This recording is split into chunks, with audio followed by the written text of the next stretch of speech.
our immediate counterparts to the south in 18th. This Michigan high school record in this women's 4x800 meter relay is held by the combination of Meyer, Farrow, and Schwartz from Grosse Pointe South. That was set in 2012, and that same relay team also holds the record with 9 minutes and 2 seconds in 2012 for the Michigan high school record. So though that team from Grosse Pointe South holds not only the Golden Triangle record, but the Saline record, as well as the Saline high school record. Normally this event will take between 9 and 9.5 minutes right here. Saline now comes back out in front, and that is Ella Wilkie for Saline, who has pushed them back to the front. I think Brighton right now is in second. Pioneer, who started off in the lead, in fourth. And they are starting to spread out a bit behind as Wilkie turns on the jets and expands her lead right now.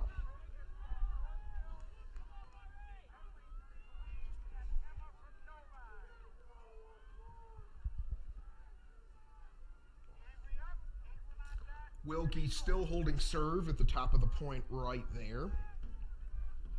She is expanding her lead over Brighton and their second runner, Katie Catharos.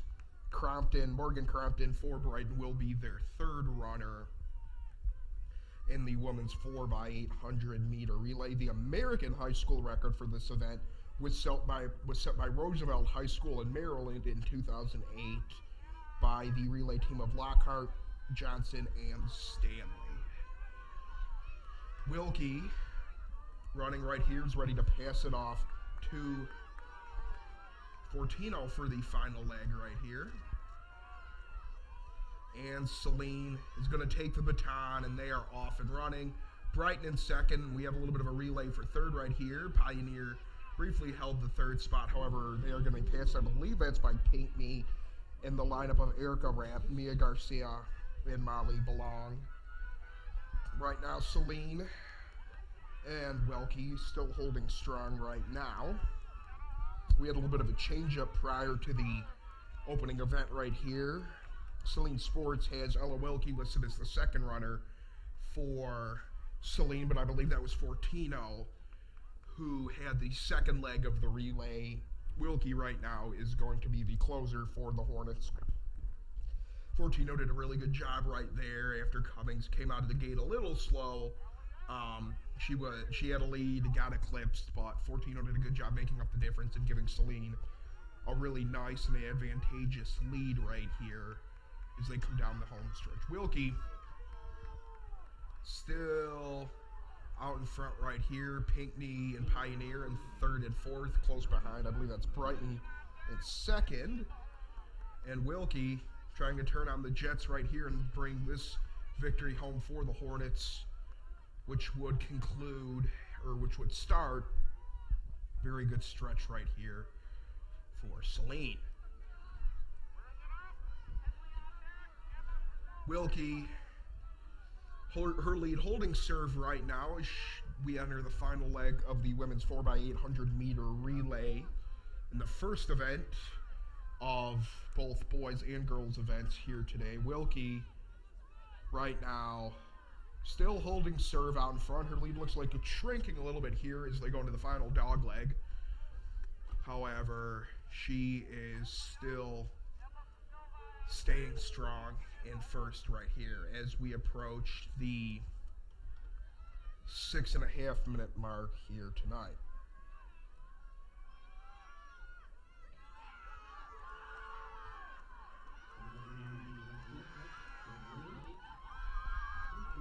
And we are now down at the final leg. We got Pinkney now taking over that top spot.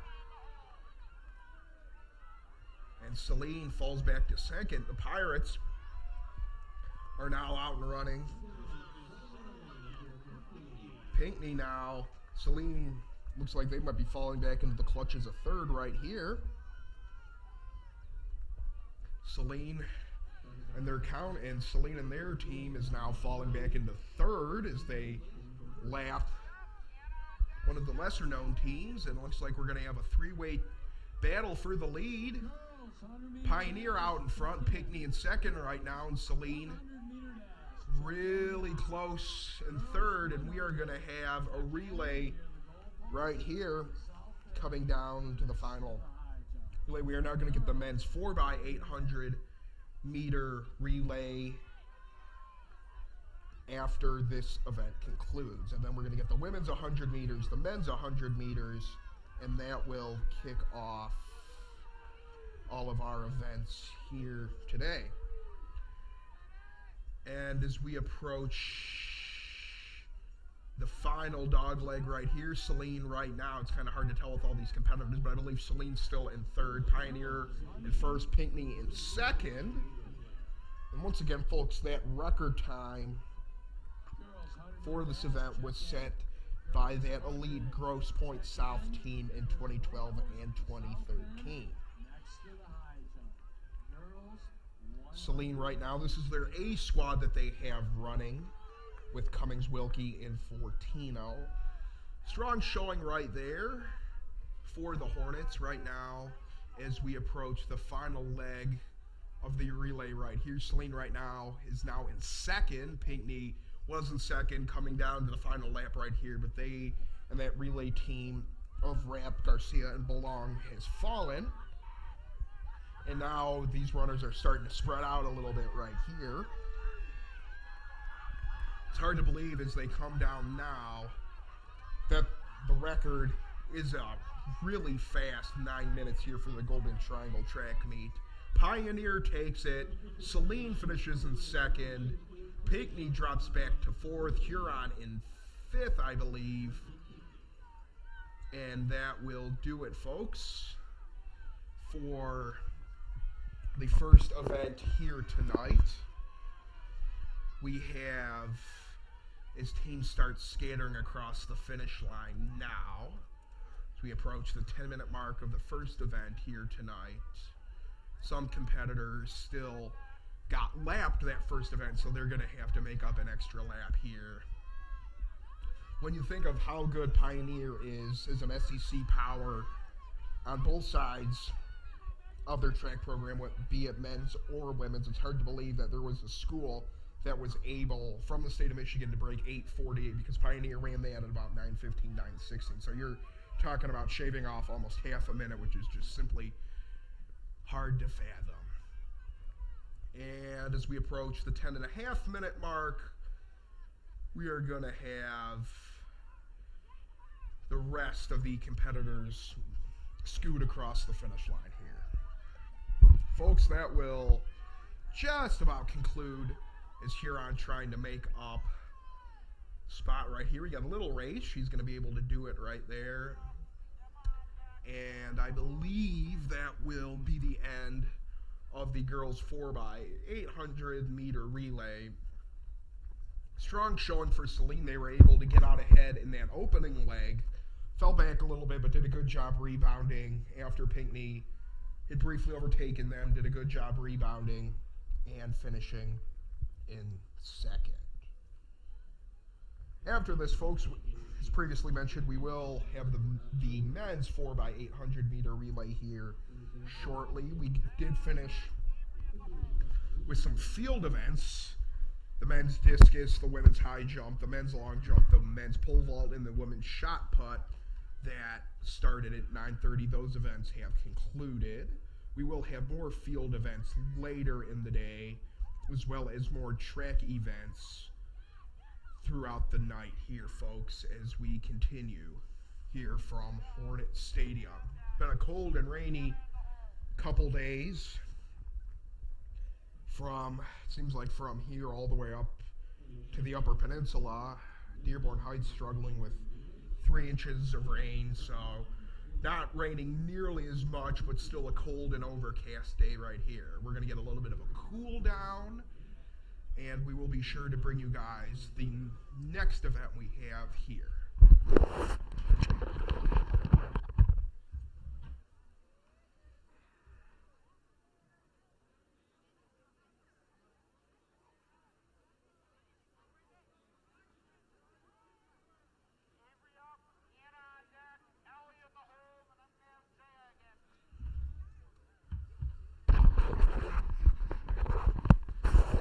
starting to see several other competitors for the men's 4x800 getting ready to rock and roll here. Normally at the Golden Triangle, they like to keep things moving rather quickly because you have so many athletes. It's a big organizational hassle.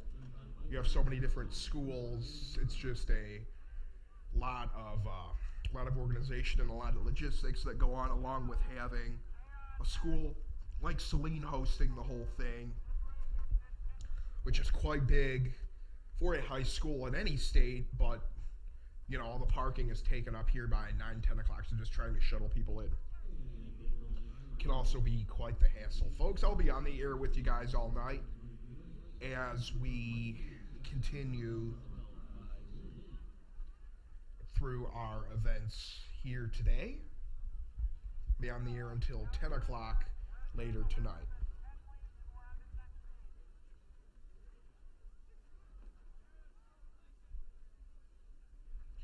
And the runners are starting to warm up and get ready right here. And we should be ready to rock and roll and get underway here rather shortly.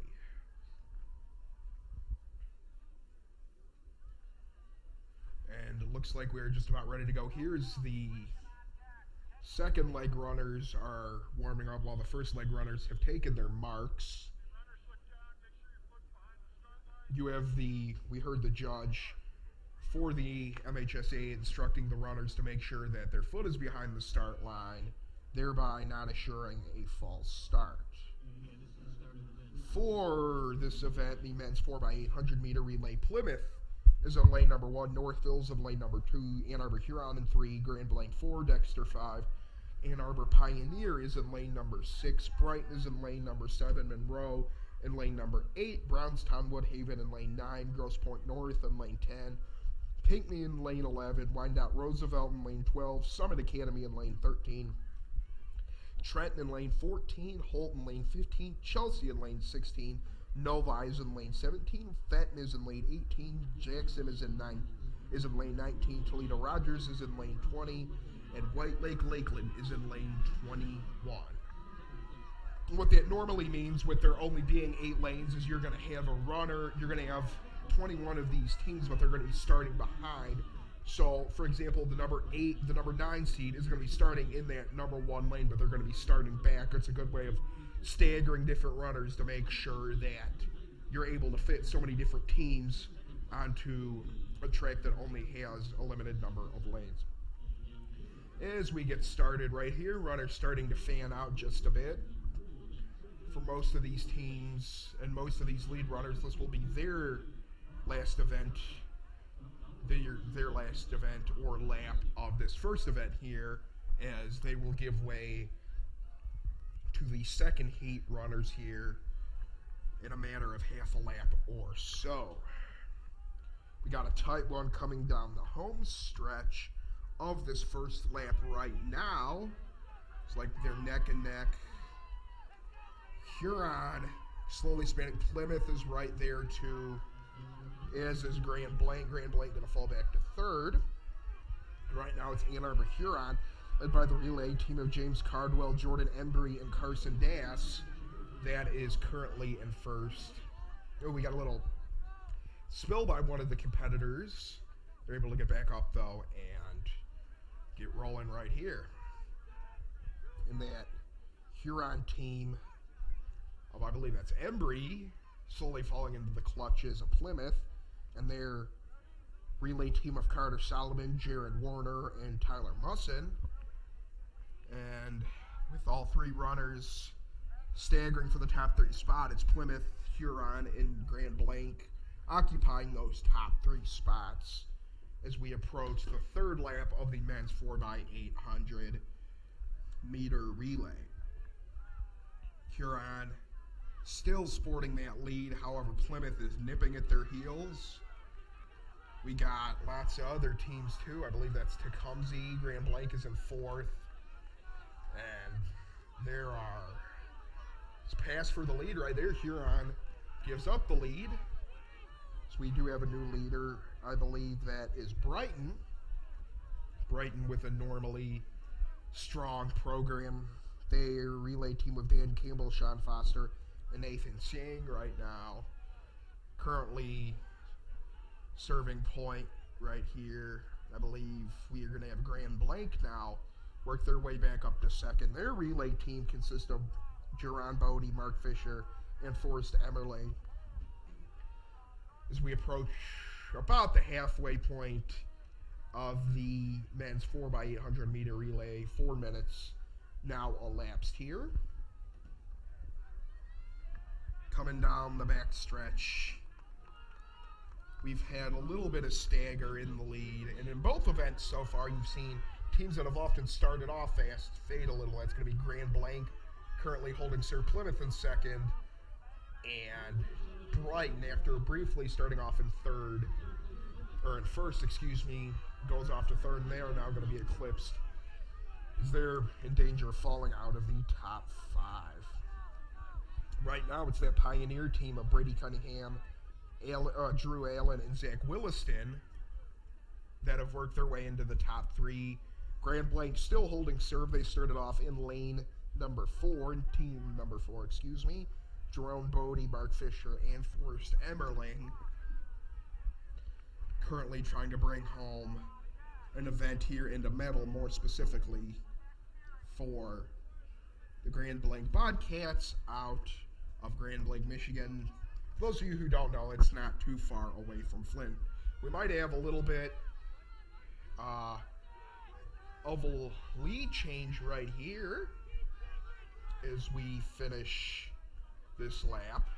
Grand Blanc right now is still in first by the slimmest of margins. The American high school record for this event was set by the relay team of Penn, Hall, Harris, and Andrews from Long Beach Poly in California in 2011, while the Michigan high school record was set by Welch, Kettle, Awesome, and Walland out of Highland Milford in 2012, while the Golden Triangle record of 7 minutes and 51 seconds was set by McGee, Wetzel, Elms, and Bishop of Saline, host Saline in 2012. And the Saline high school record was set back in 2008 by Ann Arbor Pioneer with a time of 7 minutes, 50 seconds, and 30 milliseconds. Looks like we're going to have one more lap to go here. The bell lap after these runners cross the line. Right now, it seems to be a 2-team race between the relay teams of Pioneer and Plymouth. Pioneer holding the slim advantage, and Grand Blanc, after holding serve in the lead for a little while, falls back to third. Brighton in fourth, and I believe that is Huron in fifth, rounding out the top 5.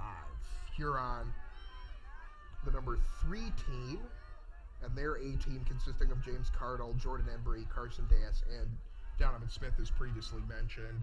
All eyes are on the front, however. For the last third of the race, we've had Pioneer and Canton really separate themselves from the rest of the competition.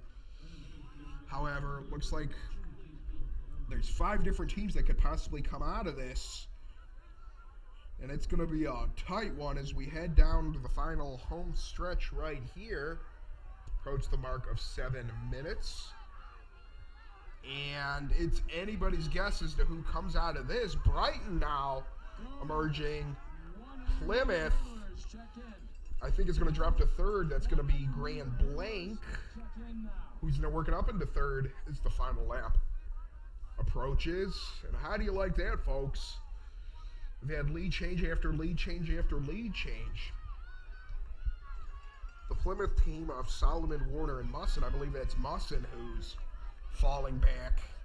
They were in second, and now he's in danger of dropping out of the top 5, currently holding strong in 5th right there. Pioneer, who is in 3rd, and their relay team of Milak. Milak falls out now entirely.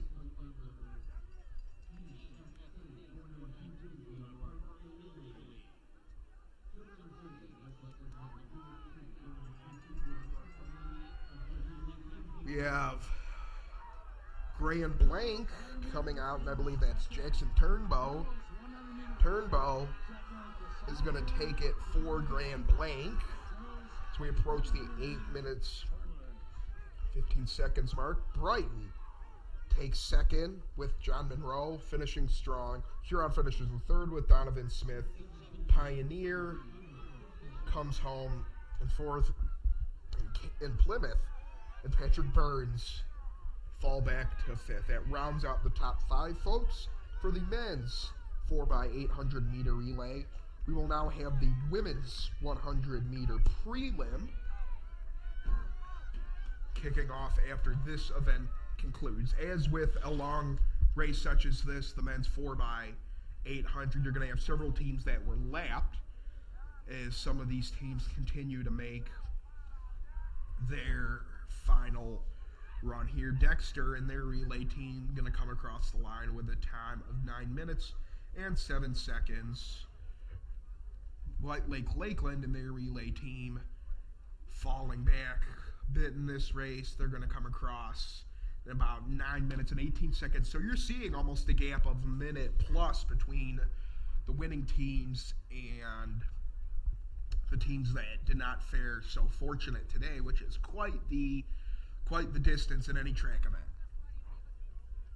I believe that's the Chelsea relay team that is going to round out the event right here. That Chelsea team of Peter Friedenberg, Robert Stahl, Jonas Norwood, and Jack Smith. It's going to be Smith that is going to be the final runner to cross the finish line and conclude the men's 4x800 meter relay. As noted, folks, the women's 100 meter prelim will conclude here. We have one of 7 prelims. In the first heat, it's going to be Emma Doms, Jacqueline Brines, Avery Campbell, Brianna Bates, Kendall Gray, Kyla Summers, Haley Neal, and Gia Hayes to take the first heat. And the runners that are really successful in this heat will get a chance in the women's 100 meters to take part in the finals later today. That is scheduled for a bit after 5:30.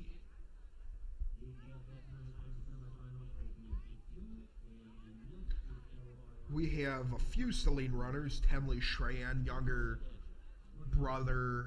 sister, of Tyler Schran, who played football for the Hornets on that state championship run back in 2014, as well as Trey Schran, former Celine basketball player who struggled with some injury troubles over his career here, as well as Aaron Baldwin, a junior for Celine, Julia Inge, and others.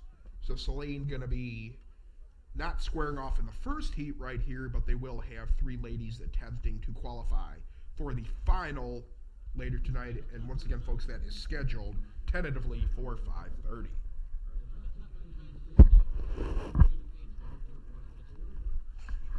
We're going to have 7 heats right here. We'll step aside for a quick break as we set up some different events and move from one event to the other. I am Nathan Stearns, and we will be sure to bring you guys the prelims of the women's 100 meter varsity start time here very shortly.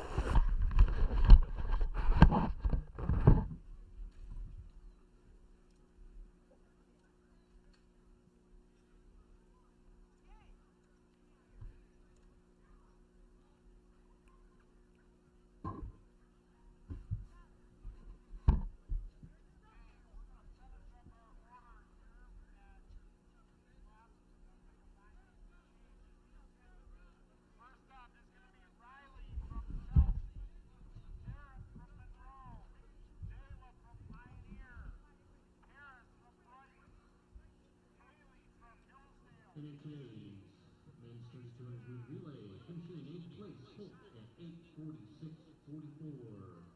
7th place, North Point North at 8:43.59. 6th place, Monroe at 8:39.81. 5th, Plymouth at 8:21.17. 4th place, Pioneer, 8:20.8. 3rd place, Huron at 8:19.29. 2nd place, Northville at 8:19.03. And the Golden Triangle Meter Champions winner in the men's 3,200 meter relay with a time of 8:17.78 Body, Fisher, Emmerling, and Turnbull from Grambling. And folks, we are just about ready to get squared off with the women's first heat of the women's 100-meter sprints right here. Ladies starting to warm up. So that's normally how the Golden Triangle operates here, folks, is you're going to have a little bit of different stagger between different teams. And what I mean by that is you're going to have some quicker events, you're going to have some slower events, you're going to have a 3200 relay like you just did last event to kick off the day, and then you're going to have other quicker events like the 100-meter relays that are going to go rather quickly. Normally, a good job by the Golden Triangle organizers to make sure that there's that discrepancy in the way that these things work in order to make sure that you don't have so many slow events or so many quick events scheduled in a row. A good job of mixing up and using a different variety of things. And with that, folks, we are off right here. And it looks like lane number 4, taken by Brianna Bates of Dearborn Edsel Ford, blows out the rest of the competition right there. Waterford Mott Avery Campbell, I believe, came home in second. Jacqueline Brines from Pioneer, I believe, was in fourth. And once again, staying true to form, folks, these heats are going to come at you fast and quick as we approach 10:30. This event's going to go until 10 at night, as previously mentioned.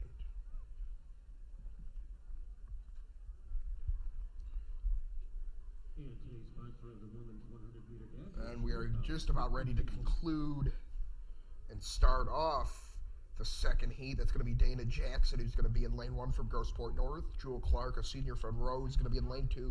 Taylor Moyer, a freshman from Howell, that's going to be in lane 3. Amani Newells, a senior from Jackson, in lane 4. Nyla Hood from Ipsy in lane 5.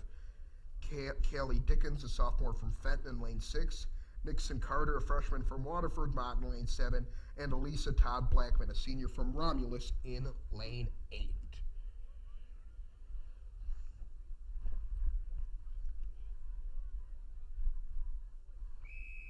Whistle is blown, folks. We are just about ready, runners just about ready to take their marks right here. About ready to get into the ready position where you put both your feet and your tippy toes up on the ground, your hands on the ground as well, and then you cock back one of your arms to give you more power.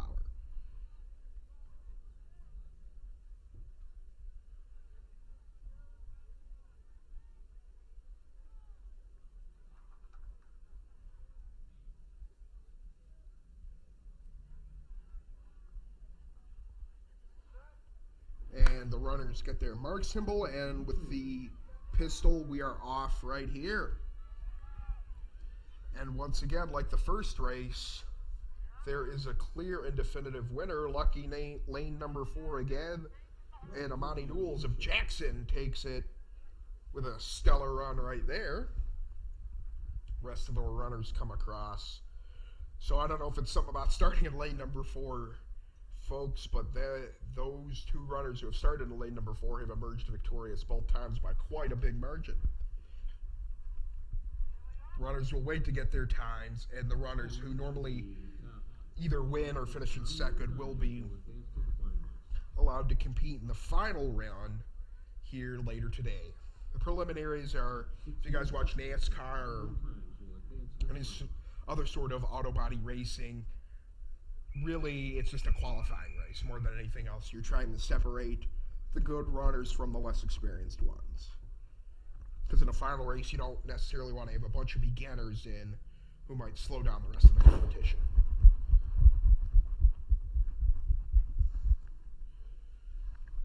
Third heat will feature Macy Pappas from Dearborn Divine Child, Tasha Couch, a sophomore from Ypsilanti, Nia Gant, a senior from Holt, Gray, a sophomore from Brighton. Katie Klump, a freshman from Fenton. Autumn Morris, a freshman from Brownstown Woodhaven. Marcia Wyatt, a freshman from Brownstown Woodhaven. And Nyland Patterson, a freshman from Toledo Rogers. So a lineup that features 4 freshmen and 2 sophomores, only 1 senior, Gant from Holt, and Macy Pappas, a junior from Dearborn Divine Child.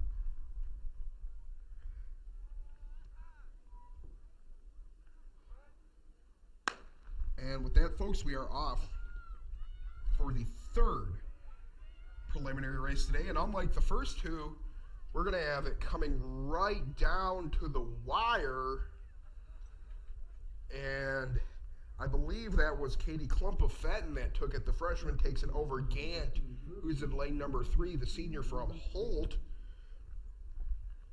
And Gant, in her first ever Golden Triangle, came busting out of the box and scores her berth in the final. We will now move on to the 4th heat, which will feature Megan Kane, a freshman from Monroe. Gracie Burns, a freshman from Dexter. Liana Shakur, a freshman from Dearborn Divine Child. Sarah Daniel, a junior from White Lake Lakeland. Lauren Marshall, a junior from Northville. Elena Seghetti, a freshman from Trenton. Peyton Bennett, a senior from Pinckney. And Tamia Baines, a junior from Toledo Rogers.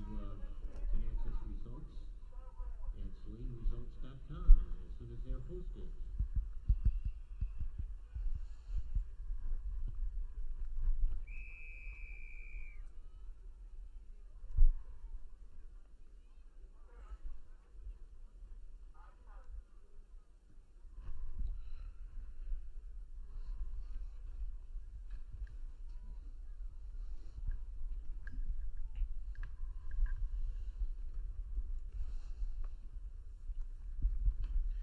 And we are just about ready to start off with our 4th heat here tonight, folks. And with the whistle blown, started right here. White Lake Lakeland and Sarah Daniel are going to take it. And I believe it was Lauren Marshall from Northville who was able to come across in second. Marshall, the junior, falls behind White Lake Lakeland's junior, Sarah Daniel.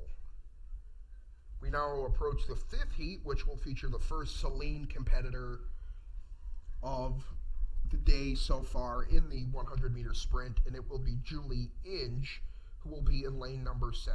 Inge is only a freshman, so we're experiencing a bit of a youth movement in some of these events for the Hornets. She will be competing against Geraldine Caldron, a freshman from Grosse Pointe North in first. Allie Nagel, a junior from Novi in lane 2. Vanessa Woolley, a senior from Pioneer in lane 3.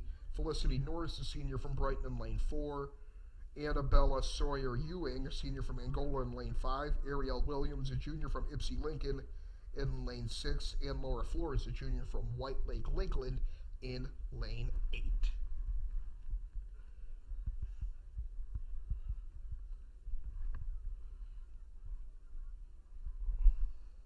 The runners have the on their mark signal, and we should be just about ready to get this going right here, folks.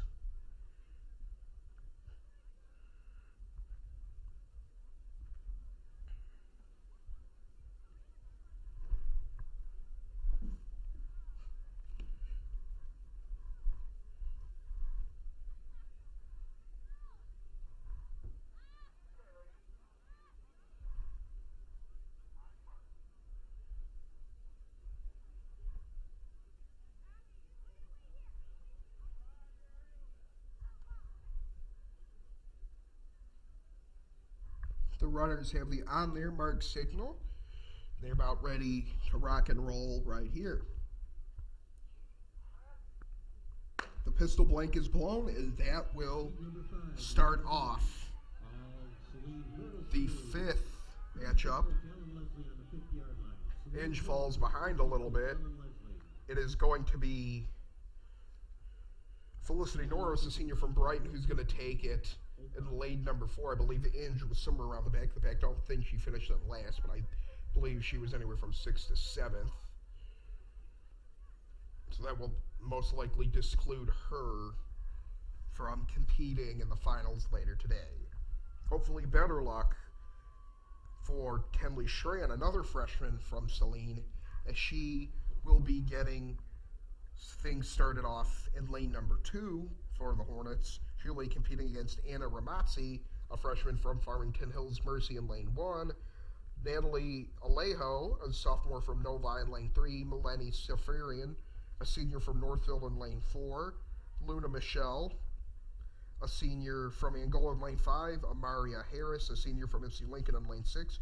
Haley Sheldrick, a sophomore from Wyandotte Roosevelt in lane 7. And Lauren Parham, a junior from Summit Academy in lane 8.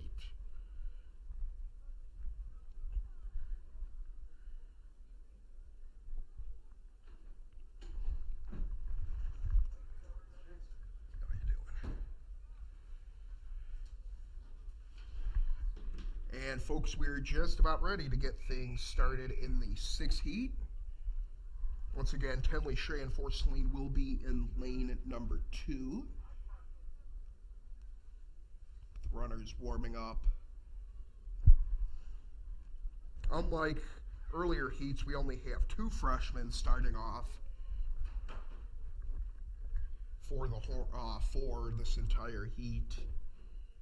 We got 3 seniors, 2 sophomores, and 1 junior, courtesy of Parham from Summit Academy. Number 6.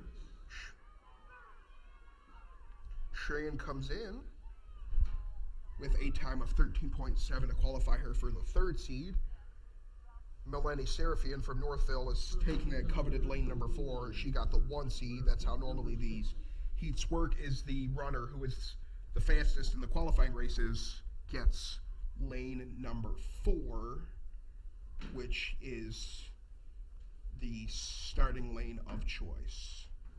Schran going to be looking for better success than her freshman counterpart Inge had, as Inge was only able to muster a 6th place finish in that last heat.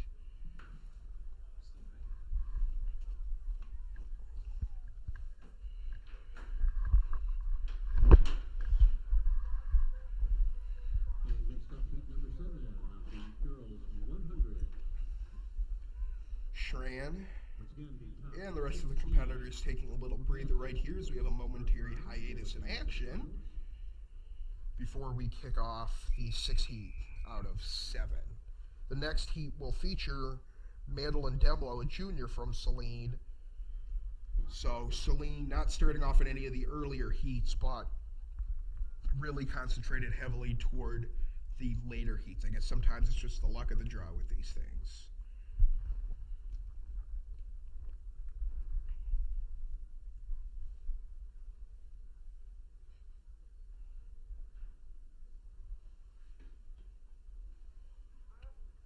Runners get their marks, the pistol's blown, and we are off here. Schran holding steady in the middle of the pack, but it looks like it is going to be a tight race, but it's going to be fullest. It is going to be Melania Serafin taking first. And I believe it was Schran who fell back right there. So a solid run overall. And obviously, these runners getting a little bit of time to rest before they will have the heat later tonight, which will obviously determine what medals will be awarded. That was the final heat, folks, so now we will get started with the men's 100-meter prelim. This American high school record for this event was set by Trentavious Friday from Cherryville, North Carolina in 2014. Cance Myers from East Kentwood holds the state record. He set that back in 2017, while the Golden Triangle record and the Saline High School record are both held by Daryl Wright, a runner from Romulus, in 2008. This first heat, there'll be one of 8 heats, will feature Cameron Gayden, a junior from Pinckney, Lorenzo Wood, a sophomore from Grand Blanc, Zach Phillips, a senior from Northfield, John Jackman, a senior from Romeo, Abraham Jafar, a senior from Fordson, Braden Stavros, a sophomore from Saline, and Ya Aduru, a senior from Dexter, lane number 7.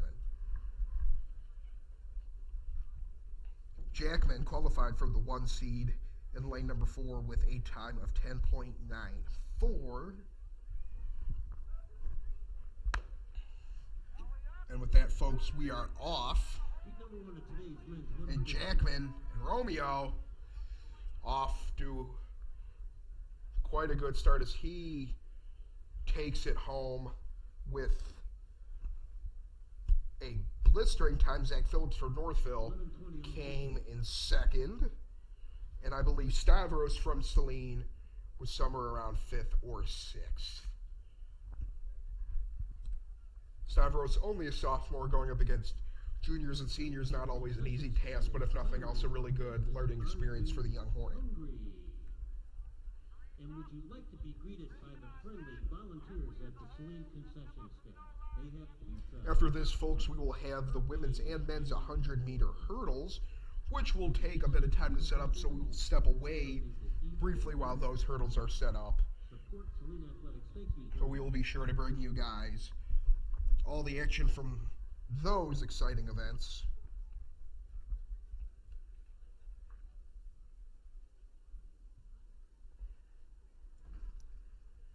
Justin Rogers will be in lane number 1 in Heat 2.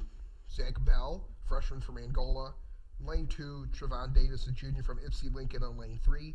Dakota Tierney, a senior from Grand Rapids Northview in lane 4.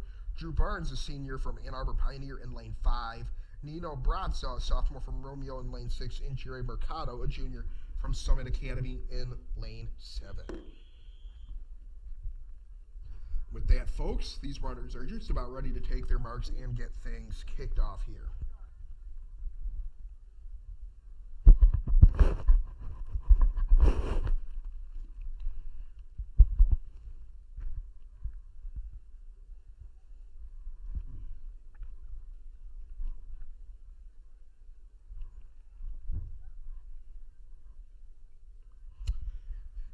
Rain has stopped for the most part. Still overcast and cloudy. That's the forecast all day. And with that, folks, we are off in the second heat. And holy moly, lane number 4, Dakota Tierney from Northview blows out the rest of the competition with a blistering time, and he will surely qualify for the 100-meter finals later tonight. Saline will be featuring another runner, 2 actually, in the third heat is Evan Brownsberger. A senior from Saline will be in lane 2, and Jamari Harris-Price, a senior from Saline, will be in lane number 5. They will be going up against Jason Johnson, a sophomore from Rhindot Roosevelt, Gabe Cruz, a freshman from Angola, Max Darling, a senior from Holt in lane 4, that number 1 spot, Roderick Jones-Williams, a junior from Ypsilanti in lane number 6, and Alex Torresian, a sophomore from Plymouth, in lane number 7. Once again, folks, there are 8 total heats in these preliminaries. So you have to run very well if you have any hope of qualifying, with there only being so many competitors in the finals, and you're talking about 7 competitors in each heat. And obviously, for logistical reasons, you can't have all of these runners run in the finals, so you have to find a bit of a way to weed them out.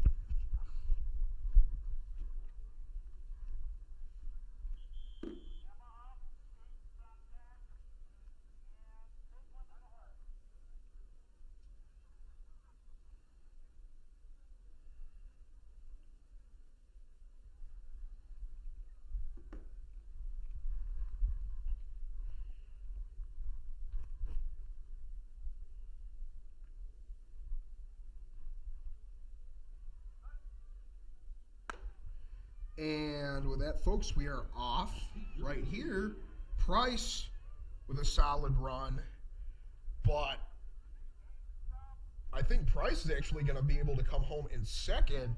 But in lane number 4, Max Darling, a senior from Holt, easily eliminates and blisters the rest of the competition. Solid run for Price overall there.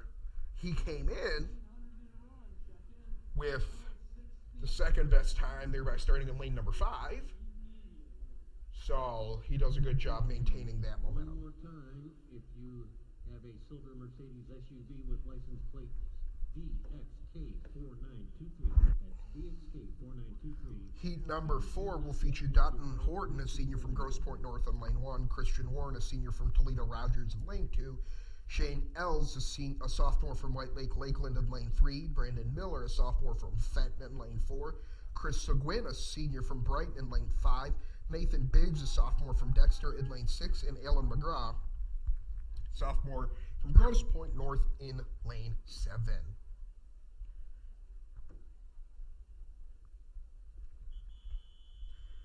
This will mark the halfway heat, folks, as we getting ready to kick off heat number 4 out of 8.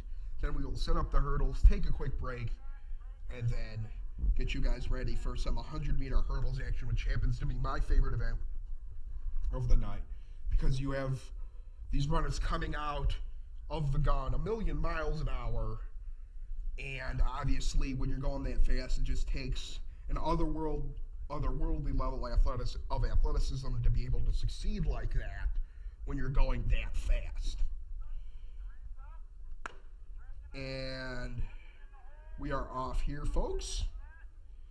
And it's going to be Fenton and Brandon Miller, who got the 1 seed, does what he needs to do. Chris Seguin, a senior from Brighton, comes home in 2nd. And that will conclude heat number 4. Heat number 5 will feature Nicholas Moody, a senior from Trenton, Dylan Gier, a junior from Brighton, Micah Krutzinger, a senior from Jackson, Matt Gipple, a junior from Coldwater, Miles Edwards, a junior from Ypsi Lake, and Cameron Crawford, a sophomore from Ypsilanti, and Keon Sanders, a sophomore from Waterford Mott. We have seen all these Saline runners here go early, so there will be no more Saline runners for the rest of the heats here.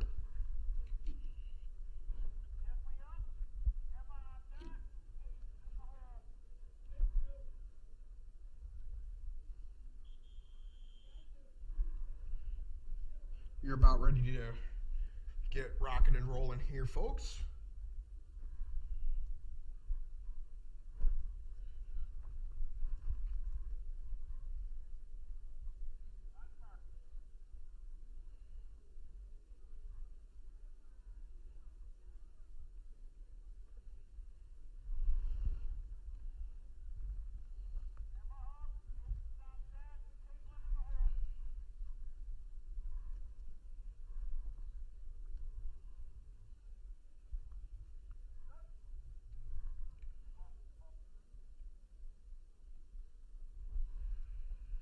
We are just about ready, folks, for the 5th heat out of 8 in the preliminaries here today.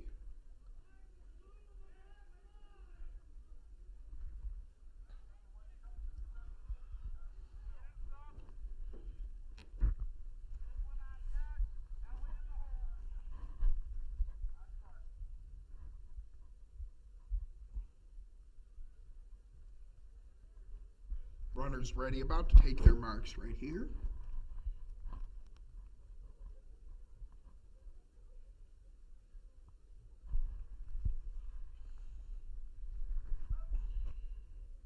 And with that, we are kicking off the 5th heat. A little bit of a closer mark out of the gun right here. We could have a photo finish. Wow. Micah Grutzinger, a senior from Jackson. What a run for him in lane number 3. Takes that over Matt Gipple, a junior from Coldwater. Solid run right there. Grutzinger came in with a time of 11.69, 3rd best time out of the competitors.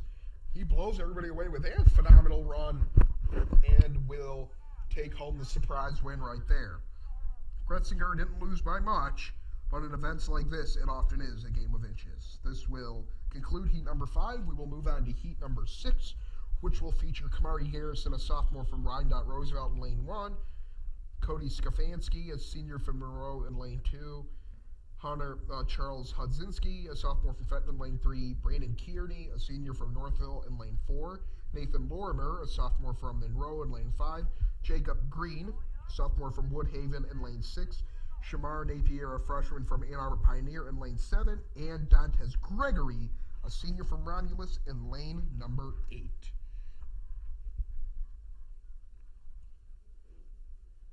Kearney got the number 1 lane, lane number 4, courtesy of a blistering 11.22 time. What's going to be interesting is Dantes Gregory qualified in lane number 8, but he didn't register any time previously, so it's going to be interesting to see how he does. And coming across the line right here, a little bit of a closer stagger, but Kearney takes it for Northville with a solid time. He qualifies for the finals. The 7th heat will consist of Nico Fan, a junior from Chelsea in lane 1, Angelo Zarnecki, a junior from Trenton in lane 2, Stephen Brown, a freshman from Grand Blanc in lane 3, Keaton Reynolds, a senior from White Lake Lakeland in lane 4, Jordan Travis, a sophomore from Brownstown Woodhaven in lane 5, David Pearson, a junior from Summit Academy in lane 6, Joe Bona, a junior from Pinckney in lane 7, and Savian James, a junior from Toledo Rogers in lane 8. So Toledo Rogers making the trek up north. So far they have been the only Ohio team, not Michigan team, that I have noticed so far here tonight.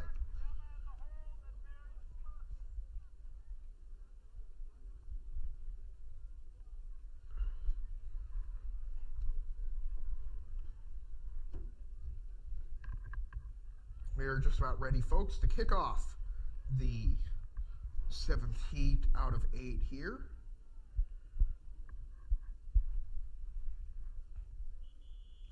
The whistle is blown, and the runners have been ordered to take their marks.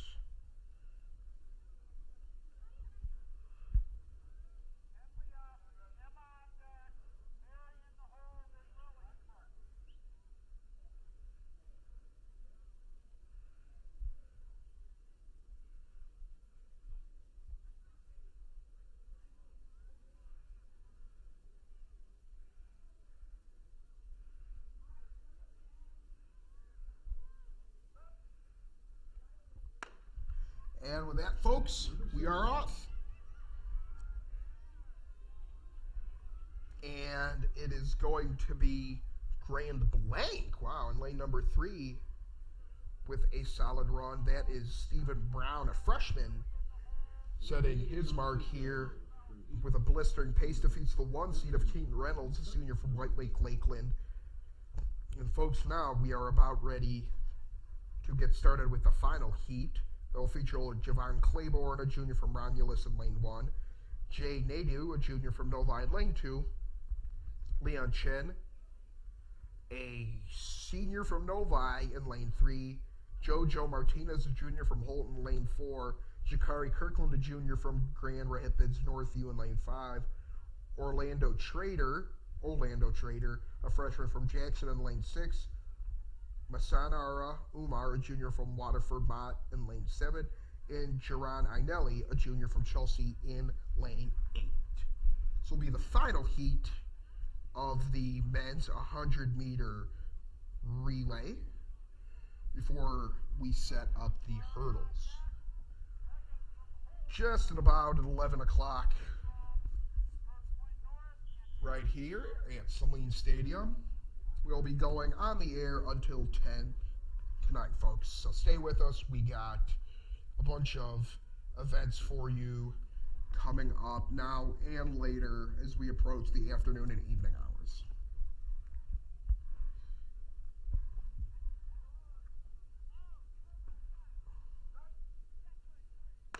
And this will be the final heat, folks. It's a tight one. Boy, not a lot of room at all. And it was a really close race. I believe Martinez from Holt took it in first. But Chen gave him all he could handle in lane number 3. Trader was right there too. So good run right there for several Let's make of sure these that guys. the hurdles are on yellow marks and one hole showing. Yellow marks, one hole John showing. Jackman, once again, folks, senior from Romeo with a time of 11.94, won the first prelim. Once we get the results for more of the heats, we will give them to you. Obviously, you guys can find all these results at SaleneSports.org. Once again, these are the 16 qualifiers for round 2 in the women's 100-meter dash. Nyla Hood from Ypsilanti, Nia Gant from Polk. The announcer is now announcing all of the 16 qualifiers for the events here. Katie Klump from Benton, Taylor Moyer from Howell, Lauren Marshall from Northville, from Waterford, Mott Avery Campbell, from Angola also Michelle Luna, Felicity Norris from Brighton. The hurdles have been set up, folks, and we are just about ready. Quicker than I believed it would be to kick off the women's and the men's 100-meter hurdles. Start list for the women's 100-meter hurdles. This will be the prelims. It will feature Austin Justice, a sophomore from Wyandotte Roosevelt in lane 1, Miriam DeWolf, a senior from Brighton in lane 2, Lydia Nett, a junior from Hillsdale in lane 3. Not Hillsdale College, folks. There is a high school in Hillsdale. Kia Scheffler, a junior from Marysville in lane 4, Lexi Davenport, a junior from Northville in lane 5, Erin Segerstrom, a junior from Novi in lane 6, and Sarah Franco, a junior from our very own Saline. Scheffler gets lane number 4 because she had a blistering time of 14.32. And this will be 1 out of 6 heats we have as the runners look to qualify.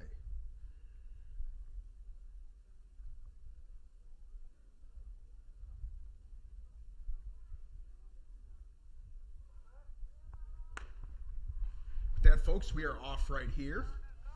Number 1. And right now, out of the gate, solid run for several ladies, but one in particular in lane number 4, taking it easily is Scheffler from Marysville over Lexi Davenport from Northville. In lane number 5 finished in second. Franco for Saline comes home in last. 6 heats today.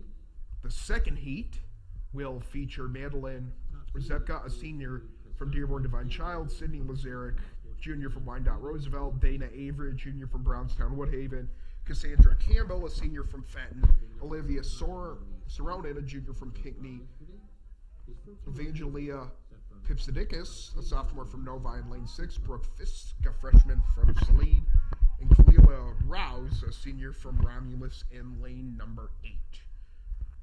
And after this, folks, we will have the men's 100-meter hurdles, the 110-meter hurdles, excuse me, and then the women's 1,600-meter relay.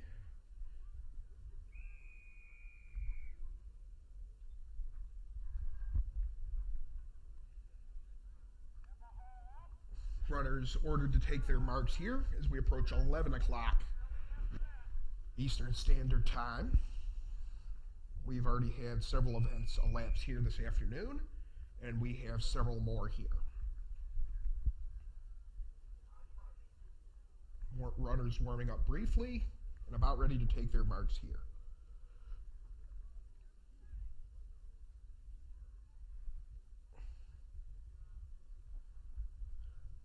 Saline and Fisk going to be looking for a better outing than what Franco had. And with that, folks, we are out of the gate right here.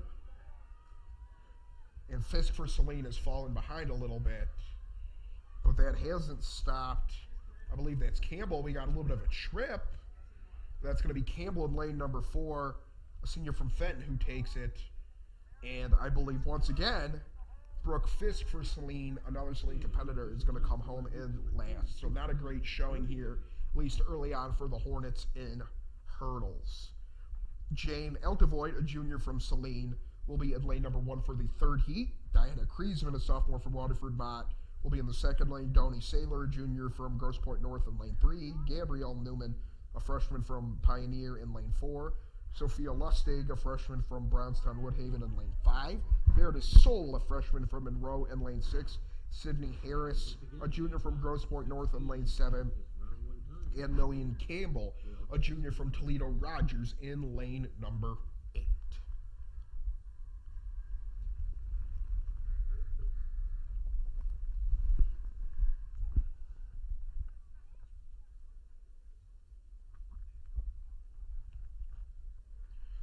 Altavoy will start in lane 1, courtesy of a 20.34 starting time. Gabrielle Newman, a freshman from Ann Arbor Pioneer, is occupying that one slot. You don't normally see that very often with any event here at the Golden Triangle. Normally, it's the more experienced ladies who have run these events before in high-stakes situations. But give Newman credit. Pioneer spits out quality runners as well as anybody does in this entire state. And Newman is going to look to get her first Golden Triangle event of her high school career off right here. And the official has the pistol in the right hand, and we are off. We only have 5 runners. It appears that Altavoy was a scratch for Celine. And Newman, once again, stretching out her lead a little bit, hitting the hurdles with precision and accuracy. And she is going to take it in lane number 4 easily over Donnie Saylor, a junior from Grosse Pointe North, who was in lane number 3, who clocked home in second. The fourth heat, which we will now move on to, features Zira Paris, a sophomore from Holt in lane 1, and Dia Osbrooks, a freshman from Ypsilanti in lane 2. Kendra Patterson, a sophomore from Chelsea in lane 3. Jayla Johnson, a junior from Ann Arbor Pioneer in lane 4. Laura Lugo Rodriguez, a senior from Angola in lane 5. Molly Manor, a freshman from Chelsea in lane 6. Billy Stefanowski, a sophomore from Waterford Mott in lane 7. And Jashana Rogers, a freshman from Romulus in lane 8.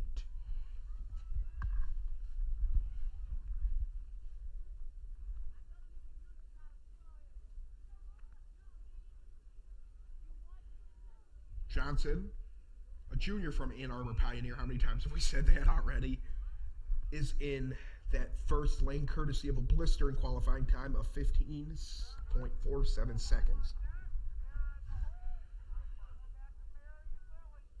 Molly Finnegan, a senior from Saline, will be in the next heat in lane number 6. So Saline featuring several competitors in each one of these early events right here.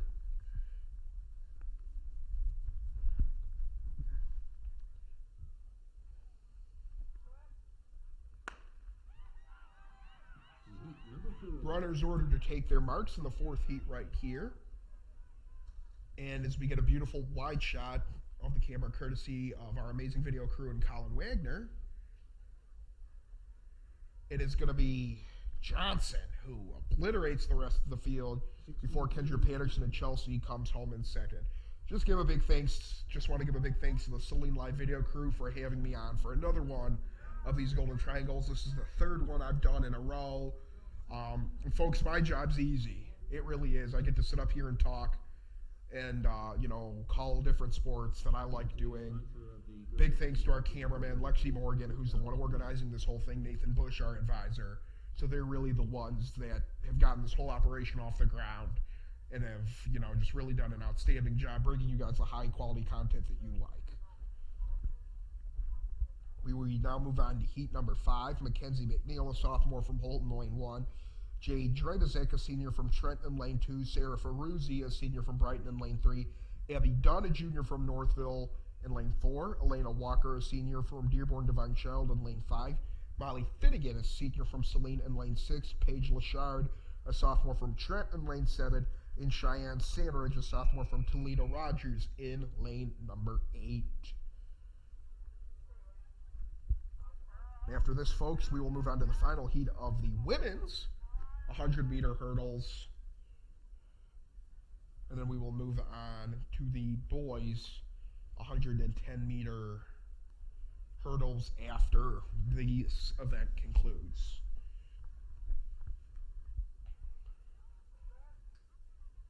Whistles blown here, folks. And Finnegan for Celine. Faring better than our other counterparts, as she's currently in the middle of the pack. Now worked her way up to third.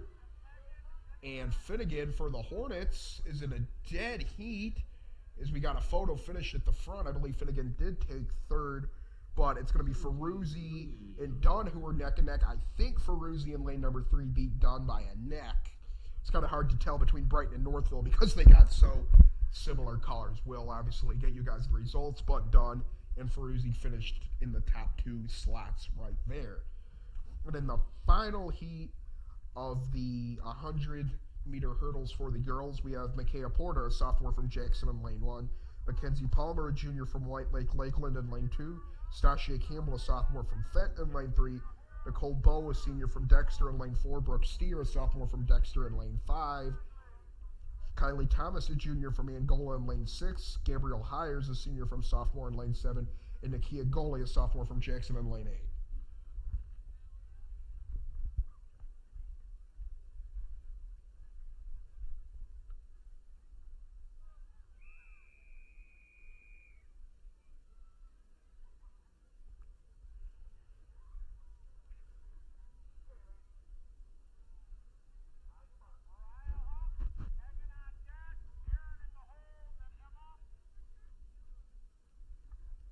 And folks, we are just about ready to kick off the final heat right here. Nicole Bowe, a senior from Dexter, currently has the 1 seed courtesy of a 16.41 time, but her teammate Brooke Steer, who's a sophomore, had a time of 16.47. So those 2 Dexter counterparts look like they're going to be the class of the field, and so far they are, as they leap out ahead of the field. And it's going to be, I believe that was Steer in lane number 5 who took it over Nicole Bowe, senior, also from Dexter, in lane number 4. So 2 Dexter runners start off in the top 2 seeds and finish in the first 2 spots. So a good run for Dexter.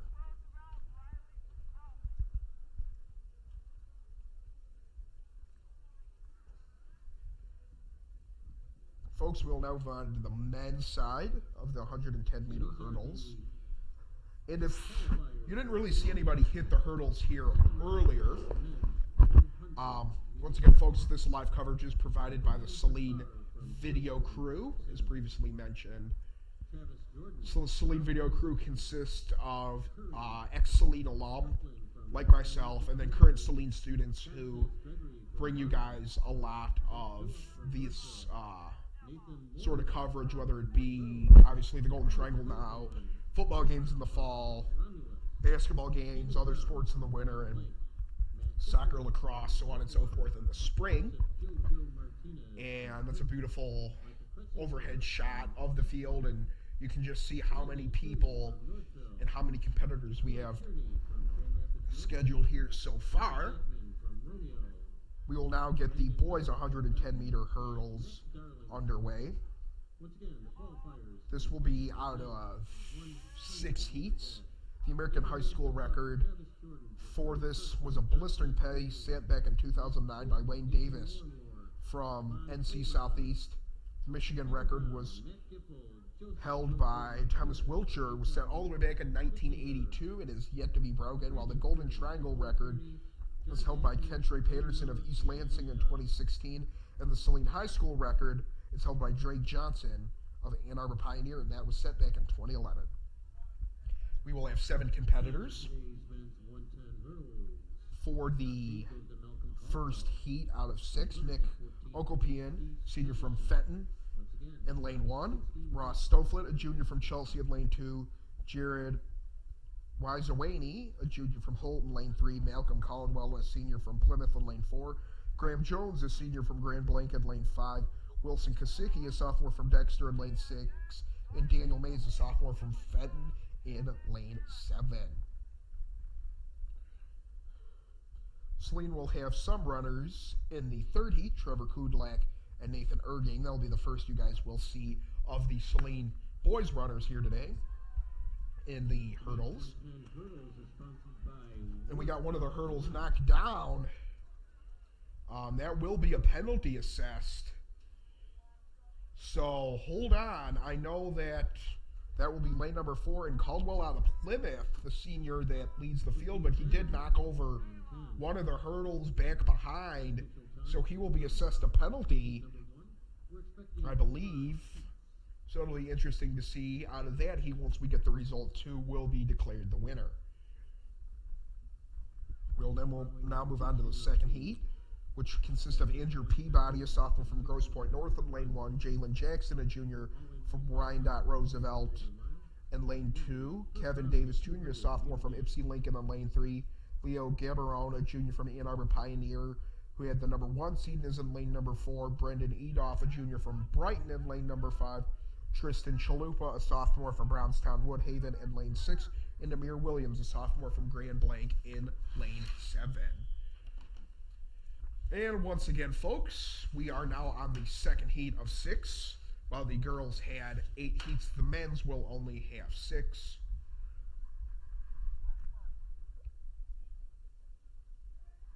These runners are just about ready to take their marks, ordered by the judge.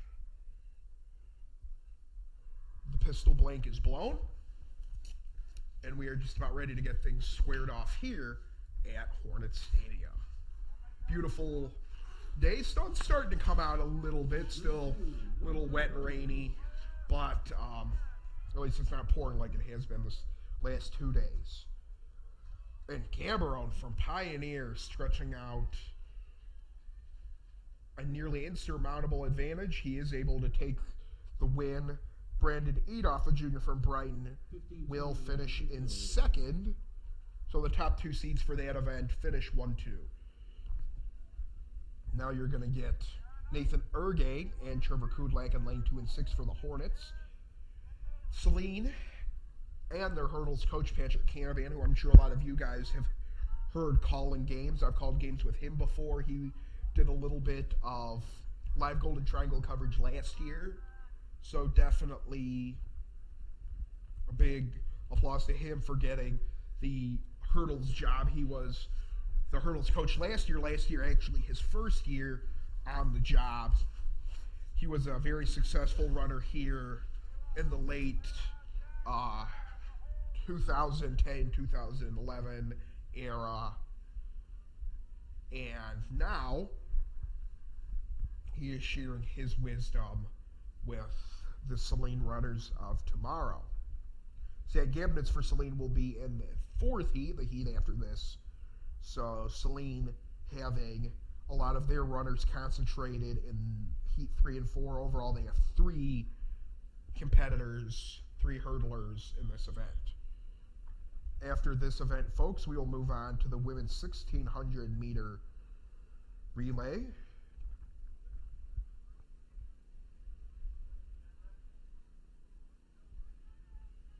Starting in lane number 4 is Ben Short, a senior from Northville, who had a blistering time of 15.51. He herds the 1 spot, while Gabnitz from Celine holds the 2nd seed. And the runners are up.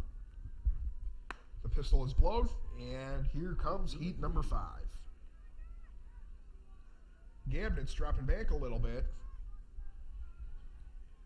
Celine, both of their competitors in the back of the pack. The focus now is at the front of the pack, where it is going to be Short from Northville, lane number 4, takes the win. We now move on to lane number 5 with Jason Dixon, a junior from Ypsilanti, in lane 1, Kegel Johnson, a senior from Jackson, on lane 2, Brendan Ireland, a senior from Novi, in lane 3, Brian Yu, a junior from Novi, in lane number 4, who holds the 1 seed, Antoine Green, a senior from Summit Academy, in lane 5, Desmond Gist, a junior from Trenton, in lane 6, and Stephen Sweet, a senior from Grand Rapids Northview, in lane 7. And just a reminder, in today's long jump, the men's pit will be open until 12:30. Men's pit open until 12:30.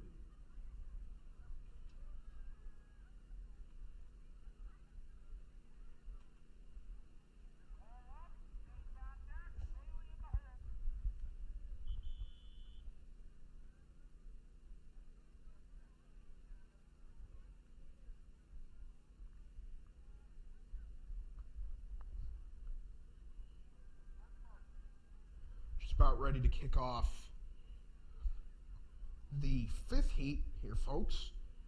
Keep your eye on the Novi duo of Brad New and Brandon Ireland as they are in lane 3 and 4.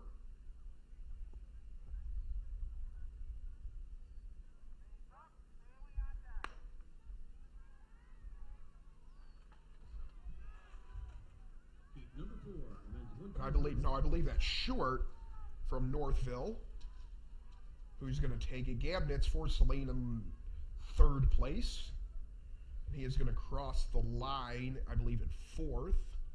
But it is going to be Short from Northville who controls that. Winner of the third heat was Gunnar McNeil, a senior from Holt. Kudlak and Ergang for Celine were farther on behind. This fifth heat will feature Jason Dixon, Kegel Johnson, Brandon Ireland, Brad New, Antoine Green, Desmond Gist, and Stephen Sweet.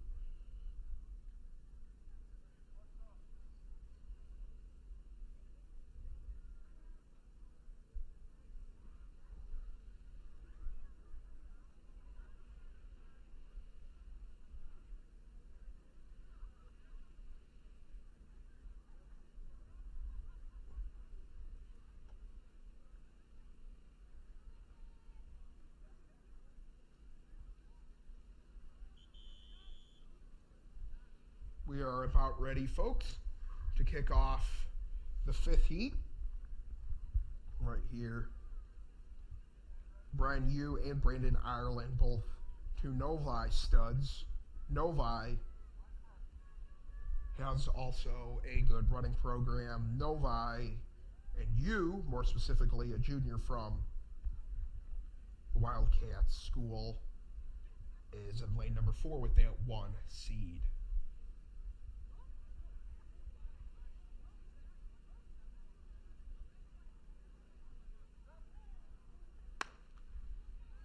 And folks, we are off right here. So a hurdle is kicked, another hurdle is kicked. Oh, several of the hurdles go down. So that's going to be a penalty to several of the competitors. Right now the focus is out in front. However, oh no. We have one of the competitors that was either Green or Gist who was leading, but they kicked the final hurdle. So we're going to get several penalties assessed right here. So once we get the results of the fifth heat, we'll be sure to bring them along to you guys. As we move on to the final heat, we have Tommy Ford in lane 1, Malik Williams in lane 2, Zachary Ozermore in lane 3, Dylan Deck in lane 4, Noah Mapresto in lane 5, Jacob Pickler in lane 6, and Nathan Peterson in lane 7.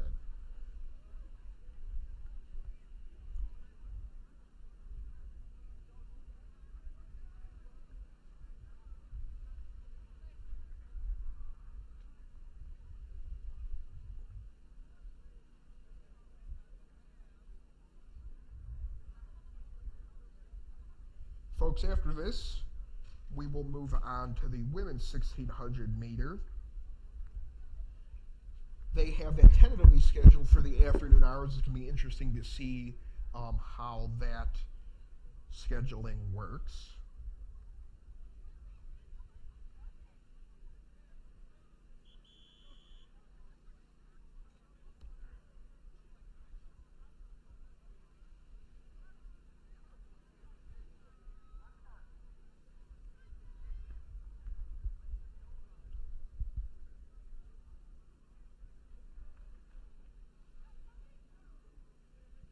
Tommy Ford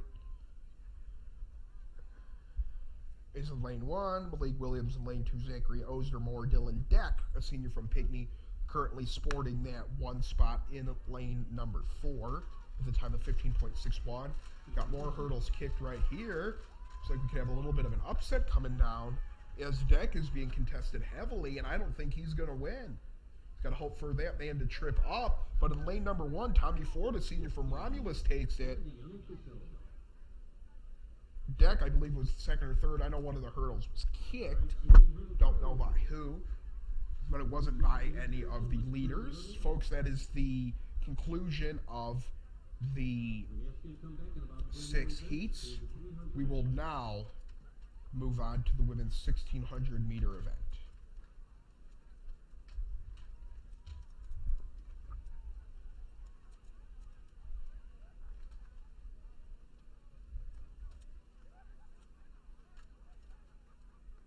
folks, we do have some results for you for the women's 100-meter hurdles.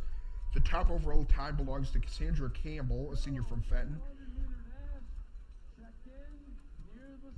Kia Scheffler was in second. Jayla Johnson, we saw her with her blistering run in third. Gabriel Newman in fourth.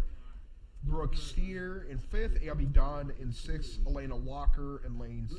She finished in seventh. Alexi Davenport out of Northville in eighth. Nicole Bowe in ninth. Donnie Saylor in 10th. Laura Lugo Rodriguez in 11th. Kendra Peterson in 12th. Molly Finnegan, a senior from Saline, in 13th. Dana Avery in 14th. Sophia Lustig in 15th. And Sarah Ferruzzi in 16th. That rounds out the top 16, folks. We will step aside briefly, but we will make sure to bring you guys the next event when it becomes available.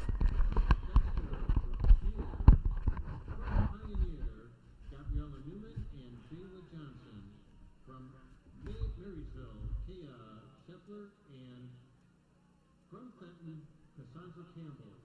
Once again, the qualifiers in today's women's 100 hurdles: Sarah Ferruzzi, Sophia Lustig, Dana Avery, Molly Finnegan, Kendra Patterson, Laura Rodriguez Lugo, Donnie Saylor, Nicole Bowe, Lexi Davenport, Elena Welter, Abby Dunn, Brooke Steer, Gabriella Newman, Jayla Johnson, Kia Scheffler, and Cassandra Campbell.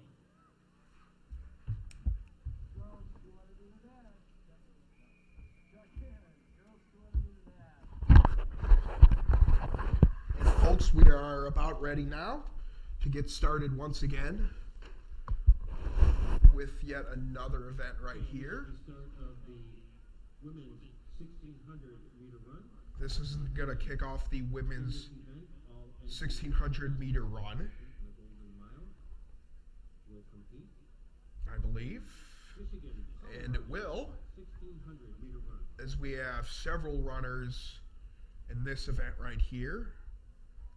The Golden Triangle and Saline High School record for this event are both held by Rachel Coleman out of Northville, while the Michigan High School record is held by Hannah Meyer out of Grosse Pointe South, and she set her record in 2013.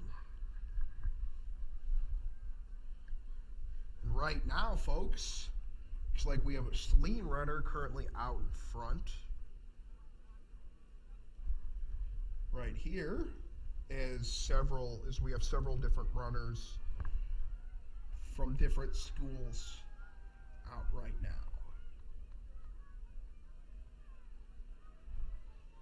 And we are expecting 2 heats in. We are expecting 2 heats, folks. I believe that's Haley Green for Saline, who's in first right now. So, a rather long heat for each one of these ladies right here. Saline looking to qualify each of their runners. We're also going to have Madison Wood for the Hornets. She is only a freshman competing in her first Golden Triangle, as well as other ladies. So far, we have 54 listed competitors. So definitely, you're going to have quite a few competitors each one of these heats right here.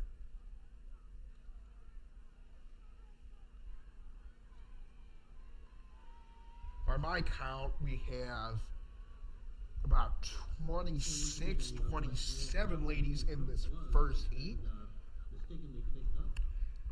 And you got to be sure with longer events like this not to come out of the gate so fast that you burn out all of your energy. That's the worst thing you can do, because you'll be huffing and puffing the rest of the way and will most likely drop back.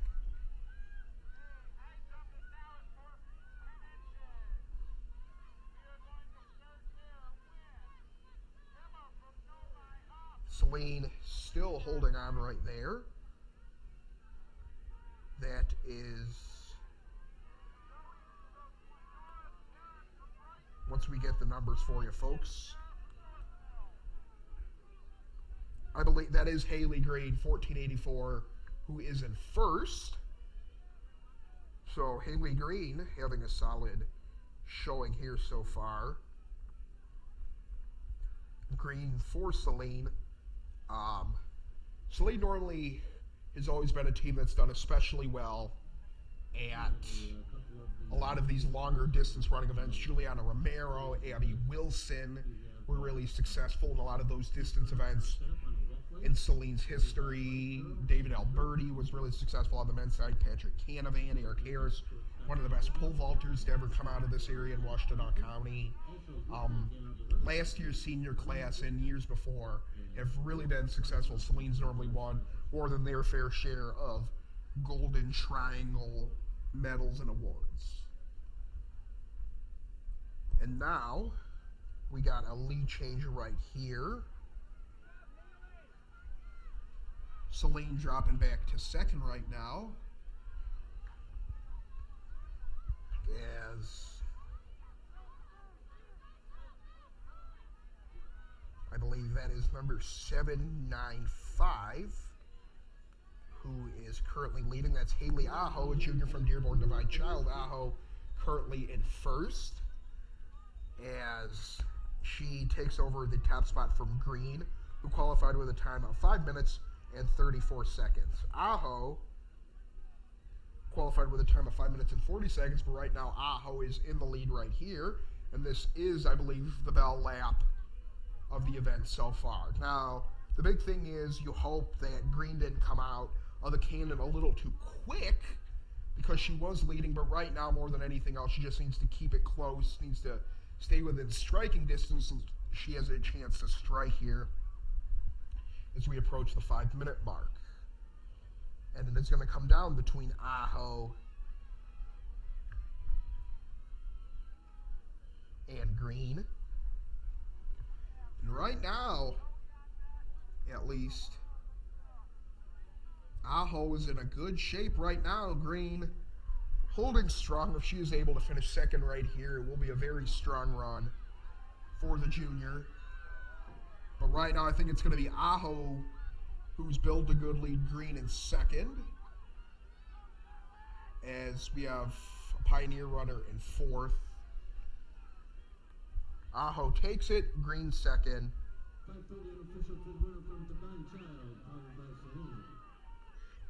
The Divine Child starts off good. And now several other runners going to be coming across the line right here. So you really see just the wild spread this entire event. And it looks like the last runner is going to come across just under 6 minutes. Excuse me, we got one more. We got several more trailing. We got a White Lake Lakeland runner still waiting to come across, among others.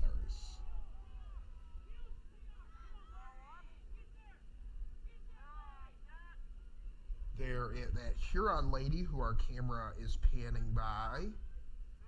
We'll get her name for you in just a second.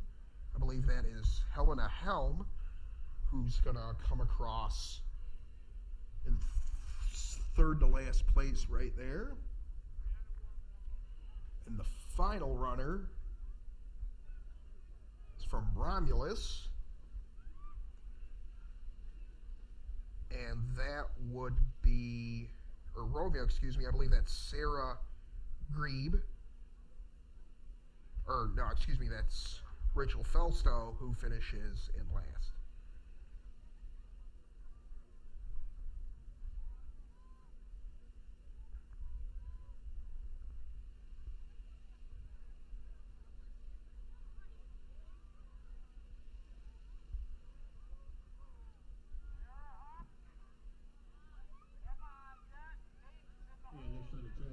And folks, now we have the men's heat. It's like there was only one ladies heat after all, I believe.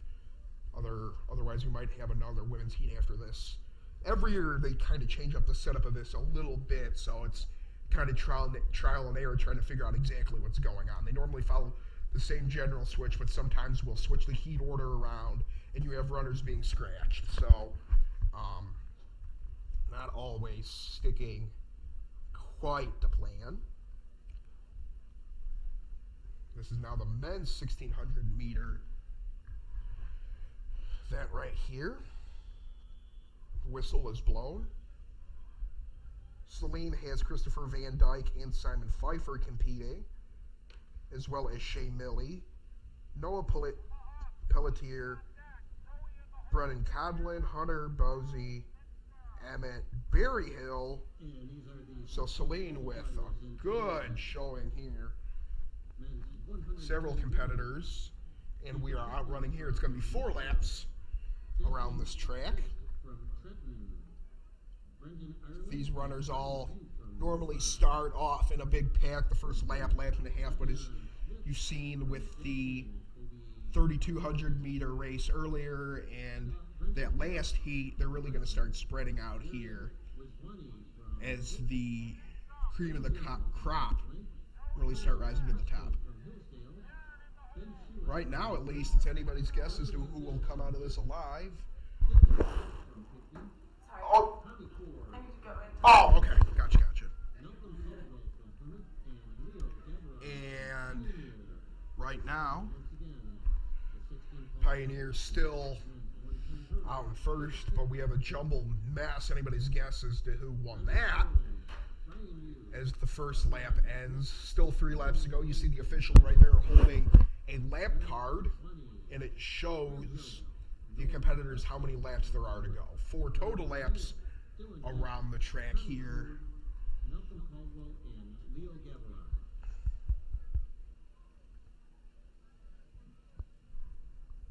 As we continue on right here, we are halfway in the second lap. Once we can see some numbers, folks, we'll be sure to pass along to you who's currently leading. A lot of the Celine competitors have dropped all the way. The first one, I believe, is in 6th, and then you have some of them who have dropped toward the lower half, not in last, but toward middle to lower tier of the pack. Right now, at least, it's like number 853 and Fenton is in the lead. That would happen to be, let's check for you guys, that would happen to be Adam Jesse, a junior from Fenton, who is currently leading right now. Or, no, excuse me, that's Sam Cox, number 893, sophomore from Fenton, who's currently leading.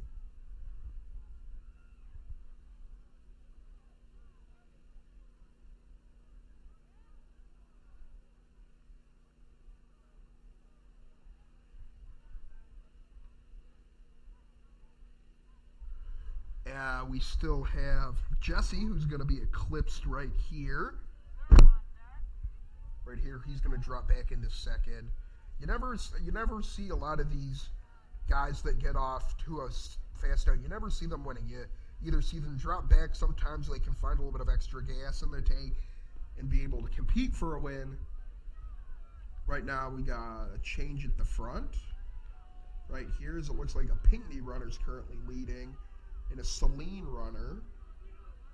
We'll be sure to get that for you. I believe that is Noah Pelletier, I believe, who's in third, now second.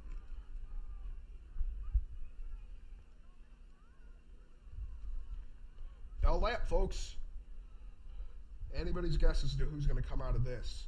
We have one Celine runner currently in second, while the rest of them are in, I believe, in 10th, and one's in 11th. So Celine trying to bring home at least 2 men in the top 10.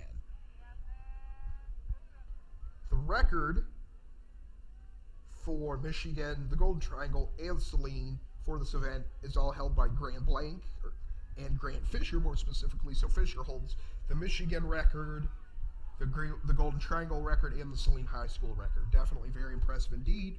We got a little bit of a race coming down toward the end right here.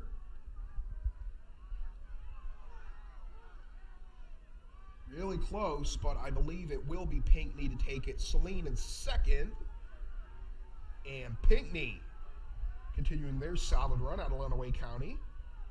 Finishes in first. We have a solid rally for several of Celine runners, however.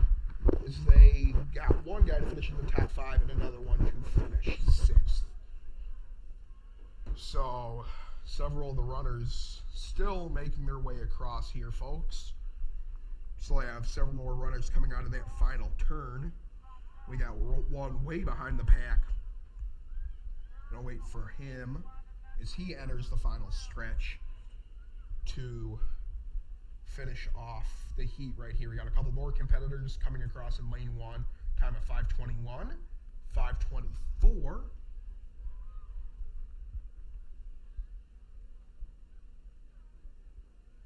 And there you see final competitor coming home with a time of give or take 5:43.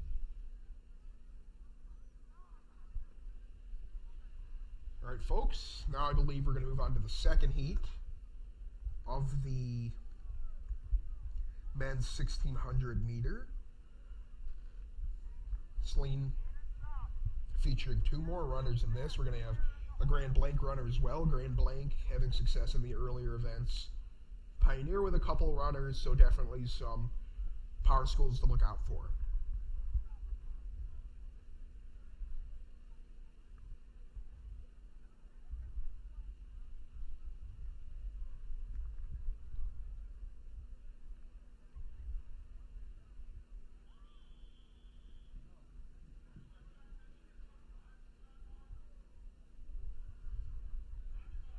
And the official ordering the guys to get their foot behind the start line says on your mark, and we are off. And Celine off to a blistering pace, obviously. Way too early to count anybody out here as we just get started in the second heat. A strong run will signify a possible berth in the finals, though. These are the prelims, I believe.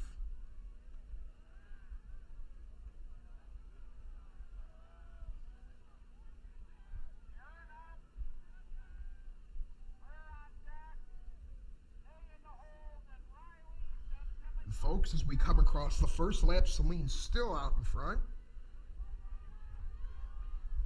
Gonna be interesting to see if they can break the trend here. And it's now become a big congealed mess at the front. Still anybody's guess right here. Got a Pioneer runner in lane number 1 who's currently leading, and now he falls behind. And that Celine runner gets freight trained to the middle of the pack right now, and you wonder if he came out a bit too quick. That's a big part of high school track and cross country for that measure. Just learning how to pace yourself, and the more events like this you do, the more practice you have, the more experienced you are, you really begin to know your body's limitations and how much energy you need to exert in order to put yourself in a good spot, but in order to also ensure that you have some extra energy for the last part of the race so that you can kick it into high gear and contend for a win. 2 minutes now elapsed for this race. So we are about 20 minutes away from approaching high noon. Right now, I believe we have a Dexter runner currently leading, number 838. That is, let's check for you guys. That is Seth Reed, Jr. from Dexter, currently holding point. And the Celine runner's now stuck in the middle of the pack. We have one Celine runner in 7th and another one in 9th. So Celine currently with 2 guys inside of the top 10, but you're going to ideally want a little bit better than that in order to ensure that they can qualify.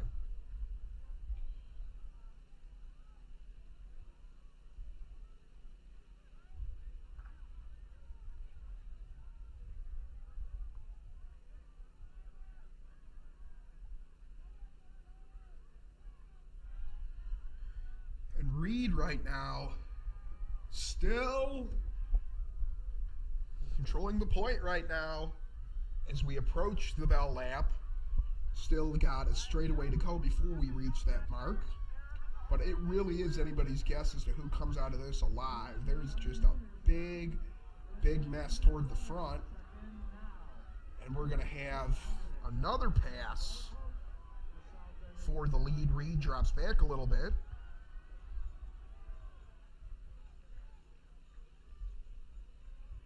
I believe that's a Holt runner that overtook Reed for the top spot.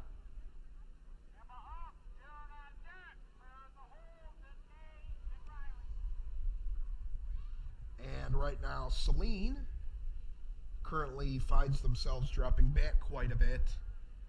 They have one runner now that's fallen back to 9th and dropping like a rock, and the other runner who was leading here early now is 3rd from last. So probably came out of the gate just a bit too fast.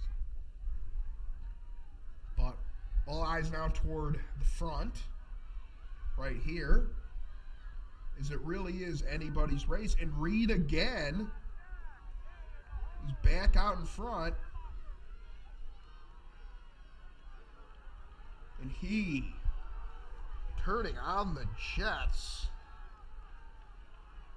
And Reed takes it for Dexter, as we have several other competitors now come across the line. You're going to see some of the Celine runners coming across the line here shortly. And that will be the end of that heat, folks, as we get ready for the next event. We had one of those Brighton runners trip up, perhaps a little gassed. Obviously, hate to see that. Hope he's okay. And folks, we will take a little break right here, but as soon as the next event gets underway, we will be back on the air. I believe the girls' 200 meter is next on tap.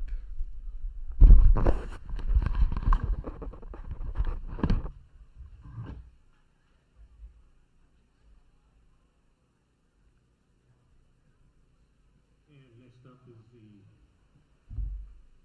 first round of the girls' 200 meter dash, sponsored by Dan Downtown Tavern.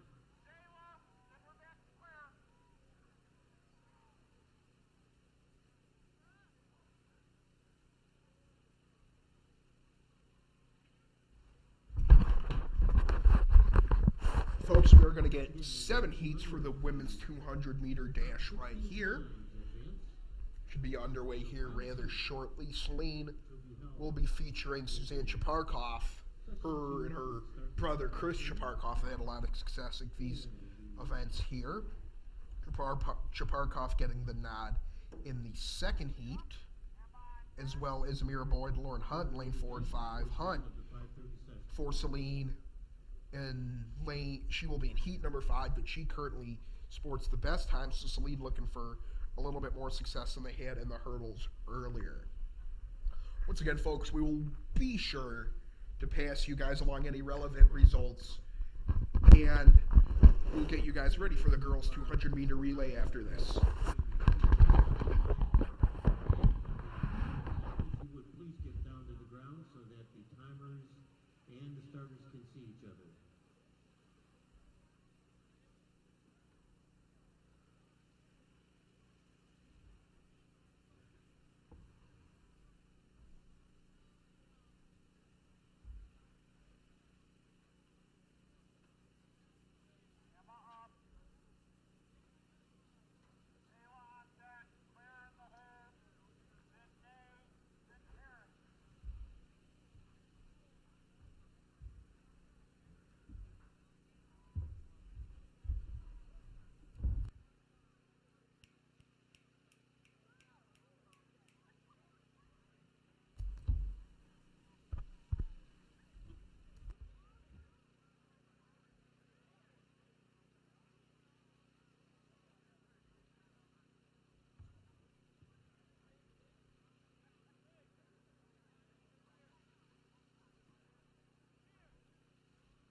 And once again, round one.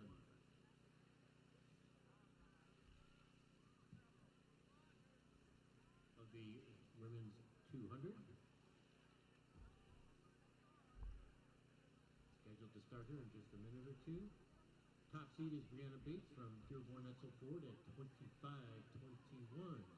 Her 25:21 is the second best time in the state. First is Kamari Hawkins from Grand Blanc at 24:93.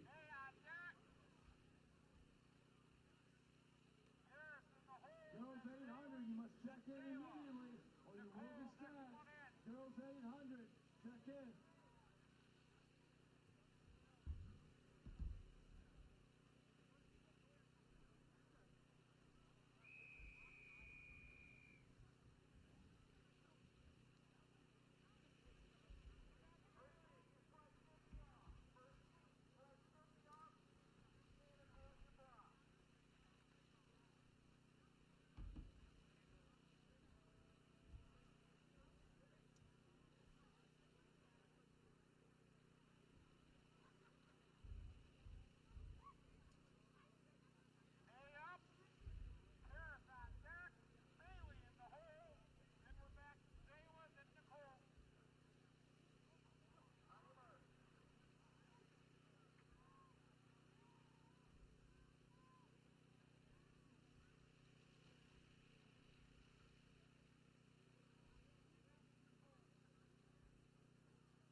Heat number one, 200-meter dash. And folks, we are back for heat number one in the women's side of things right here. And off to a good start in lane number 4, followed by lane number 5. That will be Brianna Bates in lane number 4 to take it, while Isabel Abdush, a junior from Holt, has another solid run for Holt. They finish in second. She finishes second also in lane number 5. In the second heat, we will have Allie Nagel, a junior from Novi, in lane 1. Shanti Boyd Atwater, sophomore from Ryan Roosevelt, in lane 2. Suzanne Chaparkoff, a junior from Saline, in lane 3. Amani Newells, a senior from Jackson, in lane 4. Felicity Norris, a senior from Brighton, in lane 5. Jakai Wallace, a sophomore from Jackson, in lane 6. And Gianna Hicks, a sophomore from Dearborn Divine Child, in lane 7.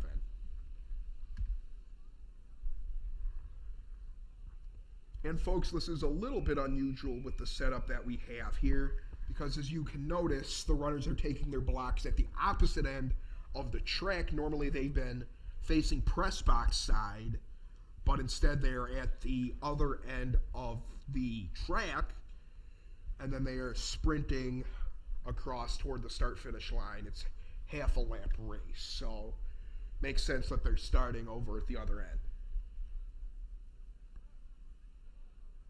Folks, just about ready to kick off here with the second heat. Amani Newells, that senior from Jackson, is currently in lane number 4. And Newells, I believe, currently out in front. We have several. This is going to be a really close competition right here. Chaparkoff for Saline is in third, but by a hair, it will be Newells who takes it over Felicity Norris. Solid run there by Chaparkoff, bringing home a third place finish. We now move on to the third heat. Jewel Clark from Monroe is in lane 1. Lauren Basic, a senior from Dexter, is in lane 2. While Marissa Porco, a senior from Northville, is in lane 3. Brooke Gray, a sophomore from Brighton, in lane 4. Melania Serafin, a senior from Northville, in lane 5. Gabriel Primkus, a senior from Romeo, in lane 6. Jalissa Adams, a freshman from Holt, in lane 7. And Jashauna Rogers, a freshman from Romulus, in lane 8. Once again, folks, this is the third heat out of 7 in this preliminary qualifying race here today for the girls' 200-meter sprint.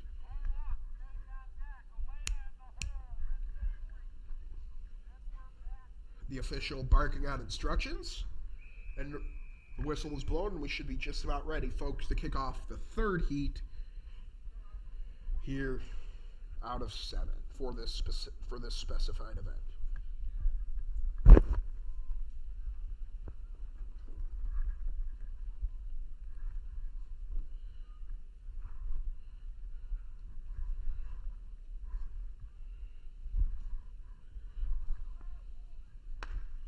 And with that, folks, the whistle's blown. And out of the gun, in first place. Looks like we might have a bit of an upset right here. Or not. We had a runner on that outside lane that was doing well briefly, coming from our vantage point. However, it is going to be lane number 4 again, or lane number 5, excuse me. I believe that was Felicity Norris who registered a soft run. Seraphin, excuse me, from Northville. Solid run. She finishes in first. Now move on to heat number 4. Emma Thackeray, a sophomore from Trenton, is in lane number 1.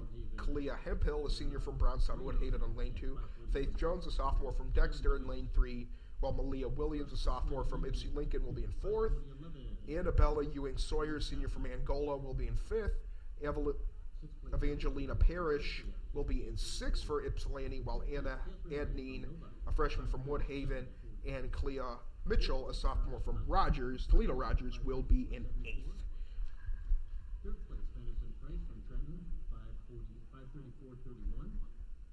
Second place, As we just about 7 minutes away from approaching high noon here, as we officially approach the afternoon part of the Golden Triangle events. Now move on to the 4th heat. Runners ordered to take their marks, and they are just about ready to rock and roll right here.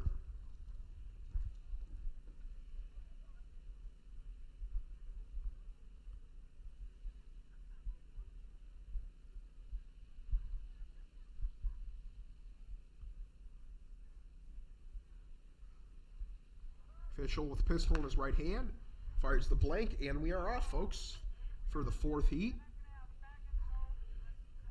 Heat 4, round 1 of the women's 200. And here early, looks like we're going to have a definitive winner, and that will be Malia Williams, a sophomore in lane number 4, who easily brings home the win right there.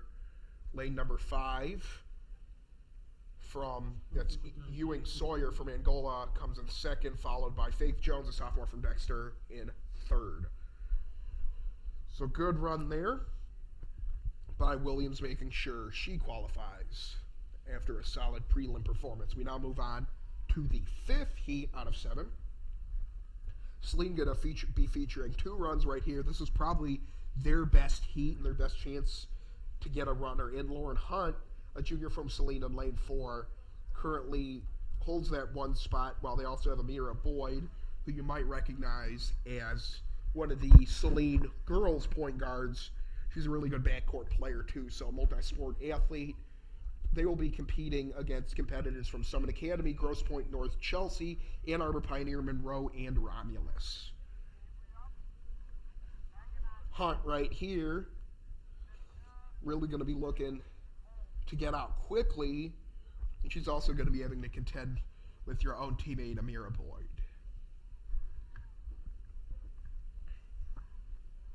Boyd's older brother, Brandon Boyd, who used to go to Skyline, was a great football player and track runner, I should say, for Saline, so following in her family's footsteps. And out here early, it's neck and neck between both Saline competitors, but I think it is going to be Hunt that takes it over Boyd. Hunt does take it in lane number 4 over Boyd, so Saline does exactly what they need to do with 2 solid runs, and they take the top 2 spots in the 5th heat. Moving on to the 6th heat, folks, we have Haley Williams, a junior from Pinckney in lane 1, Brianna Spring Norwood, a junior from Toledo Rogers in lane 2. Gianna Belisario, a sophomore from Farmington Hills Mercy in lane 3. Alina Petrilia, a freshman from Howell in lane 4. Michelle Luna, a senior from Angola in lane 5. Jacqueline Brines, a sophomore from Ann Arbor Pioneer in lane 6. Zoe Madden, a junior from Grosse Pointe North in lane 7th. And Sarah Kettings, a sophomore from Chelsea in lane 8 here in the 6th heat. Visit the swing concession stand and report swing athletics. And folks, the record is held, and the Golden Triangle record is held by Navia Battle from Wayne Memorial, who broke both of the old records in 2016. Right here, Petrilia, the freshman from Howell, currently in that one slot with a time of 26.34. And with that, folks, they are out and sprinting right here. And we already have quite a bit of competition for the front. But right now, it is anybody's guess. This is shaping up to be one of the closest heats we've had. And coming down to the line, it is going to be a photo finish. Oh, man, I think lane number 5 won that there. And that is featuring Michelle Luna from Angola. She was behind. She did a good job busting it into high gear. That was a really close finish right there. Probably the closest finish we've had in any event here. As we are now at the 7th prelim here, folks. Final prelim heat for this event. We have Katie Clausen, a senior from Trenton in lane 1, Nyla Hood, freshman from Ypsilanti in lane 2, Avery Campbell, lane 3, Mackenzie Sullivan from Farmington Hills Mercy in lane 4, Cassandra Campbell from Fenton in lane 5, Kayla Perkins from Northville in lane 6, Vian Sturm, a junior from Fenton in lane 7, and Autumn Claiborne from Summit Academy in lane 8. Sullivan from Farmington Hills Mercy currently holds that one spot courtesy of a time of 26 seconds and 34 milliseconds.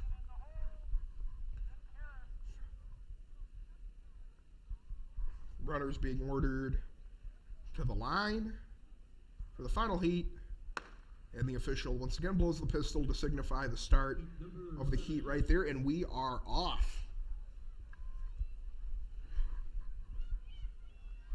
And here early, it is anybody's race as we approach down to the finish line right here. And we are going to have another close finish. Wow. Between Campbell of Fenton and Sullivan of Mercy. That was about as close as you can get. I'm not going to try and call that. I think lane 5 may have pulled that out, and Campbell from Fenton, but still it's anybody's guess. So the last 2 heats, really, really close indeed, folks. And that will conclude the prelim heats. We will now move on to the men's 200-meter prelim. The Saline High School and Golden Triangle record.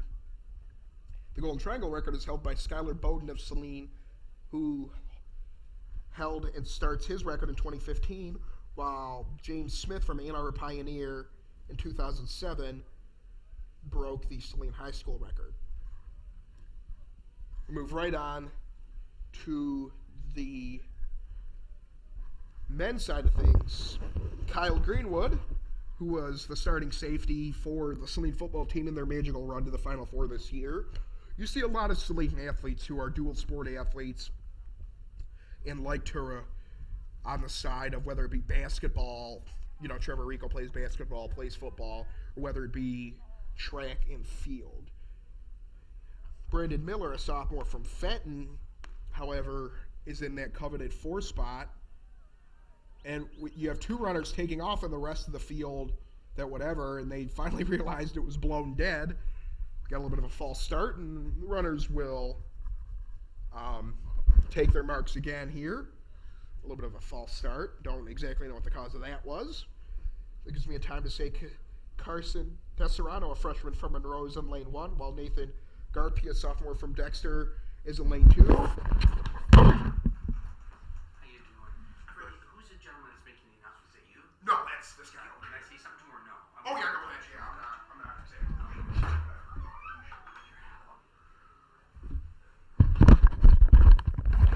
Sorry about that, folks. We had a visitor up here who I had to let in, but we were just about ready to conclude or start the first heat.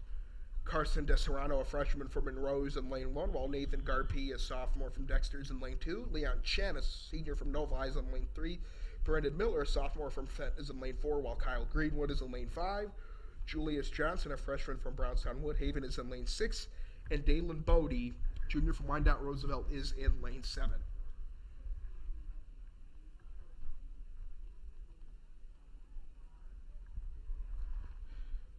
Runners just about ready to take their marks here, folks. They're down in their stances, and we are off. See if Greenwood for Celine's able to deliver right here. And Greenwood right now having a solid run. I believe he's in second, but it's going to be yet another Fenton runner, and Miller, who's gonna easily sneak away with that second place or that first place finish. And at the line, it was between Chen and Greenwood. I think Greenwood won and finished in second. We now will move on to the second heat. That will feature Yvonne Davis, a junior from Plymouth in lane 1. Niels Lindy, a junior from Saline in lane 2. Brennan Van Ripper, a junior from Chelsea, in lane 3. Quinn Broussard, a senior from Grand Blanc in lane 4. Matt Gipple, a junior from Coldwater in lane 5. Stephen Brown, a freshman from Grand Blanc in lane 6. Stephen Uchendu, a senior from Jackson in lane 7. And Christian Warren, a senior from Toledo Rogers in lane 8.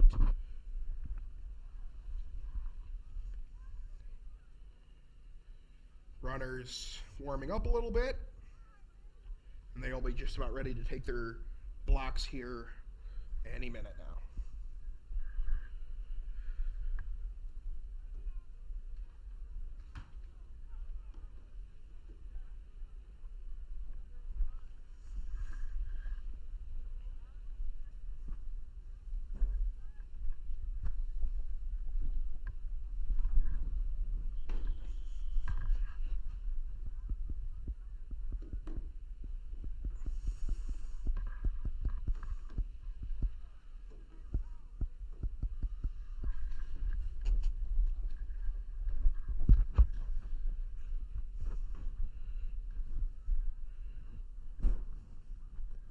And once again, folks, we're about ready to kick off the second heat right here.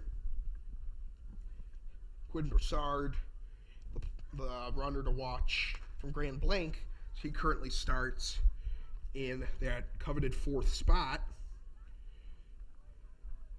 And out of the gun right here, looks like it's anybody's race. Really close right here.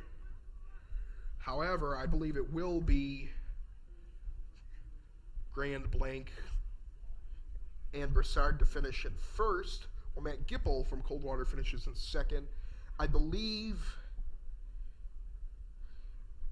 Lindy from Saline was either in last or second to last, so not a great run for him.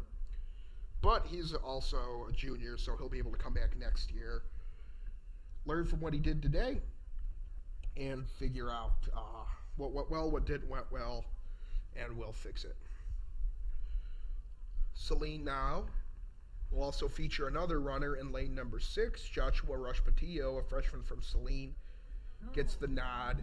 Dylan Puri, a freshman from Son Amanda Academies in lane 1, Jed Miri, a junior from Pioneer in lane 2, Gabe Cruz, a freshman from Angola in lane 3, John Jackman, a senior from Romeo in lane 4, Nolan Knight, a senior from Northville in lane 5, Ya Aduru, again, running again, a senior from Dexter in lane 7, and Dantes Gregory, a senior from Romulus in lane 8. Once again, folks, we will have 7 preliminary heats for the men's side of things as well. Sometimes the heats for the boys and the girls vary a little bit. One might have 6, one might have 7, just depending on how many competitors there are and who didn't show up and whatnot. A lot goes into that. But at least for this event, both on the girls and boys side, we're having 7 heats each.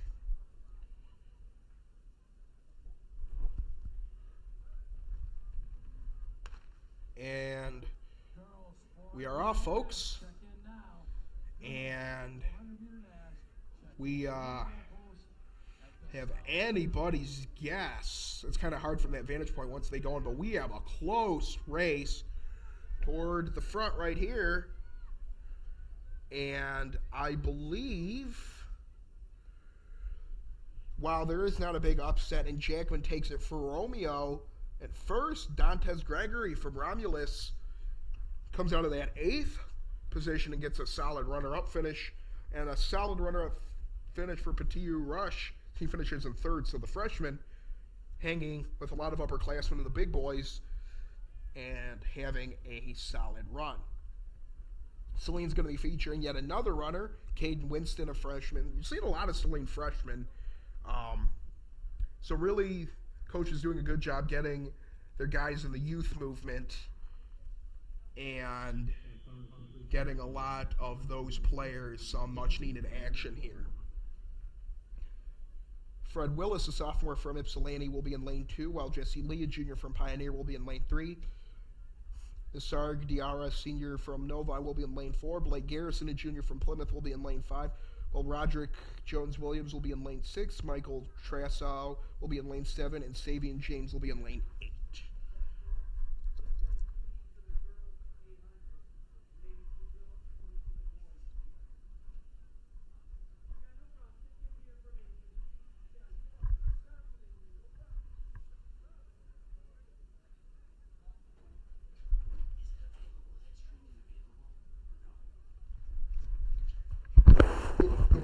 It is on SeleneLive.com.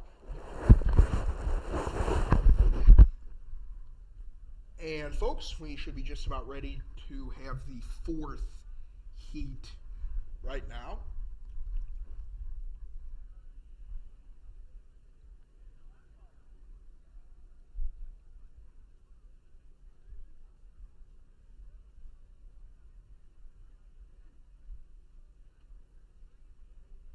Runners taking a quick breather before the 4th heat commences, and we are off.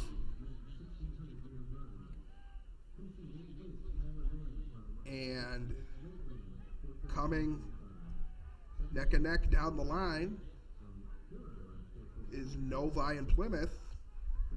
However, it's going to be Diarra for Novi that's going to take it, while Blake Garrison and Plymouth finishes in 2nd. 3rd will be Jesse Lee, Pioneer. So they round out the top 3. We move on to heat number 5 with Aiden Johnson, a sophomore from Summit Academy in lane 1. Jacob Gibson, a sophomore from Angola in lane 2. James Buckner, a sophomore from Waterford Mott in lane 3. Malachi Locke, a junior from FC Lincoln in lane 4. Dimitri Zervos, a senior from Northville in lane 5. Ian Trotter, a junior from Pinckney in lane 6. Cameron Kemp, a senior from Romeo in lane 7. And DeTwan Horton, a senior from Grosse Pointe North in lane 8.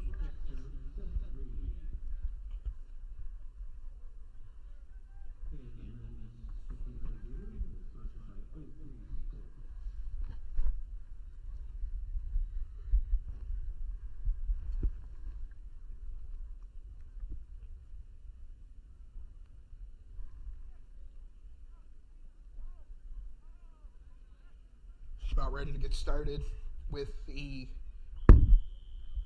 5th heat here. Once again, folks, this will be the 5th heat out of 7.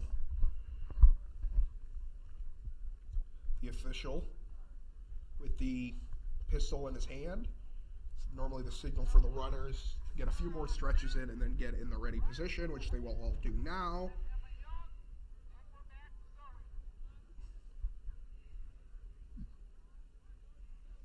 And the pistol should be blown here any second. The hand is raised and the pistol is fired, folks, and we are off. In the 5th heat. Good run, obviously needed. You make your life a lot easier if you're able to start in that lane number 4 and do what you did earlier and get that win in order to put yourself in the finals later tonight. Following athletes need a report for the And we got a little bit of a shocker right here as Dimitri Zervos from Northville in lane 5 takes it over Malachi Locke, who was the 1 seed from Ypsi Lincoln. He finishes in 2nd. So Zervos, who didn't start following athletes need a in report for that quickest lane, is the quickest in that heat. Julianne Libler, Brighton. Now we move on to heat number 6 Kayla Goff, with Daniel Angola, Elizabeth Rittering, Paskowitz, a sophomore from Trenton in lane 1, Julio Ledzema, a senior from Waterford Mott in lane 2, Nigel Hargrave, a junior from Ypsi Lincoln in lane 3, Noah Sage, a sophomore from Fenton in lane 4, Kellen Reed, a junior from Holt in lane 5, Jakari Kirkland, a junior from Grand Rapids Northview in lane 6, Cody Skavinicki, a senior from Monroe, running again, and Job Sadler, a junior from Wyandotte Roosevelt, running in that 8th slot. Sage, sophomore from Fenton, has the 1 spot, courtesy of a time of 22.99 seconds. After this, folks, we will have the women's 800 meter final. So that will be 2 laps around this field right here.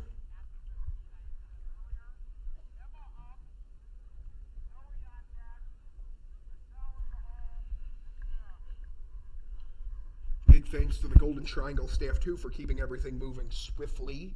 A lot of organization goes into this, folks, and every year Celine and the staff does a really, really good job of making sure that everything's organized, that everything's planned out, and that if any hiccups are brought up, they are promptly addressed. When you have this many athletes, obviously with so many different events, you have the risk for injury. Big shout out to our training staff, Jamie Coral, with ADI training. She also does a lot of stuff around here for the football team and all the sports teams. Celine gets their own athletic trainer. With that being said, we are just about done with the 6th heat here, and it will be Sage, the sophomore from Fenton, who easily takes it over Kellen Reed, freshman from Holt, in lane number 5. We will now move on to the final heat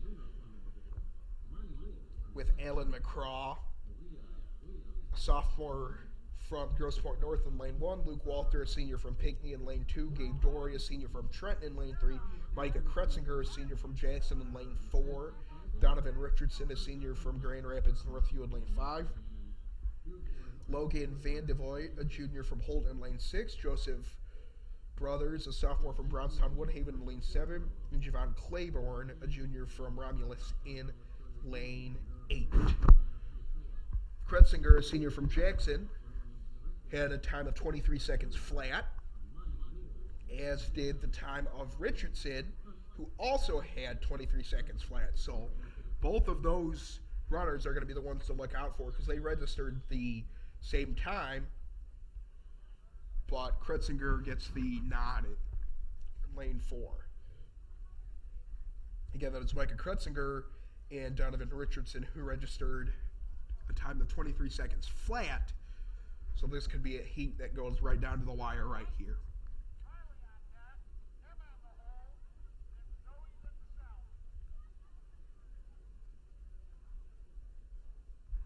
Runners take their marks. And the whistle is blown. And we are off and running here for the final heat before we move back onto the women's side of these events. And true to form, folks, we have like a 4-way battle for the win. Holy moly. This is anybody's race coming down to the end. Claiborne from Romulus almost nipped Kretzinger. I don't think he got there in time. I think Kretzinger won by the skin of his teeth. But Claiborne was able to get it barely. What a close race that was. Folks, with that final heat concluded, we now will turn our focus to the women's 800 meter. Here. And the ladies will get warmed up right here. We'll step aside rather quickly, but we'll be sure to bring you guys the women's 800 meter final here from Celine Hornet Stadium.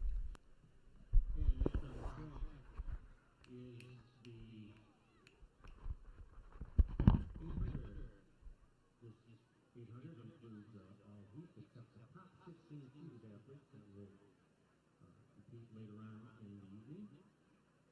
Women's 800 is sponsored by Michigan Power Road.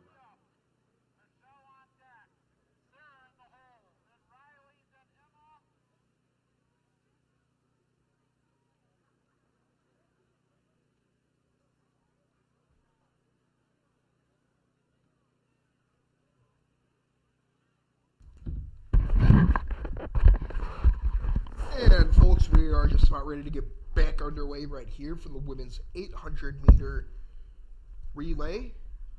This record is held by Hannah Meyer, the Golden Triangle. She holds the Golden Triangle and Celine High School record with an identical time of 2 minutes, 7 seconds, 86 milliseconds, and she has held that record since she set it in 2013, while the Michigan High School record is held by Gina Gall from Grand Blanc in 2005, and the U.S. record was set in 2013 by Mary Kane out of Bronxville in New York. So looking at the entrance list, it does not appear that Celine will have any runners competing on this event. So each one of these ladies is going to want to register a time overall that equals one of the top 16 times, because the top 16 runners for the heats combined, they take all of the runners' times, and then whoever has the 16 fastest times, regardless of results, gets to clinch a berth in the finals. However, normally if you're going to finish, anywhere in the top 5, you're a pretty safe bet to advance. Women's 800 meters, folks, will be a 2-lap brisk jog, I guess, around the track here, and it's a little different because obviously with a 1-lap race you're going to be sprinting a lot more, or half a lap even more in the 200 meter, but in the 3200 meter obviously it really is kind of a jog. So this is kind of one of more of those intermediate races where you're going to see elements of both. Out here early as they approach the first checkpoint. It's anybody's race right now. Looks like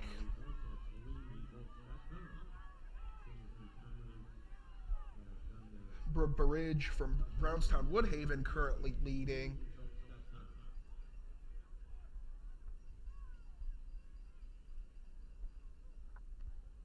Bridge, a freshman, currently holding point for the Woodhaven Warriors, while Madison Brady from Woodhaven is in second. So early success for Brownstown Woodhaven as they currently hold the top 2 spots.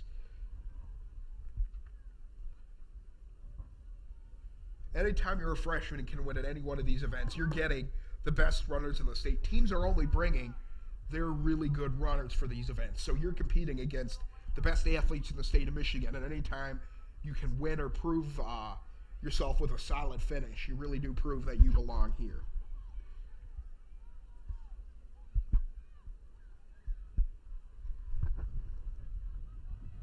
Coming out of the home stretch here, both Woodhaven runners dropping back a little bit. They are currently neck and neck for second and third. All eyes are on the front. I believe that is runner from Wyandotte Roosevelt.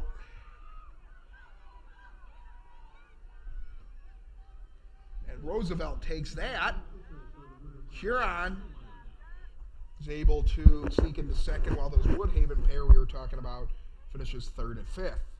We're going to get the rest of the runners here to come across the line. We got one more athlete that we're waiting on.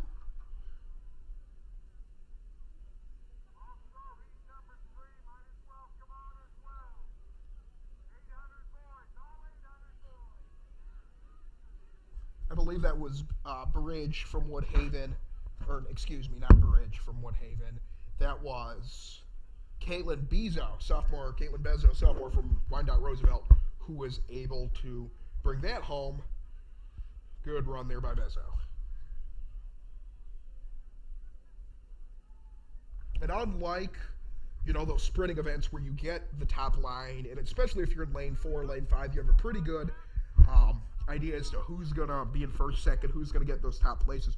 With a race like this, you have so many different athletes separated by a matter of 1-2 seconds. So there's really no way of predicting who comes out of this on top. The variability factor is really kind of shaken up a little bit.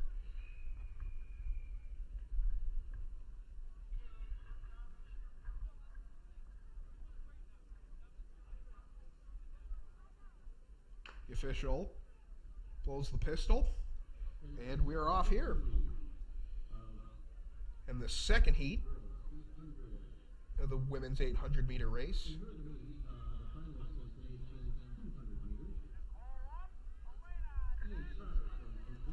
So they are now approaching the half of the straightaway that's opposite the press box. Right here, if you look out from our vantage point, if you look out into the grass field, you have athletes practicing in the shot put pit for later tonight when we have some field events. So we'll be sure to keep you guys updated on the full itinerary of things. Right now, still anybody's race as all the girls are in one defined pack. However, it looks like we have two Divine Child defined runners. That's the pairing of Eliza Frazier and Brooke Aho. Aho, who ran earlier and ran well. So it's Aho and Eliza Thayer, who are currently out ahead of the pack for the Divine Child team.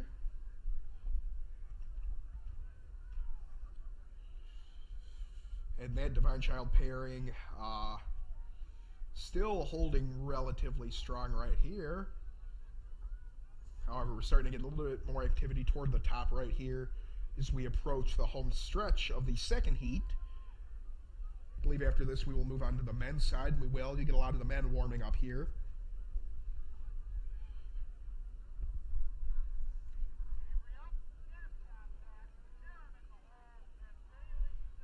And as we come down the home stretch, holding true to form all day, ladies who started off good starting to fall back a little bit. We got anybody's race right here. Chelsea's in second. Those Divine Child pairings are back in fifth, but it doesn't matter because I believe that might have been Catherine Stone from Ipsy Lincoln who was able to win that.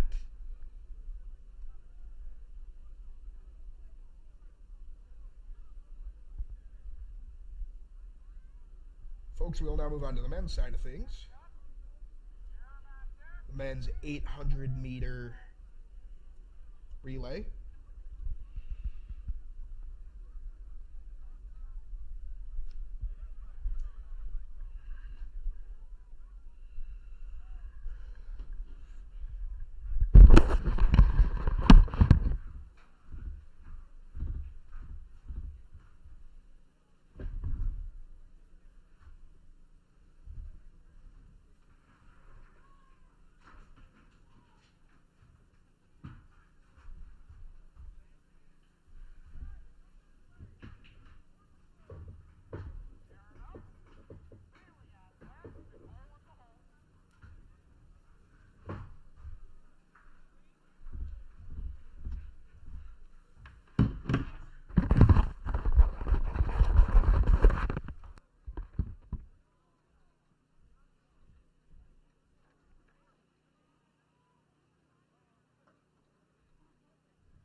On the track is the men's 800. We are expecting 2 heats in the men's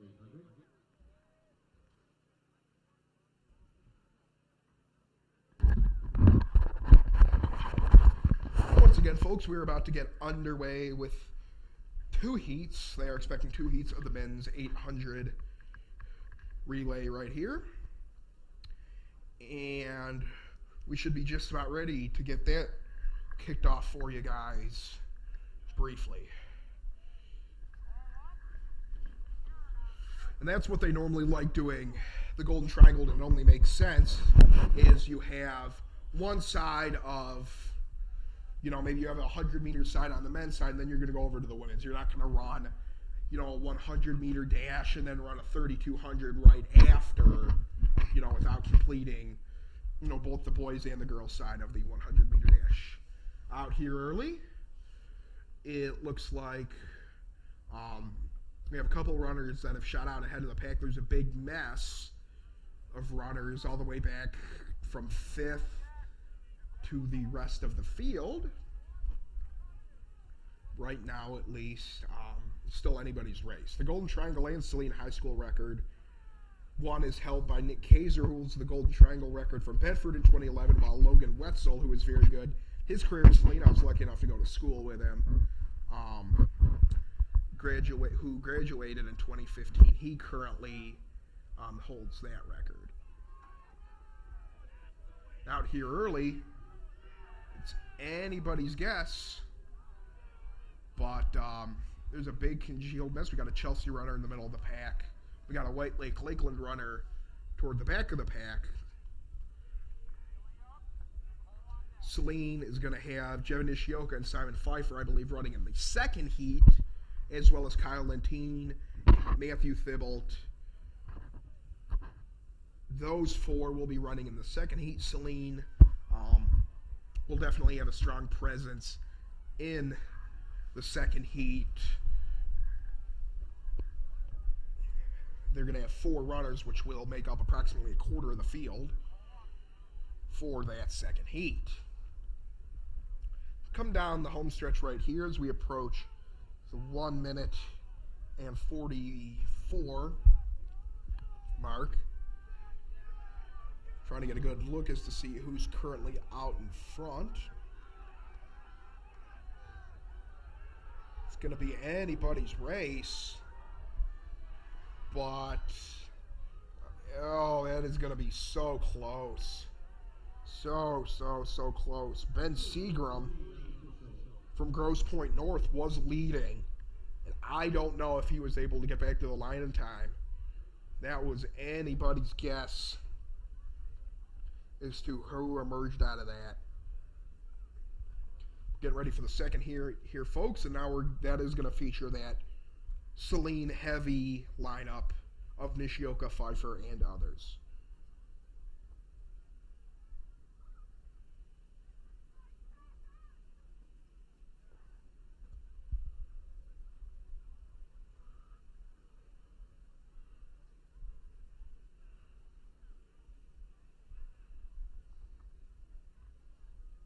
And once again, the second heat of the boys 800. We're going to move on to the second heat now.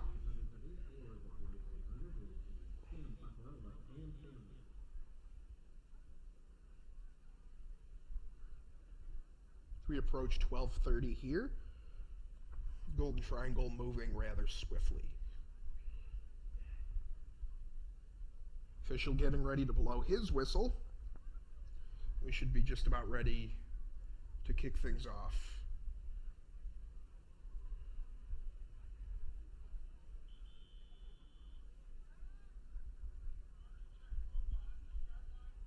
Officials making sure that all runners have their feet behind the start line. Starter's pistol is blown. And here we go for the second heat of the men's 800-meter relay.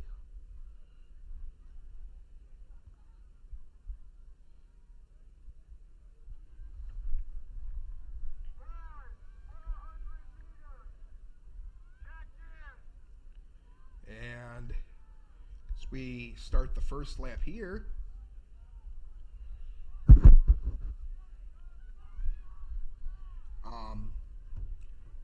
field spread out a bit more than it was with the first lap of the half yesterday.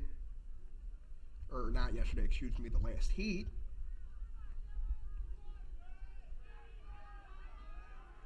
And right now, it's Grosse Pointe North and White Lake Lakeland in a dead heat. As we start here with 1 lap to go.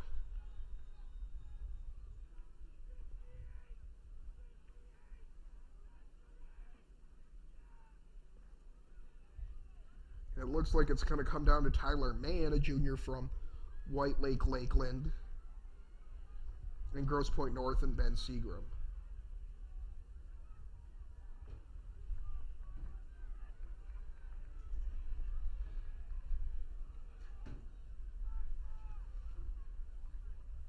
And right now Seagram's still holding the point, albeit not for long, it appears.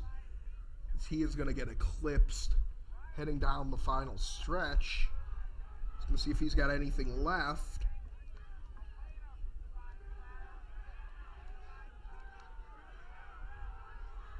But right now, looks like we're going to have a no winner here. Is Seagram falls all the way back to 4th.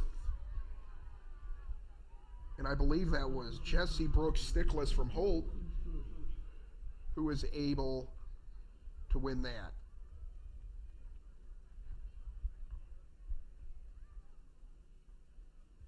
Garrett Schreck from Grosse Pointe North, folks, won the last heat.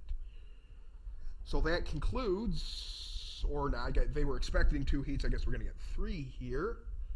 We're going to have 3 Saline runners this heat.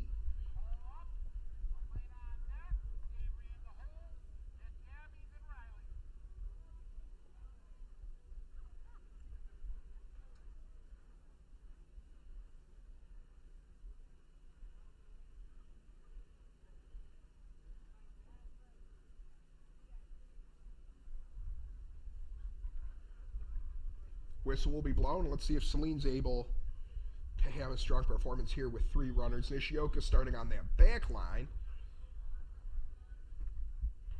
He ran in the Golden Triangle last year, so he's going to be a bit of a veteran.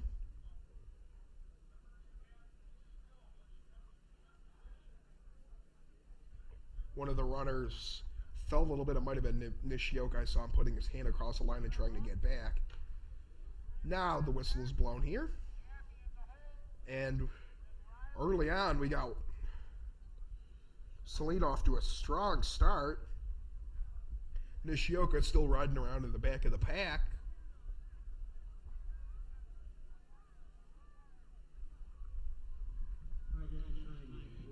But Nishioka still currently in last.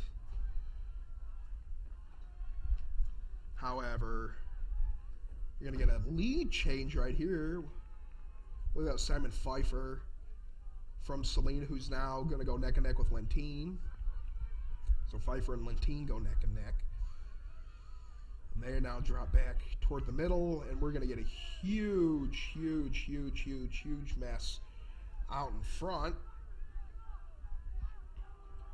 Peter Pepler-Muru from Cranbrook was briefly leading, as was Saline, and now Saline has 2 of their runners fall back to the middle of the pack. You would like to see them ideally be able to at least get 1 runner into the final, but after that strong start, I think that was Pfeiffer who started off quick and then burned out, and now he's in last. Nishioka is in second to last.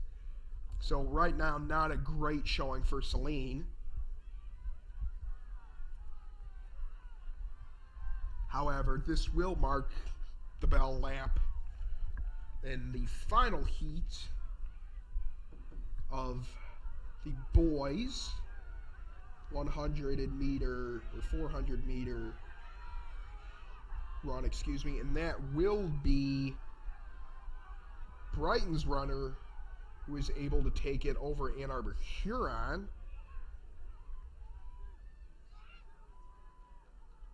It's a solid run right there for Brighton.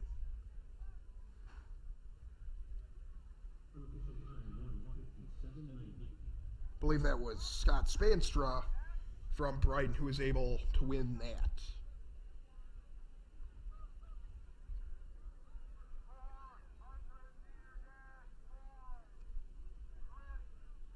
Wow. Second was James Cardwell for Huron. Folks, now we are going to move on to the women's 400 meter dash. Celine's going to have Suzanne Chaparkoff in this event. And next on the track is the 400. The women's 400 is sponsored by Steadfast Chiropractic. And the men's 400 by... We'll have the women's 400, the men's 400, and then we will move on to the women's 300 meter hurdles. Once again, these are all heats. The Golden Triangle record is held by Taylor Manson from East Lansing in 2016. And the Saline High School record is held by Aaron Humphrey right down the road, right down Willis Road from Ypsilanti Lincoln in 2006. So that record has stood for almost 15 years now.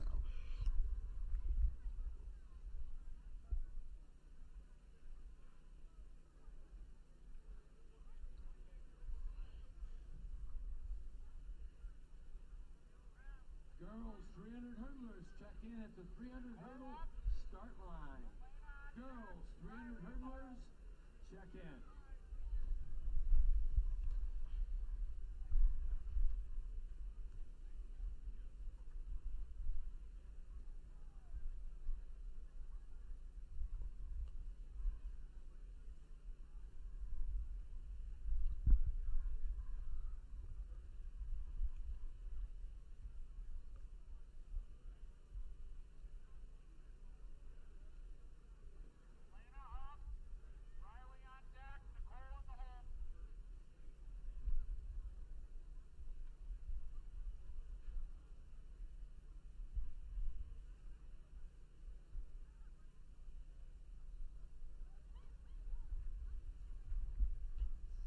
Again, girls 300 hurdlers report on the infield near the 300 hurdle start line.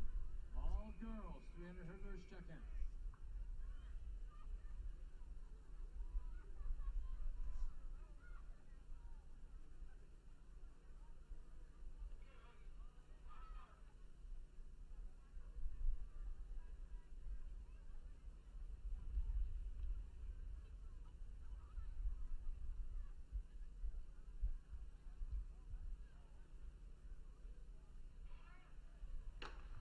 And off we go, folks. This will be the women's 400 meter relay. Men's long jump is completed. The women's long jump is open for warm-up, and And I believe start at 1:30. Women with this first heat, we're only going to have 5 athletes competing. and scheduled to start at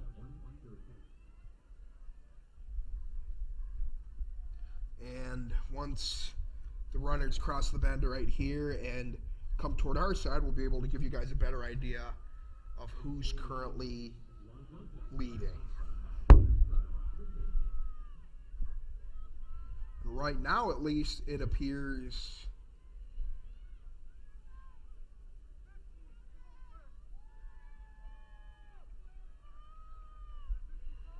that Chelsea will finish in second. Wyandott's going to be in third. Holt's going to be in fourth. And in first, we're going to have to get a name on that. I believe it was someone from either Brighton or Northville. And now official time, 1:03 for the winner of Heat 1. Winner of Heat 1 had a time of 1:03, which is just about 10 seconds off the record held by Aaron Humphrey of Saline High, who holds the Saline High School record set in 2006. Folks, we are now ready to kick off the second heat of the girls 400 meter relay. That will then be followed by the women's 300 meter hurdles, the men's 300 meter hurdles, and then the women's 4,000 meter DMR, which is a long, long run.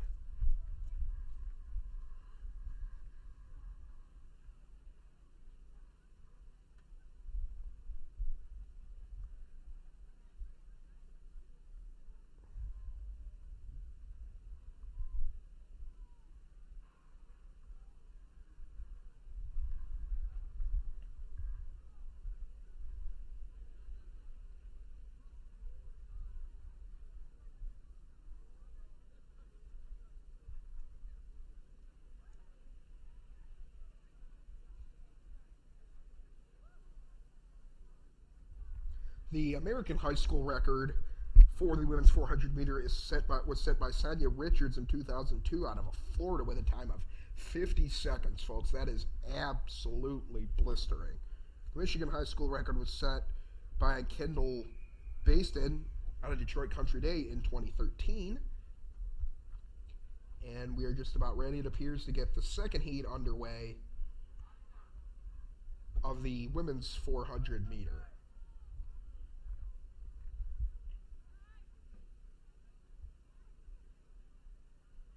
Official waiting. Apparently he's waiting on something. And the pistol is blown, and here we go.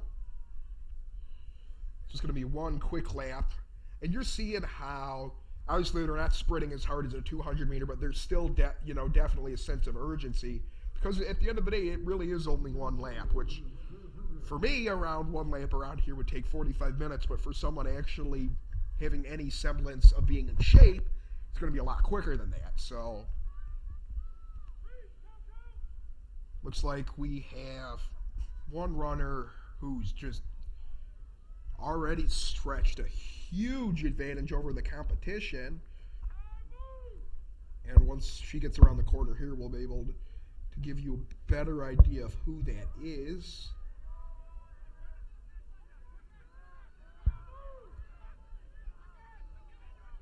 I believe that is a runner out of Romulus. Or Romeo, excuse me, that's going to be Cindy Goodrich out of Romeo, who blisters the competition. She had a solid 5-6 second advantage over her runner. So Goodrich easily qualifies. Solid time right there. You will see her running later tonight.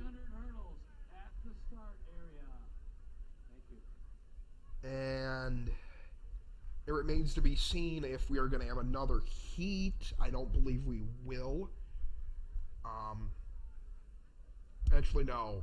I think we do. It's kind of hard because you have ladies walking around in a million different directions trying to tell who's doing what. But since we are starting to have runners at the starting blocks, I believe we will have runners right here. And I also believe that this is Chaparkov for Celine is going to be running. Celine used to have with their runners, they used to have like this really like light yellow like vest with these blue shorts, and I think they still do on the men's side, but for the women's side they've transitioned to more of this dark like maroon navy blue, so it's a bit harder to pick up, at least from the press box and I would imagine from the spectator stands. Once again, Brooke Steer.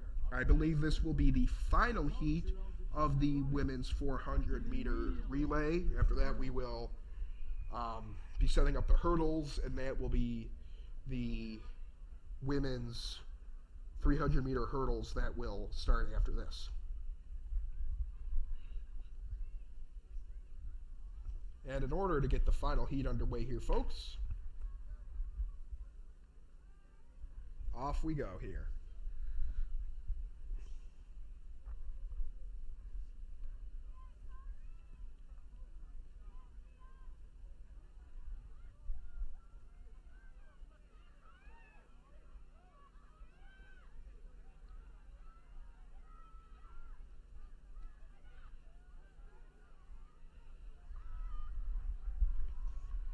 And starting off right here in the third heat as we cross the final home stretch of this heat right here.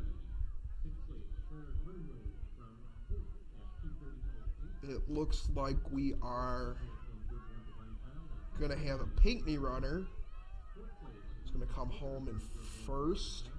Though she's being hotly pursued by a runner from Pioneer. However, Pinckney, who's already had a very solid running night today, I believe that's going to be Haley Williams from Pinckney, who's able to squeak across the line. And I believe we are going to have one more heat here, folks. And now I can confirm that this will be the one that Chaparkov gets the nod in.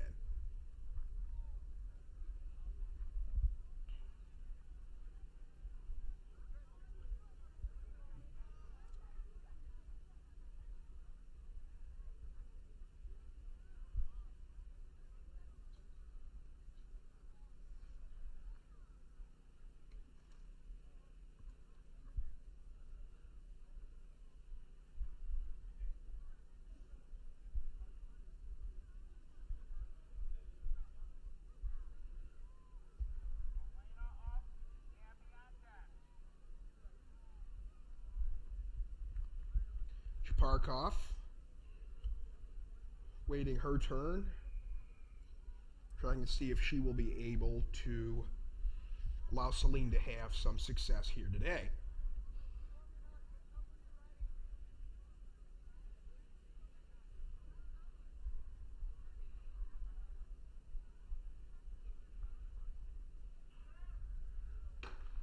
And with that, folks, the whistle is blown here out of the women's 400 meter.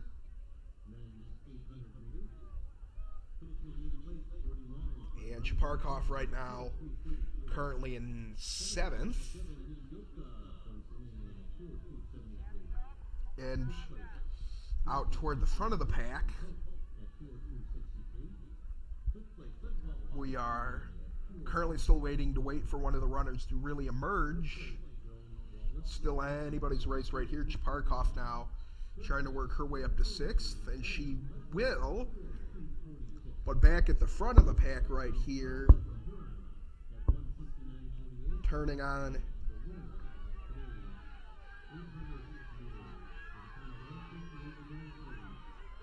the afterburners right here, I believe, is going to be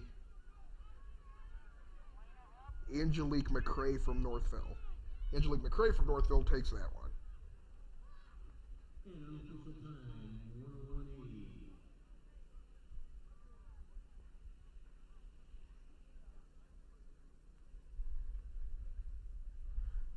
And that, folks, I believe we're going to have another heat of the men's now.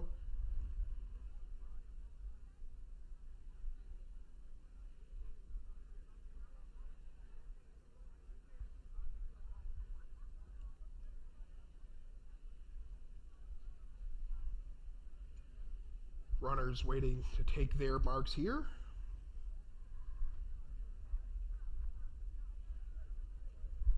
So we now are on the men's side of the 800 or the 400 meter final.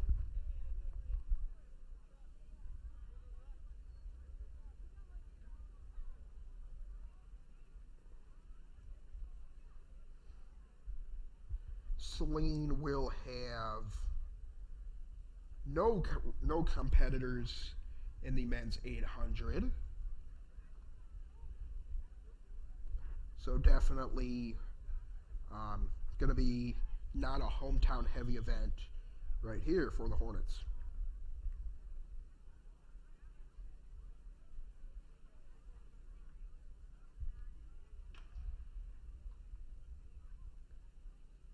And folks, we are off here in the first heat of the men's 400 meter race. We got 5 competitors once again right here.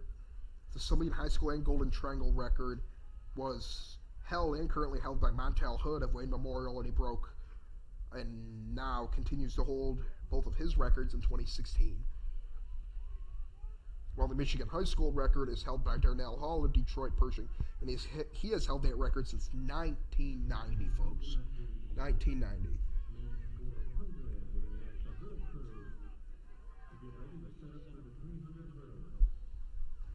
And out here, looks like we're going to have a Dexter runner. Zarnecki from Trenton's going to come home in 3rd. We're going to have a Dexter runner coming across in 2nd place.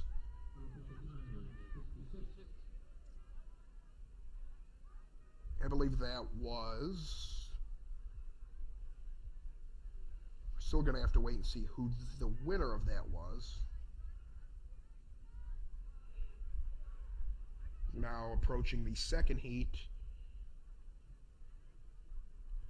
of the men's 400 meter relay. It is, over the course of time, it's an interesting discussion. You see athletes getting bigger and stronger. Anybody that's over the age of 65 that's watched football will tell you how 45, 50 years ago offensive linemen were 250 pounds, and now you're struggling to find one who's over 300 pounds. So over the course of just sports in general, you're seeing athletes getting physically fit, stronger, better, as more emphasis is placed on exercise science. So when you see these records that have held since 1982 and 1990 in the case of Darnell Hall out of Pershing. That's just absolutely insane.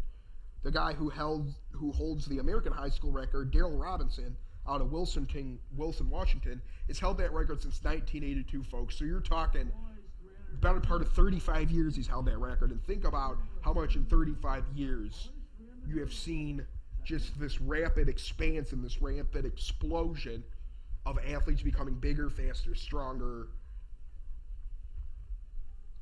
And we are now off on the second heat of the boys 400 meter relay. Coming out of the turn.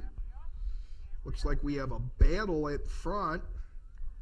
Several of the runners starting to spread out right here. And toward the front, we have a neck-and-neck tie. However, I believe it's going to be number 668, who is currently and will edge out his competitor. That is Michael Hose from Brownstown Woodhaven. So Hose takes that for Woodhaven.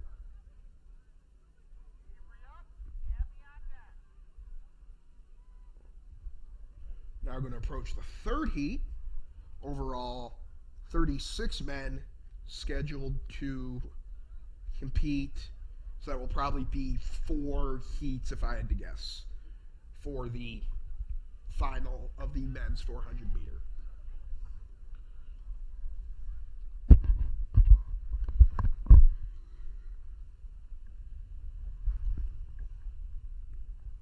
We're about to approach 1 o'clock here, folks. So the afternoon is ticking away. We've already been on the air for 3 hours, and it seems like we came on 5 minutes ago. And that's what happens with these events like this. You get so immersed, you get so just caught up in the action and everything.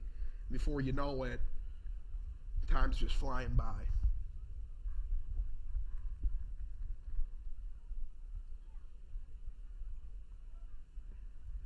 Official blows the starter's pistol, and heat number 3 is off and running. And out to a strong early lead right here.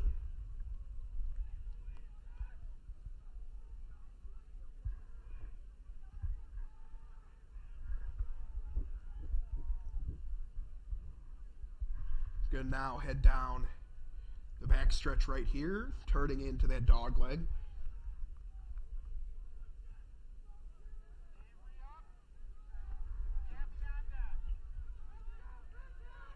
And we got a little bit of a change at the front of the pack. It's like Brighton's right there, Grosse Pointe North is right there, Pioneer's right there.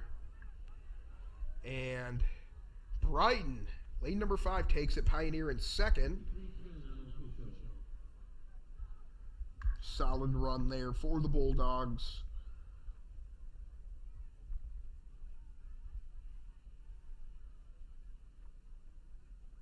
I believe that was Sean Foster, folks. Sean Foster out of Brighton, who was able to take that.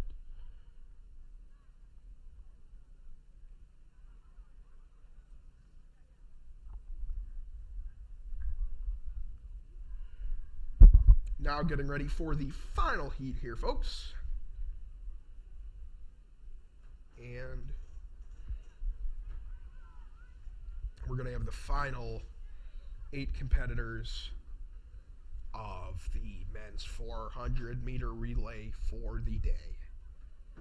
After that, we move on to some hurdling events. We haven't seen those since about 10:30, 11 o'clock.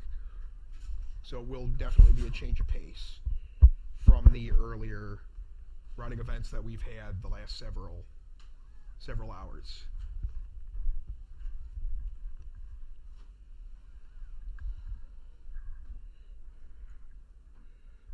Runners just about ready to take their marks here.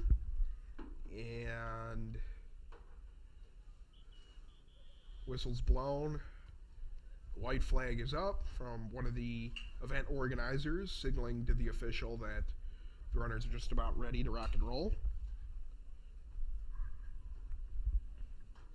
And the pistol is up.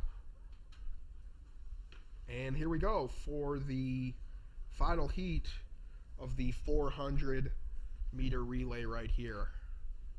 Out in front, we got a neck-and-neck battle coming right out of the chute right here, and we got another neck-and-neck battle for third and fourth. Definitely still anybody's race right here as we're halfway done with the final heat here. Now is where things really start to get interesting. Approach the dog leg, and the final turn right here. I believe that's going to be Grosse Pointe North. Get a little bit of a battle in the front here between Grosse Pointe North and Chelsea. And boy, I think Chelsea's going to win that. Yeah. Still anybody's guess as to who was able to get across first. But I do believe that Colton Trevino for Chelsea was able to get across first. He was stuck in a neck-and-neck affair right there with his Grosse Pointe North counterpoint, Nate Truss. Truss finishes in second. And folks, that will conclude the men's 400-meter relay. We will move on to the women's 300 hurdle in a little bit. We will be back to bring you guys that action right after this.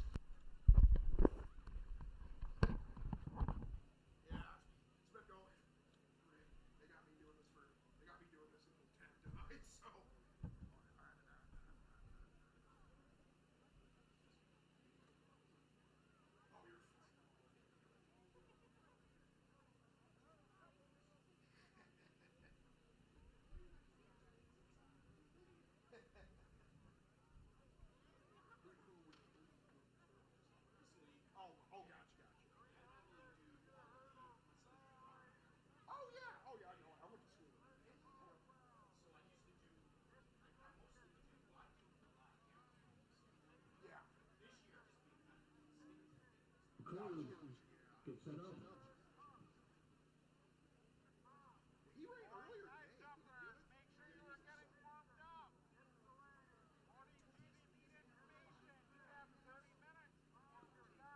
Girls distance medley relay teams.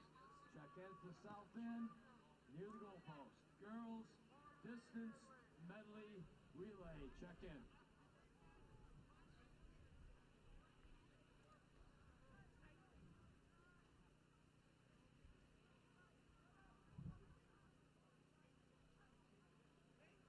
All boys high jumpers, check in. Boys high jumpers, check in immediately. All boys high jumpers, check in. All right, hurdle crew, let's get set up for the 300. Girls 300, flat mark with no hole showing.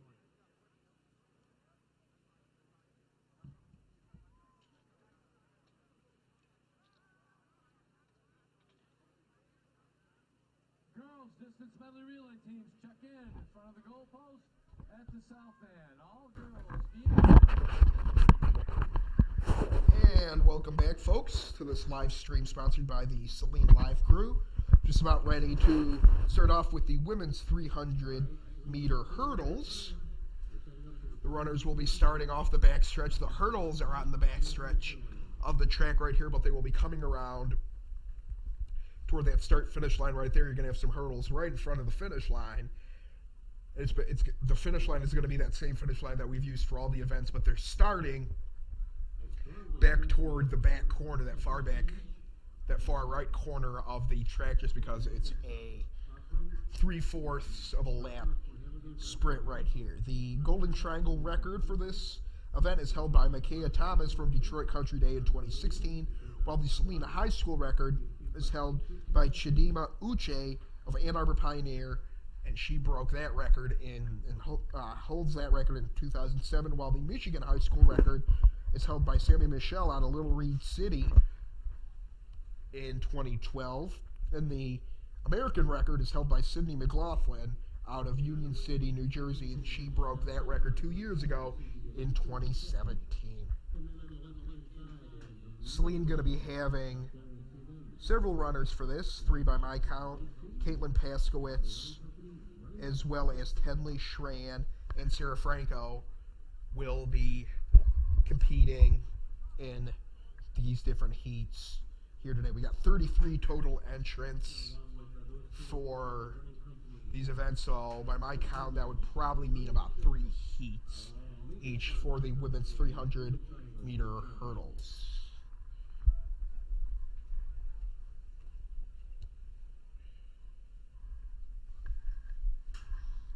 Should be just about ready to kick off with the first hurdle action that we've had in quite a while, folks.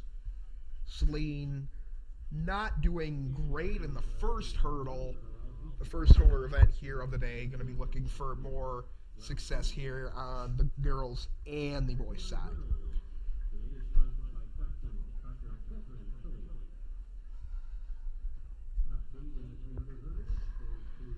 We're going to have a little bit of a break right here, folks, while the runners get ready. We will be right back after this brief break.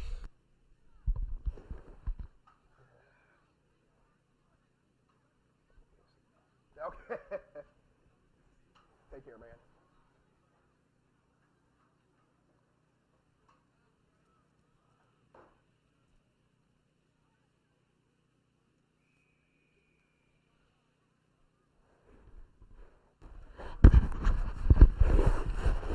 And the whistle has been blown, folks, and it appears that we are just about ready to get first leg of the girls' 300-meter hurdles underway.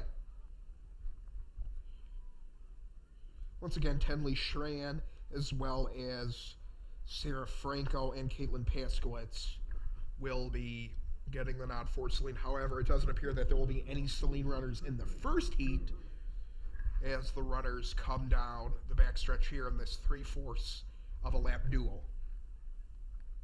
And still a little bit of stagger out in front. Definitely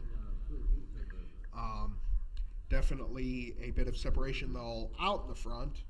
You got to be careful right here, even if you're... This is one of those events where, unlike if you're running and you're out, you maybe can let off the gas a little bit. If you let off the gas here at all, you might win by 5 seconds, but if you hit a hurdle, then everything you just worked for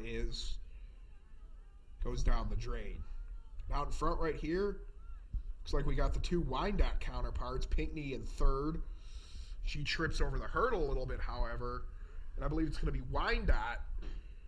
Good race for Wyandotte right there.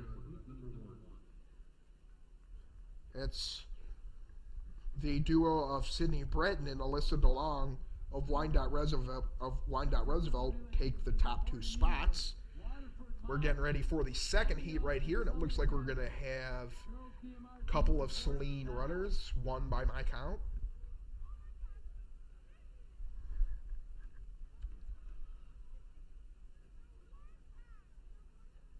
And once again, the long is open for women to warm up. All right, folks, we are just about ready to get the second heat going here today.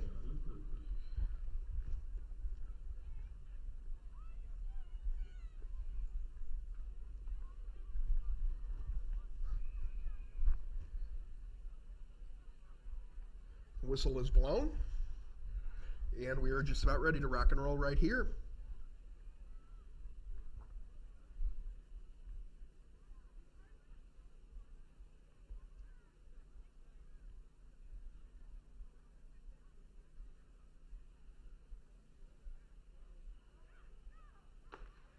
And with that bullet shot, we are off.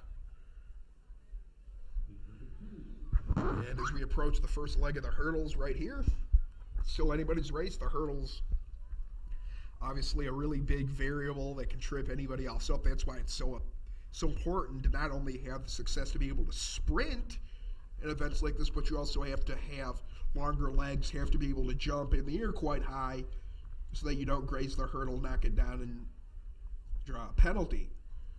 And out front right here, it's anybody's race. But at least early, Celine looked like they might have a shot, but dropping back a little bit was Paskowitz for Celine. She ends up finishing 4th. So Celine and Paskowitz finish in 4th as we get ready for another heat right here. This, I believe, will be the 3rd and final heat of the girls' 300-meter hurdles.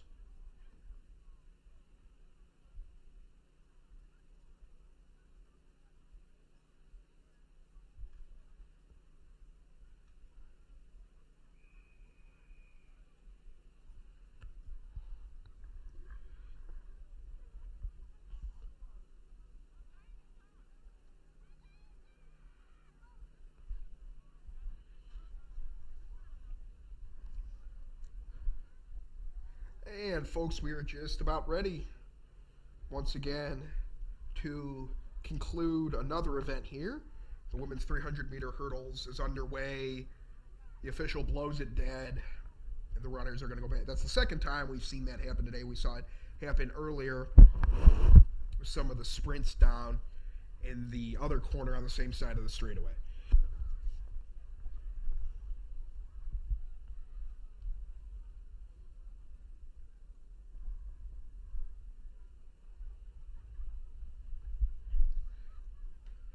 Just about ready to rock and roll here, folks.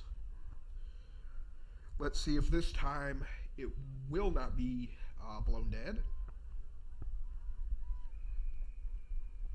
Runners taking their marks. Whistle is blown, so that signals for the competitors to get ready, and normally is a mark to conclude the stretching.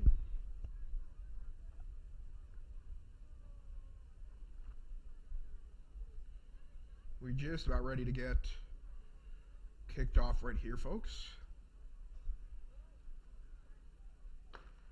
And that gunshot, we are off.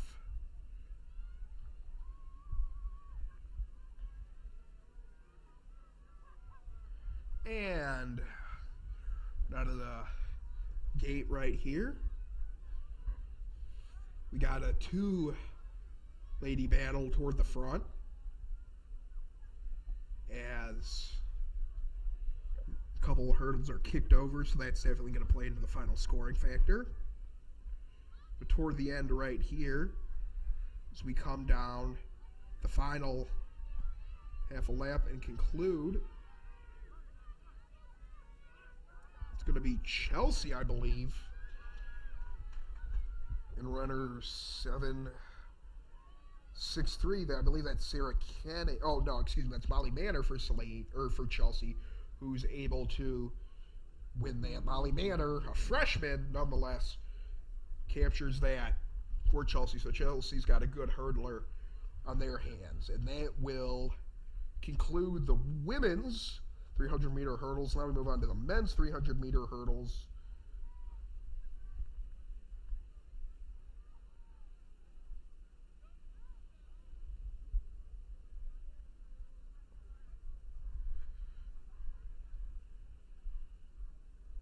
The Golden Triangle record for the men's 300-meter hurdles was held by Richard Bowen of Orchard Lake, St. Mary's in 2016, while Dennis Fortson from Ann Arbor Pioneer holds the Celine High School record, and he holds that since 2007. Looking at the entry list here, we will have 3 Celine runners who are entered in this event as well: Nathan Ergang, Luke Ansinger, and company.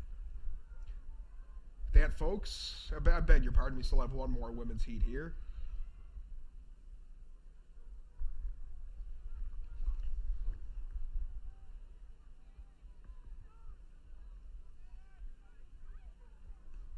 As they come down, stretch right here,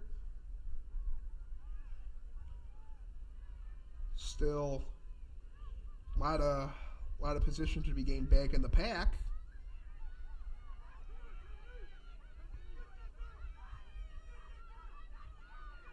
And we've got a race for the line.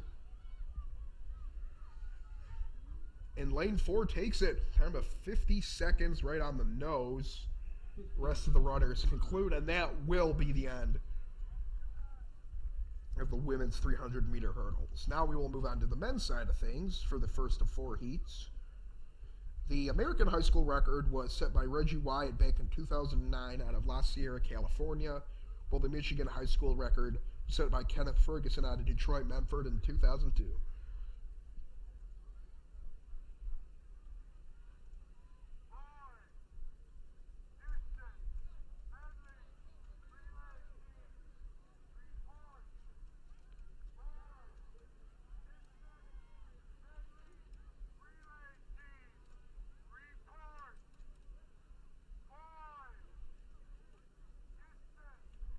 Just about ready to rock and roll, folks.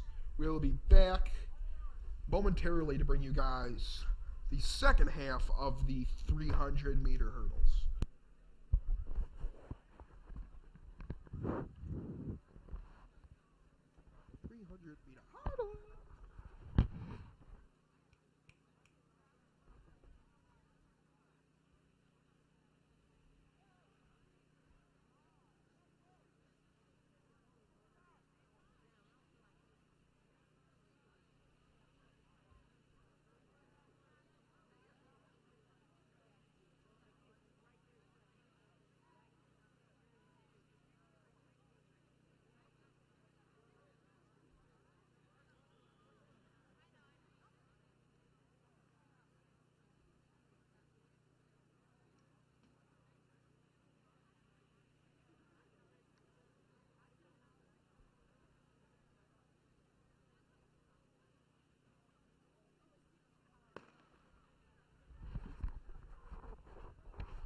And with that, folks, got a little bit of a 2-man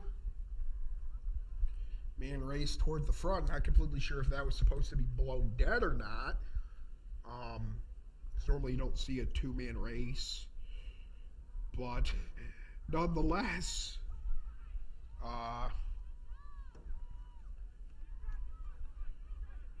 looks like easily controlling the pace right there. It's going to be yet another Romeo runner.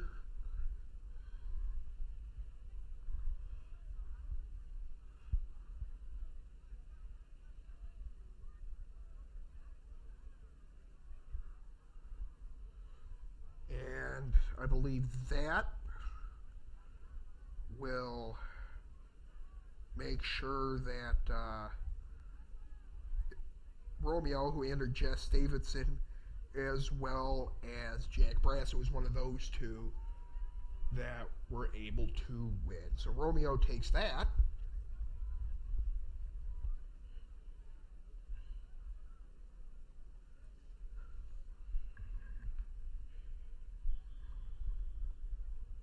And we're going to get another momentary halt in action right here.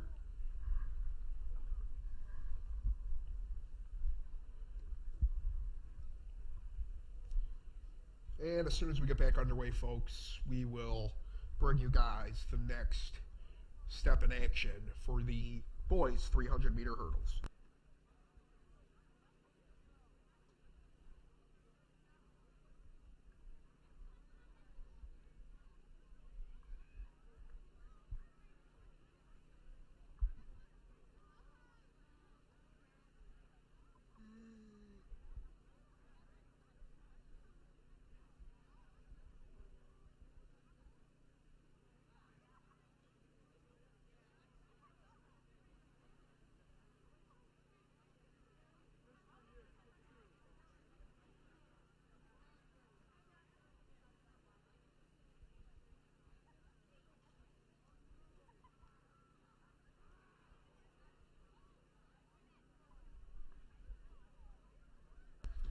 that, folks, the runners get their start, and not completely sure if this is the first heat or that last one was, because there was those two runners that kind of jutted out by themselves. I don't know if they didn't know that it was blown dead. However, we will get back underway here and get back on schedule with this first heat. Coming out of the gate right here,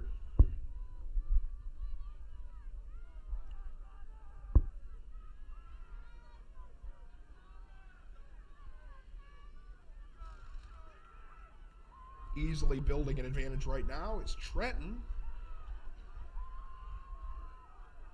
And Trenton will take it.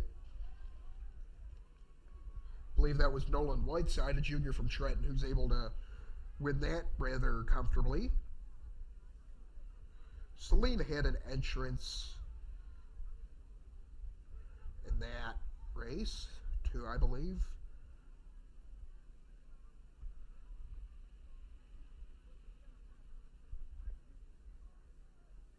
I believe it was Nathan Ergang who was in that last event right there.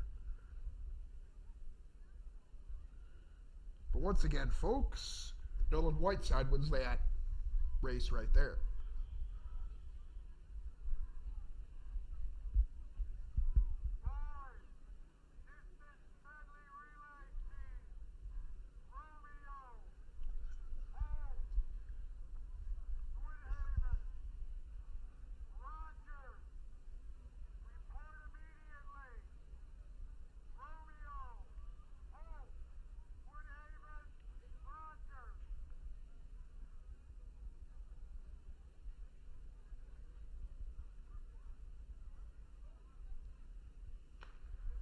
And folks, whistle's blown once again. And one hurdle is kicked. And we are halfway through the second heat right here. Still anybody's guess as to who emerges victorious out of this.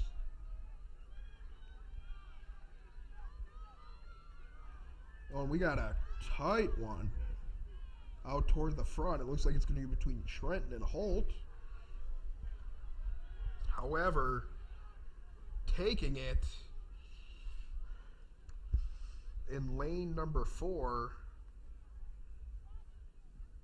for Holt is Jared Wisewaney. Wisewaney wins that.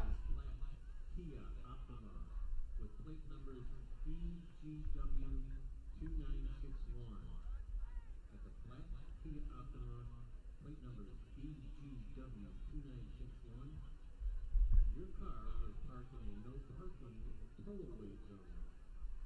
I would suggest that if you're the owner of a flat Kia Optima BGW 2961, please immediately move your car to a legal parking spot. We would appreciate it. Thank you. Just about ready to get underway here with our third heat of the men's 300-meter hurdles.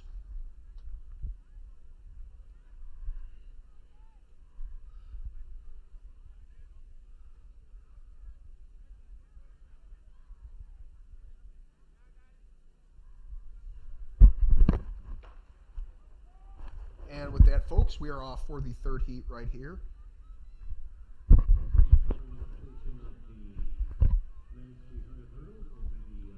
And with the third heat right here, still anybody's guess as to who emerges out of that victorious.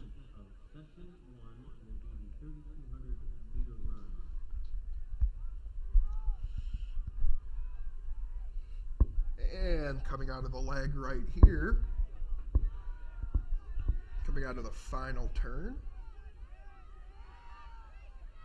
anybody's guess. It looks like it's going to be between Jackson and Grand Blanc. Oh, now we got another Brighton runner, and that is anybody's guess as to who won that.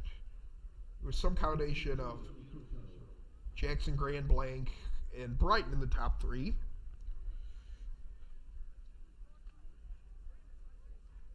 And folks, I believe that will actually conclude the men's 300-meter hurdles.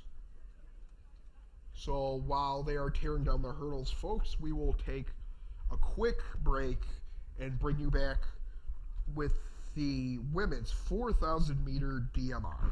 The women's 4,000-meter DMR next on tap here at Saline Hornet Stadium.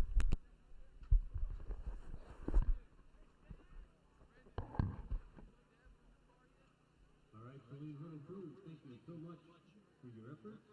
We look forward to seeing you back here in session 2. The second event is the finals of the 110-100. So following the completion of the 3,200-meter run for the whole session, please come back and get ready to set up. Thank you again. We appreciate you, the Saline Struggle crew.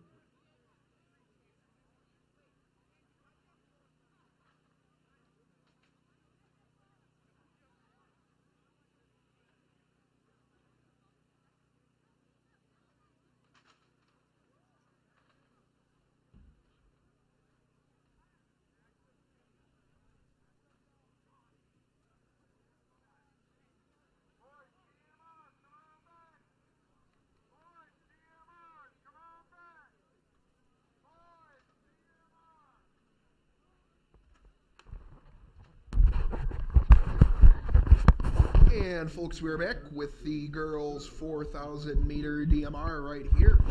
That will be quite a few trips around this long track here. By my count, I'm not a math major, but that would be 8 laps in total, 8 around this track right here. So definitely for Saline and for any team hoping to win, you want to make sure that you're close the first few laps, but you really don't want to burn out. Top seed in today's women's DMR was Highland Milford at 12:30.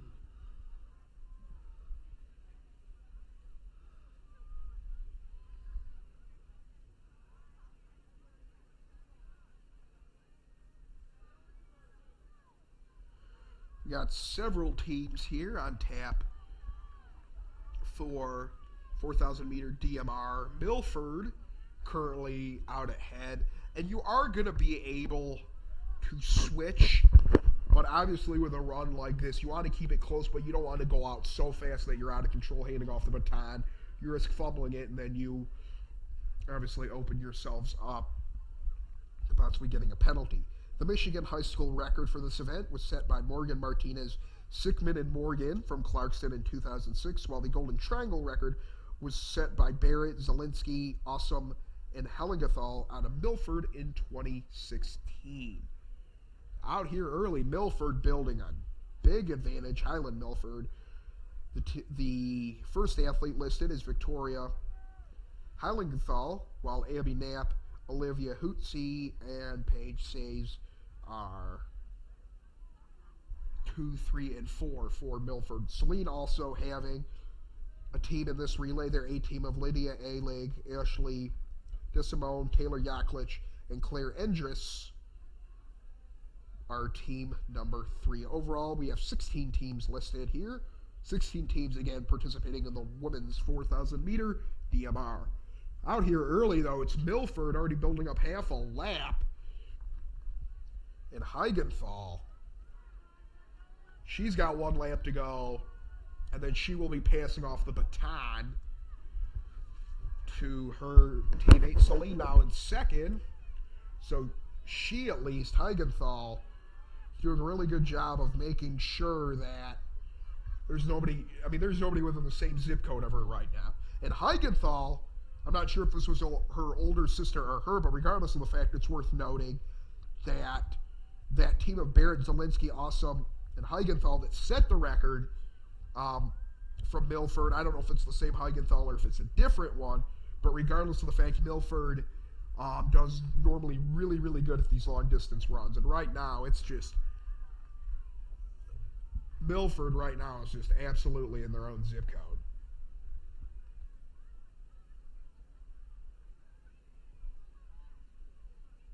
Heigenthal easily out in front. and it's kind of hard to tell where it's the second place team of Celine and Lydia Alleg is now more than half a lap down, and she's in second. Milford's going to start lapping people here rather quickly at the rate they're going. Abby Knapp for Milford takes the pace, and she is out flying. And right now, Celine is going to be, Alleg is going to be giving it off to Desimone. And off to the races goes Desimone and Celine as they're currently in the runner-up spot. Followed, I believe, by Northville in lane 4. Pioneer also with Karina Sanborn, Charlotte Bachra, Sarah Babek, and Anna Dudek in the top 5. But all eyes right now are on that Milford team because they flat out right now they have opened up half a lap lead over the nearest competition, and they're going to be able to start lapping some competitors here. This is an unbelievable run by Milford right now. Absolutely unbelievable. Hands it off to the third athlete, Olivia and Hootsy now. Olivia Hootsy for Highland Milford off to the races. And Celine still holding serve in second. The distance between them and Northville really isn't shrinking or increasing right now. They've been the consistent second and third teams. And now Taylor Yaklich, younger brother of Celine star point guard Griffin Yaklich, and of Michigan basketball assistant coach Luke Yaklich, currently sporting the baton for the Hornets as she is in second. We got to clear the track message as we have several athletes making a giant mess over toward that end. I don't know what they're thinking, but right now at least Hootsy inherited quite the advantageous lead, and she is going with 2 laps to go, or with 1 more lap to go. I don't want to say she can put it on autopilot, but it's such a big lead, you just don't want to trip, hurt yourself, and you want to be able to continue to do what you're doing because she's doing a very good job right now. Yaklich, I'm going to give it to Yaklich, is going to take 1 more turn before she hands it off to Endes for the final leg of this relay. Once again, folks, the record time for the Golden Triangle in this event is 12 minutes 11 seconds, while the Michigan High School record is 11 minutes and 41 seconds. Teams really starting to spread out right here. But bottom line is right now Celine doing a good job spreading out their distance now. Yaklich doing a good job spreading distance out over Northville. Celine now comfortably in second, but still not really making any sort of headway on Milford. Milford right now, Highland Milford in their own zip code still. And Hootsy's going to pass it off to Paige Says. Says is going to have a couple laps around this long track. Right here, Yaklich, who's still digging, trying to protect that second place advantage for the Hornets. Doing a good job maintaining the strong work of her teammates. Passes it off to the final lady for Celine, Clara Endress. Endress, the final one, who's part of the leg right there. And now you're starting to see what I talked about earlier with Paige Says and Milford starting to lap other teams. So with an event like this, yes, you'll often see, 12, 13 minutes for most of them, but there are some teams that will take them 2-3 more minutes to get across the line just because there's such a wide disparity. I mean, you're talking about Milford right now, probably going to finish somewhere between 12 and a half minutes. And she's lapping people. Says is lapping people, and it takes a couple minutes to get around this track right here. So you're definitely talking about seeing a wide disparity in time. 1 more lap to go. one more, or 3 more to go here, excuse me. Says continues to lead for Milford.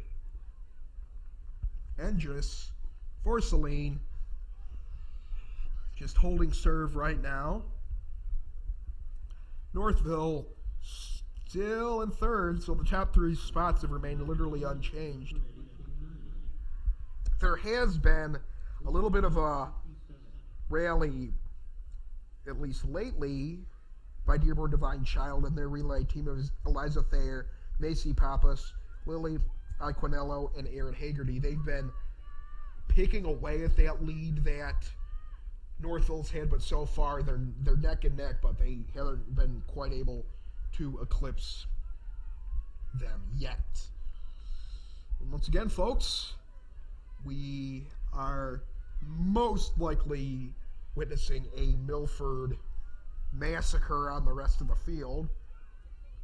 Saline still holding strong at second, while Northville continuing to hold serve in third. Says takes yet another lap, 2 to go for Northville. I can't imagine how hard it would be to be an official, because when you have it's when you're running this long, it gets to be quite physically exhausting. So if you're not paying attention, you have the official right there who's flipping back and forth between the 3-lap card to go and the 2-lap card to go, because Milford and that relay team were winding their way through different teams that they had lapped. So if you're not paying attention on one of those teams, you might be under the false impression you have 2 laps to go. Saline now gets the sign as they have 2 laps to go. Divine Child and that relay team, now they overtake Northville, and Northville now falls back to 4th, and back in 5th right now is Pioneer, and they're kind of in their own general area too. And in 6th right now is the Fenton relay team, and they are followed by, I believe that's the Grand Blanc relay team, Chelsea's relay team, who is about to get lapped by Milford. So Milford now starting to work their way up on the middle of the pack. And this is going to be the bell lap for that Milford relay team. And I don't think that they're going to break the record that their own school set in 12 minutes and 11 seconds, but they'll definitely, barring something extremely unforeseen, get under 12 minutes and 45 seconds, 13 minutes. They're kind of in that general territory. Saline right now in 2nd, and they are now probably almost, I'd say 3/5 of a lap behind Milford, and they're in 2nd, folks. So that just kind of tells you where everybody is. So a strong run for Saline, but, I mean, it's, with as good as Milford is at this, it's kind of the comparison of if you had the Saline High School football team play the New York Giants. I mean, there's just no way that you can compete and train, with a team like that. So, Milford, folks, rounding the final turn as we approach the 12-minute 11 mark. I mean, as well as they have now, it's a scary thought that they accomplished a 12-minute 11 mark, because we're probably looking at a 12-minute 30-35 mark, depending on how it goes for Says and the rest of the Milford team. But probably looking at more of a 12:35, 12:40. So they're 29 seconds off of their record pace, and they still obliterated the rest of the field. That's I don't know how they train their schools over there, but they're doing a really good job. Saline now, and Claire Endress trying to find a way to bring it home in 2nd for Saline. You still got a lot of teams with 1 lap to go, but Saline looks like they will be able to finish in 2nd place. So all in all, a solid run for the Saline team. They get a solid runner-up finish. You knew Milford was going to be a tough bear to slay, but Saline finishes in 2nd. Solid run right there. And Dearborn Divine Child finishes in 3rd, and Northville And their relay team, that's Emily Ekrenroth, who crosses the line for the final time for Northville. So once again, folks, the top three is Milford, Saline, Dearborn Divine Child, and Northville. Pioneer now, I believe, is between Sanborn, Batra, Baybeck, and Dudek. They're done now. Pioneer is in fifth. So you saw almost a minute plus difference between just the top five, between Milford and everybody else. So that's a very scary thought about how good they are. I mean, if you're a track coach, how do you make up 2 minutes on a team like that? I mean, 2 minutes is everything, especially for a longer run like this. We're going to see some more competitors and teams ending as we approach the 14.5-minute mark. Still got a couple more runners that need to finish up right here. Once again, folks, Milford takes that handily. Saline finishes in second. Solid run for the Hornets. While Divine Child, who was knocking on the door passing Northville the entire race, finally finds a way to eke out ahead of the Mustangs. The Mustangs come home in fourth, and they are rounded out by Pioneer, who finishes in fifth. 15 minutes gone now. Got a couple more teams. Still, we're waiting for one more lady to make her way across the start-finish line right here. And we'll then move on to the men's, or the boys' side of the 4,000-meter DMR, folks. And then we have the women's 800 meter, the men's 800 meter, the women's 3,200 meter, and then the men's 3,200 meter blue. So after that, we will take a little break, get some field events, everybody can get some nice food in them, and then we will be back to bring you guys several more events here tonight.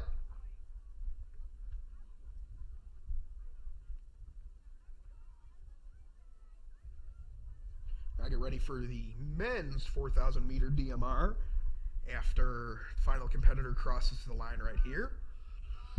This 4,000 meter DMR, the American high school record, is held by Smith, Smyer, Carbo, and Webb of South Lakes, Virginia, and they have held that record since 2001, while the Michigan high school record is held by Wilkie, Blankenship, Gouch, and Wetzel in 2014. So you're talking Brian Blankenship, Logan Wetzel, and Wilkie. That was a heck of a, I remember being a freshman, but that was a heck of a foursome and a heck of a relay team that Saline has had.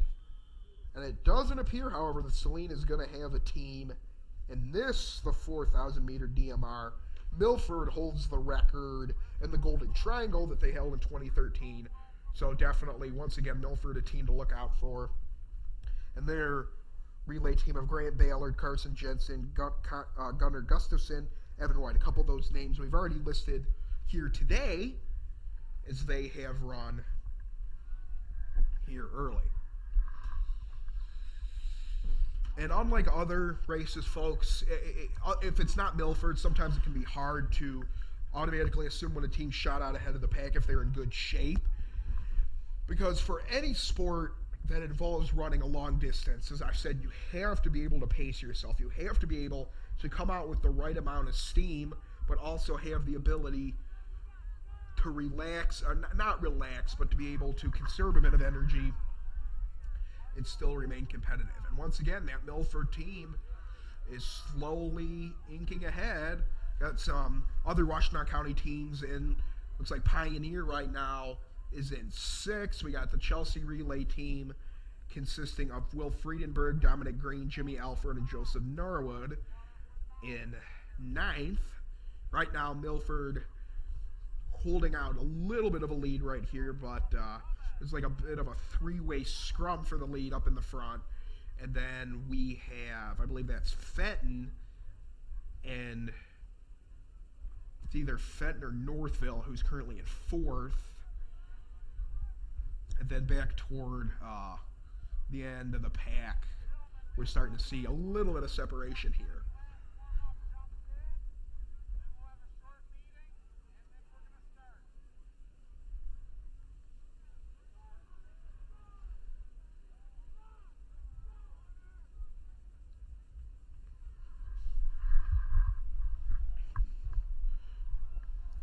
And as we get Milford overtaken, they're dropping back to third right here, but still so close. These runners have one more lap.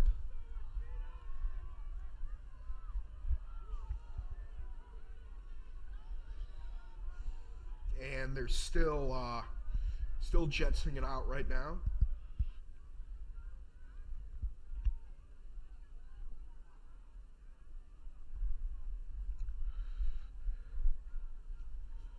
And Milford still in third. That is Grant Ballard right now doing a good job holding serve, making sure that they don't fall too far behind as we approach the 2-minute and 45-second mark right here. Now you're going to get these relay teams. They're going to be handing off the baton. And the big thing with that, folks, is if you're able to just keep your team relatively close, that's the big thing. Because in a race like this, it's a four-man race, not a one-man race. I think that's an important distinction to make. So you have the same 3 teams out in the same general area. I believe that's that I believe right now Dearborn Divine Child. They've had a strong run all day, but I believe they're currently leading with Anthony Hancock, Andrew White, Oscar Hernandez, and Michael Hancock. Here I'm going to pass the baton off now. Their relay team consisting of Drake Dowdy, Zach Newpool, Jordan Embry, and Jack Santiga knocking on the door of the top 5. Pioneer right now has dropped slightly to 7th with that relay team of Axel Haney, Brady Cunningham, Ian Hadra, and Ben Jacobson.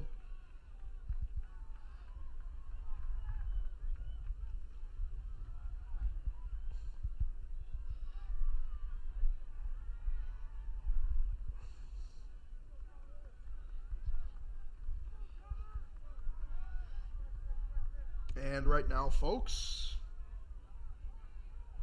I still have a bit of competition right now for the lead right here.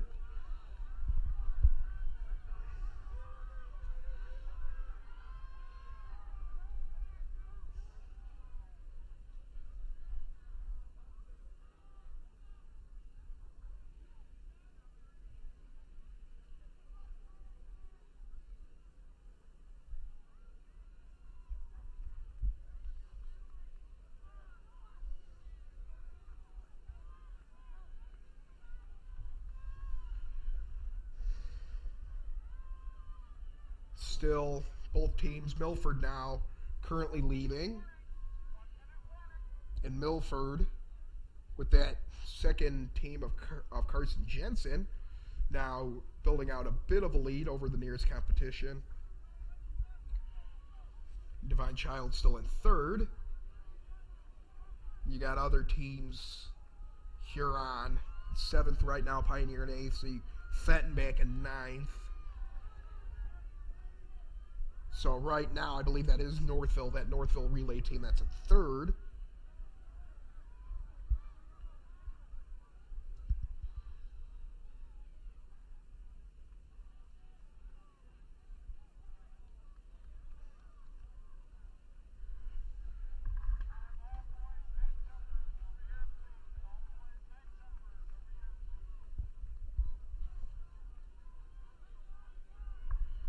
Right now, folks, Milford still building an advantage. 604 official for Milford. Milford right now building out a little bit of a stronger lead, and you knew that at the critical parts of the junction right now they would be able to really spread out a lead right there.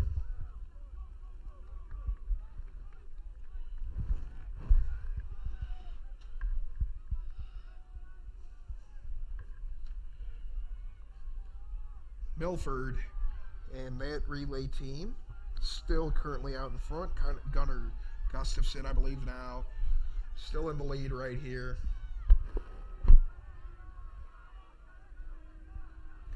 As we start to get a little bit of separation between the top 3 or 4 teams and the rest of the field right here. Still 4 or 5-ish minutes to go here for the top team, Milford, until they've concluded. 3 laps to go.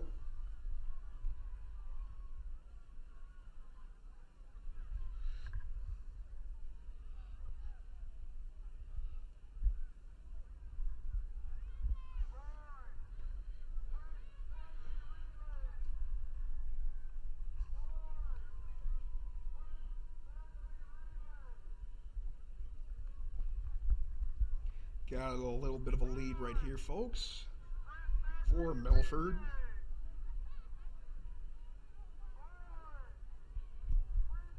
Milford's still out in front.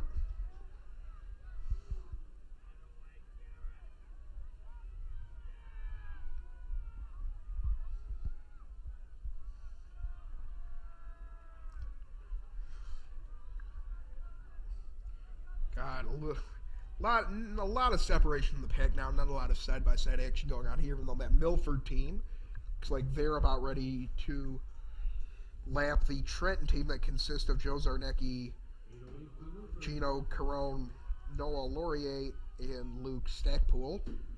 So, well on their way to yet another win as Milford, as we approach the 8.5-minute mark of the men's 4,000 meter DMR.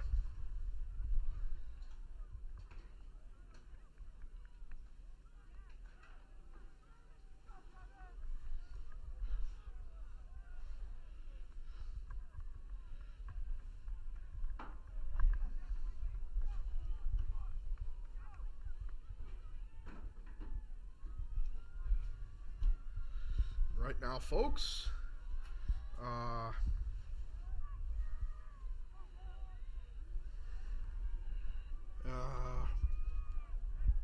Milford's still in the lead with 2 laps to go here.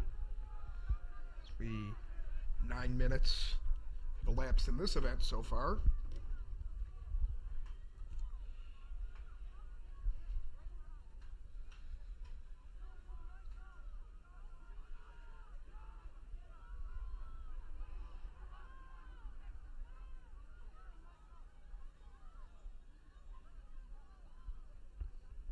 Milford's still out in front right now.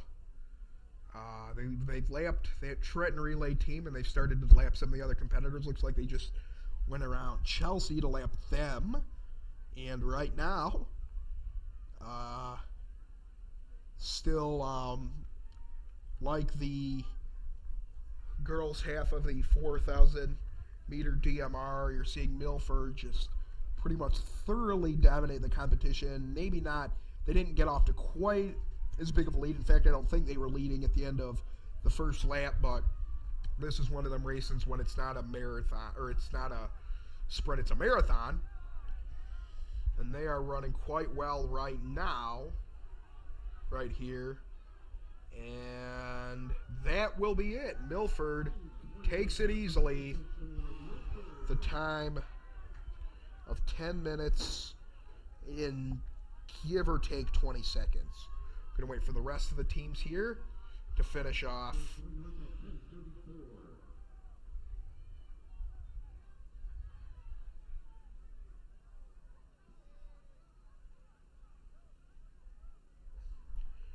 With the rest of these teams, Trenton now taking the mark at 10:50. 1 more lap to go here.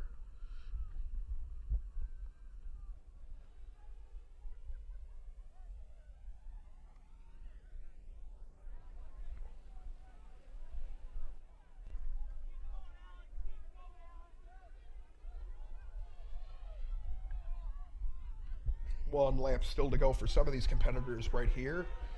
Give credit to the officials. It's kind of hard to track who's on what lap exactly. I'm having a hard time doing it, and I'm the announcer, so it's definitely a bit of a challenge trying to figure. Pioneer, I believe, is going to finish. Strong run for them. Strong run for Huron. Top 10s. Now you're going to get Grosse Pointe North, who's going to finish with a time of 11:40. Chelsea, Brighton, neck and neck. Novi's right there too. They're all gonna cross the line at 11:48. Wyandotte coming across the line now. Trenton's still there, and I believe that's Brownstown Woodhaven, who is gonna be second to last. So after this, folks, we have finished the both DMRs. We're going to move on to the women's 800 meter SMR. And we will be back to bring you guys the action of the women's 800 meter SMR right after this.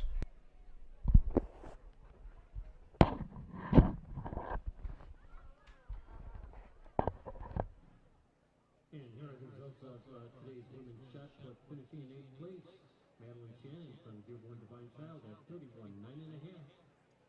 7th place, Michaela Ford from Waterford Mott at 31.11. 6th place, Sarah Ismail from Northville at 32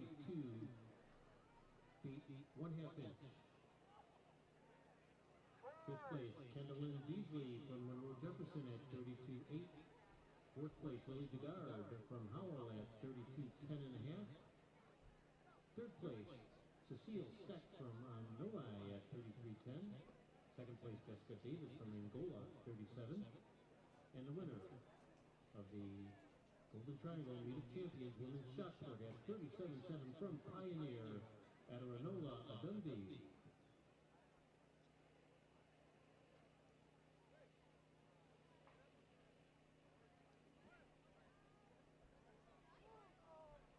And next on the track is the women's sprint medley. Boys, sprint medley relay. Pink seat. Pink seat, boys. Sprint medley. Trans link. Boys, sprint medley. Report immediately.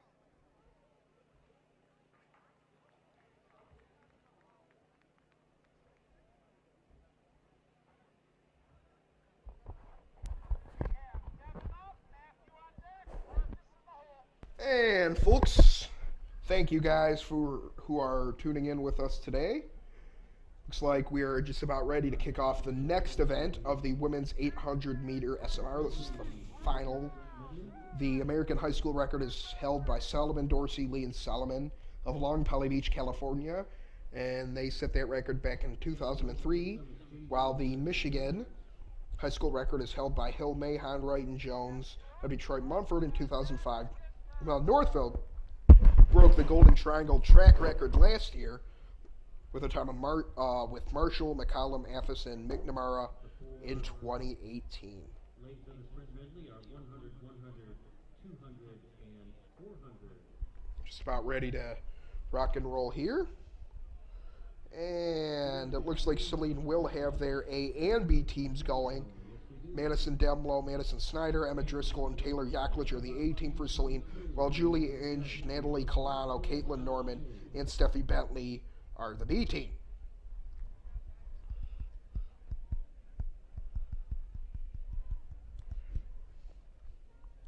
All right, we have a white flag on a clean coat. Exchange room are set. White flag is about out, folks, and we are just about ready to rock and roll here.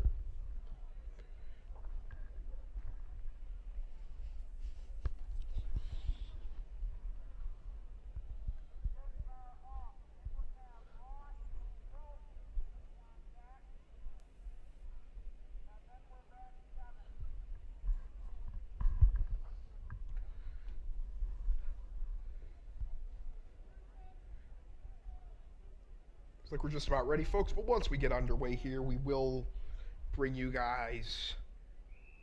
It looks like we aren't going anywhere as the official blows the whistle.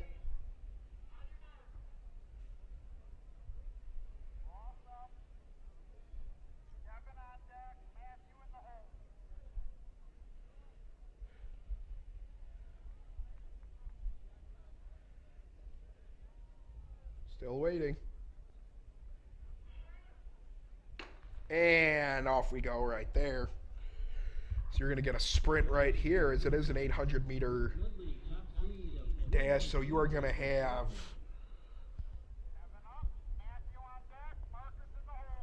have, several different teams handing it off right here.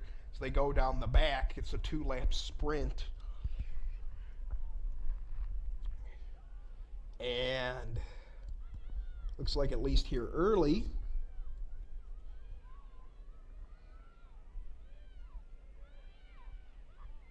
With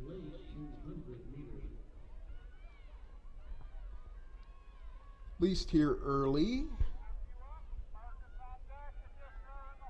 Dexter's relay team is in second. I believe they're behind the Brighton relay team, but Dexter making up some big ground right now.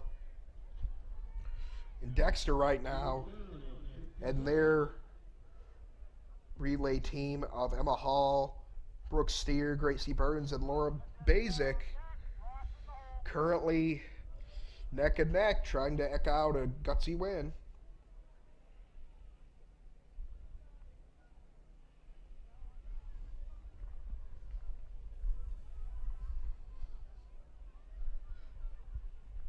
Just approaching 2 o'clock here from the Golden Triangle track meet in Saline. It's like we're approaching the final home stretch right here.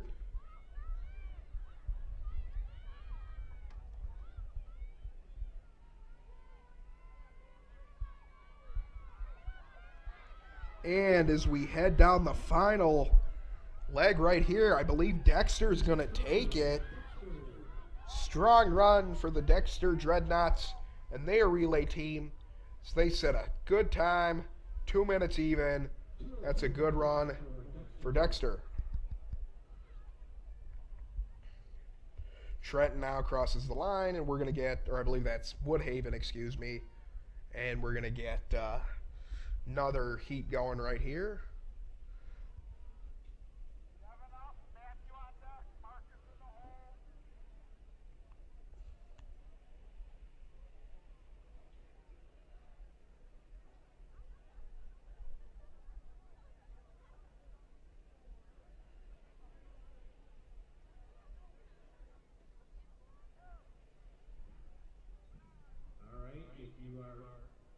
Hungry and thirsty for a smoothie? The smoothie concession is open right there in the Saline Sports concession. Also, there are bratwurst and hamburgers that are being cooked on the grill. I can smell them all the way up here. I'd go and get one if I were you.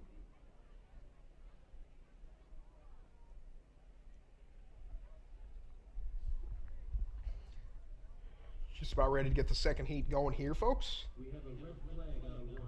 Red flag out of one.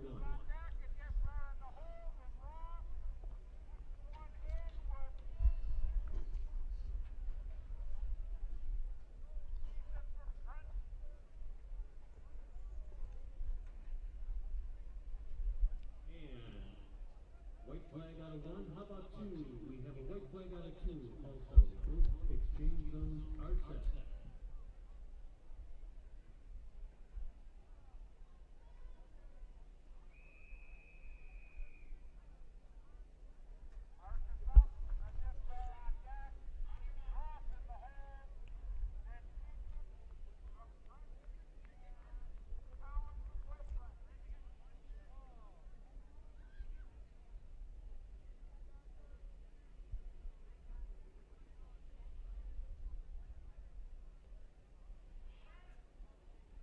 And with that gunshot, next heat's underway right here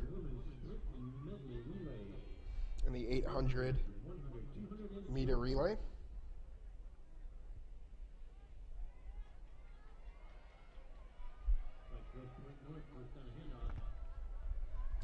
Out of the gut right now, it's neck and neck. Those relay exchanges are often iffy, so you got to be careful not to fumble.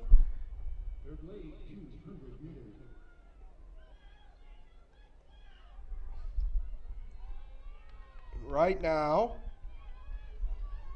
still anybody's race out toward the front. I think White Lake Lakeland right now is leading Novi.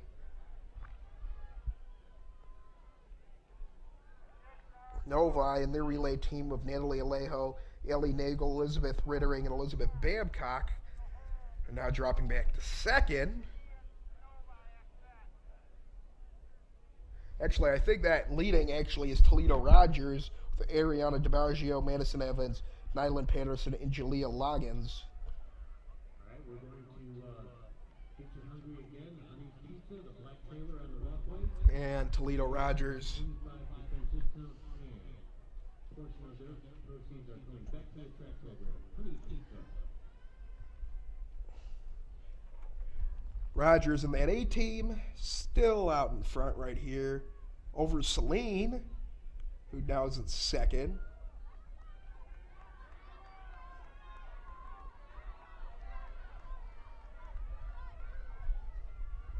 Celine and their A team of of Demlo, Snyder, Driscoll, and Yaklich in second. And that will be it, folks. Celine comes home in second, eking out a win over Novi, Trenton in fourth. And that should do it, I believe, for... Oh, we got one more heat. No, pardon me.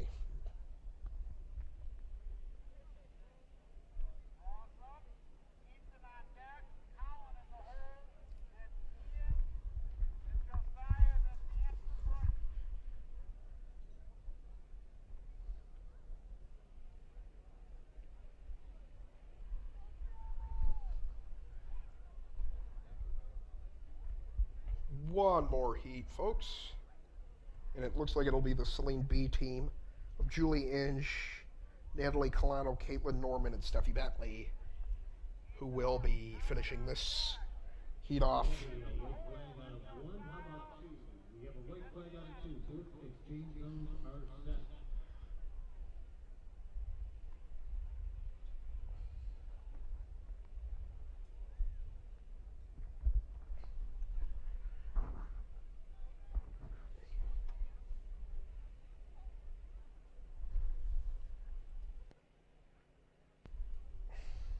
And folks, we're just about ready to conclude the women's 800 SMR relay right here.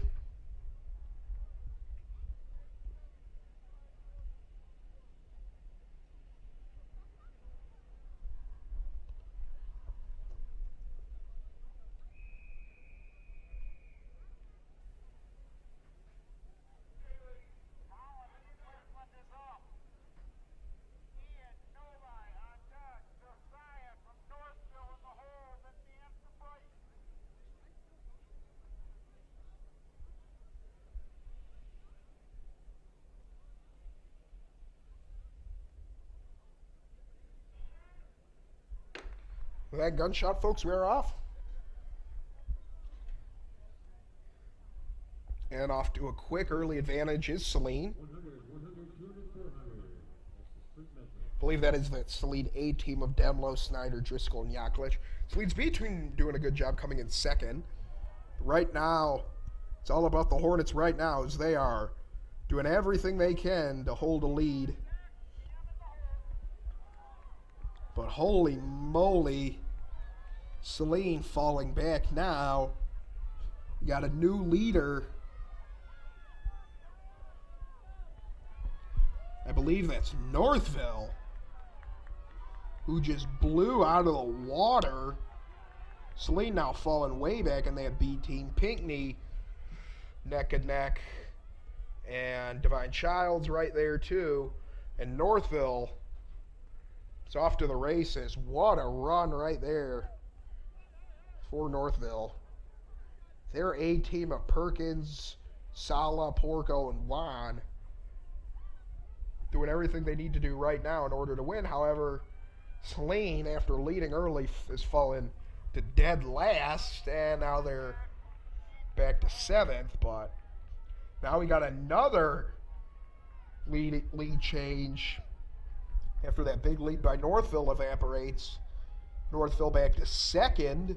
Like Pinckney's in 3rd right now. But as we head into the home stretch,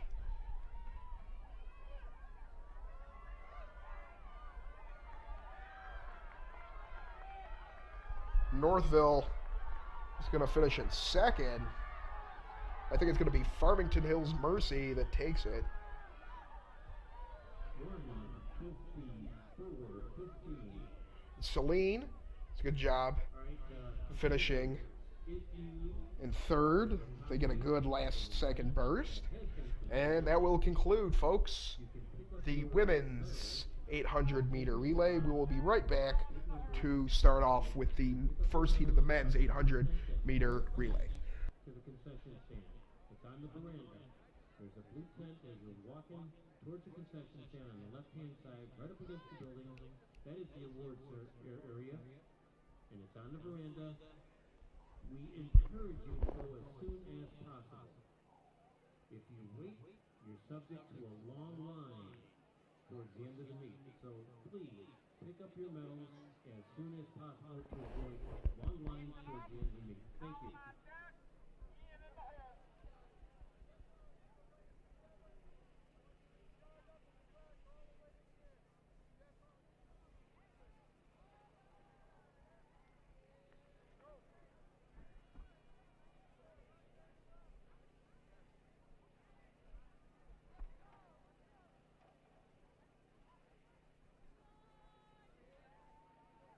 And on the track now is the men's Getting ready to rock and roll. top seat is the Men's are getting ready to rock and roll. Right here, folks.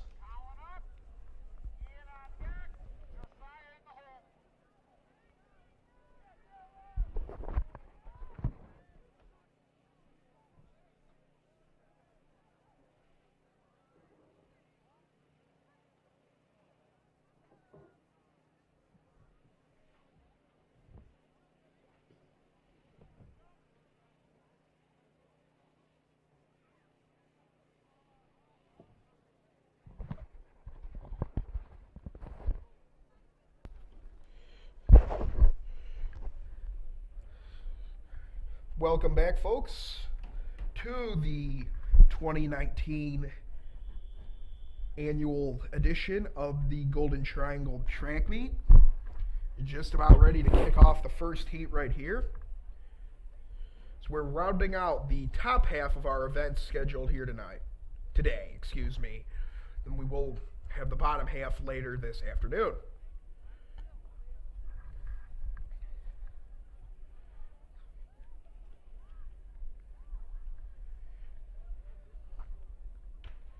And off we go here in the first heat of the 800-meter relay.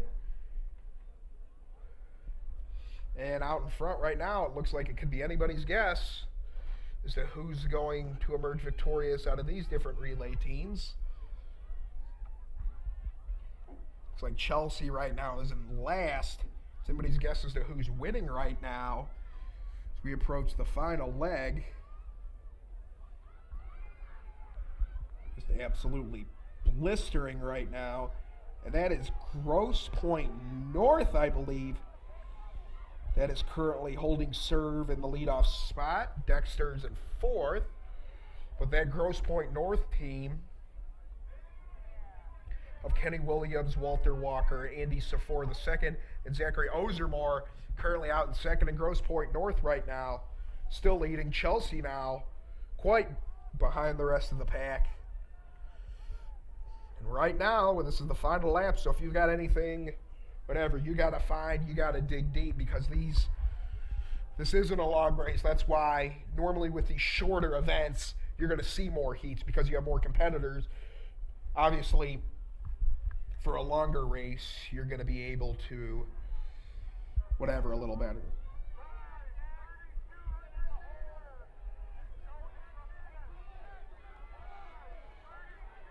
Grosse Pointe North looks like they will win the first heat. Dexter losing a little bit of traction. They are overtaken and they will finish in fifth.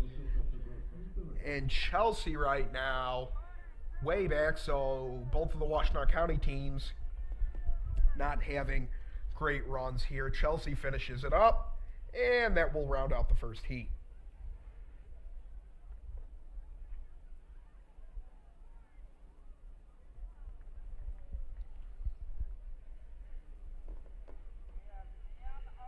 Celine also holds the record in this men's 800-meter SMR, the Golden Triangle and Michigan High School record And last year, the team of Harris, Griffin, Walker, and Chaparkov, Windwalker, M.J. Griffin, Jamari Harris Price, and Chris Chaparkov broke the Golden Triangle record, while the Michigan high school record was broken by the Jamari Harris, Jack Fenelon, Windwalker, and Chris Chaparkov team.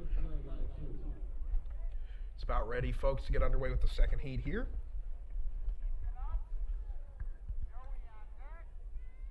Celine now will be competing right here.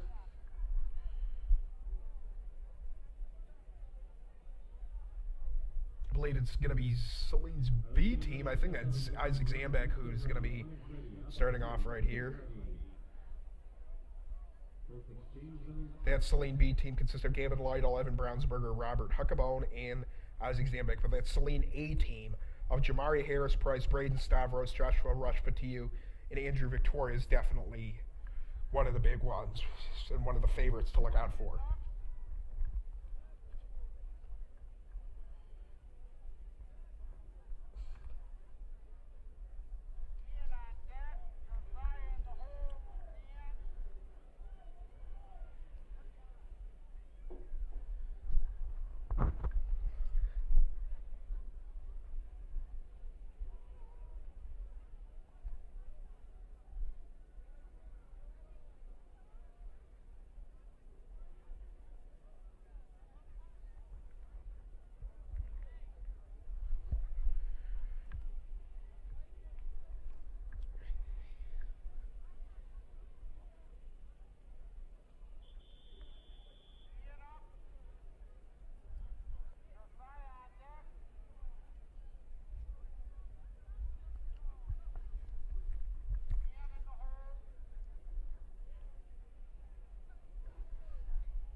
Still waiting for the official to blow his whistle. And we are off.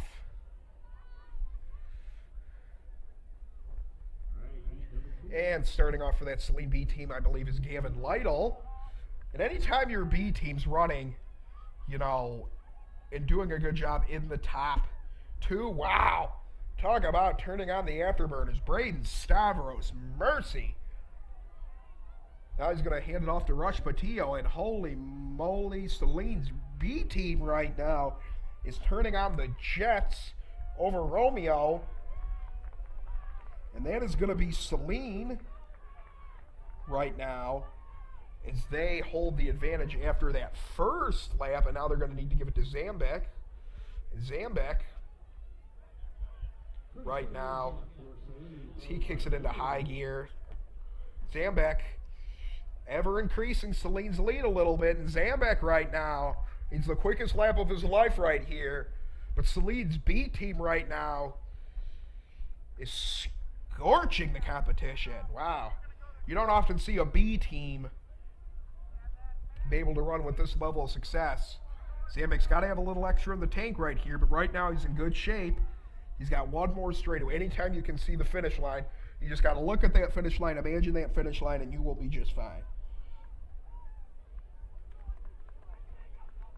And Zambek, despite a late challenge, I believe, is just going to have enough to hold on. Zambek, despite a late rally from second place, holds on. Celine's B team brings it home with a nice time.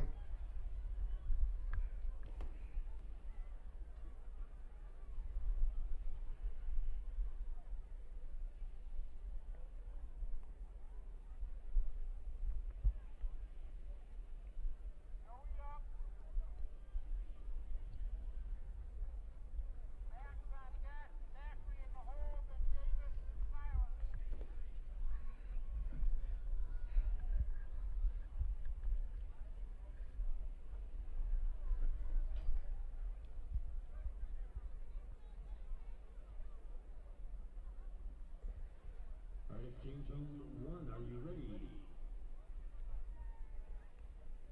We have a white flag out of 1. How about 2?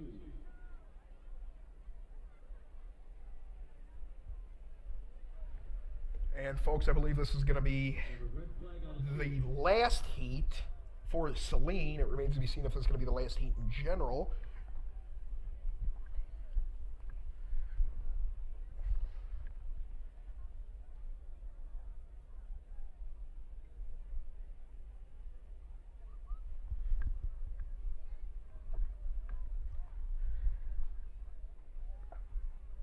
Still waiting on two.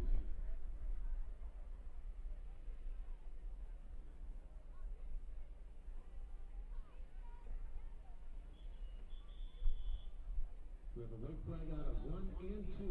Exchange zones are set.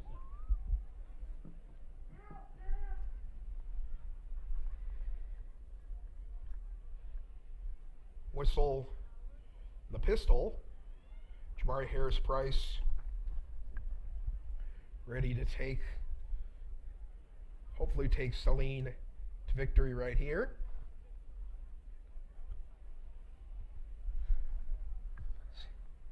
Whistle's blown. And we are off, folks. Price turns on the Jets. Right now, at least early though, it looks like Pioneer and that A-team of Andrew James, Shamar Napier, Drew Barnes, and Edgar Thomas is out in front. Celine, however, making a little bit of headway. Celine's B team right now run a little bit better than their A team.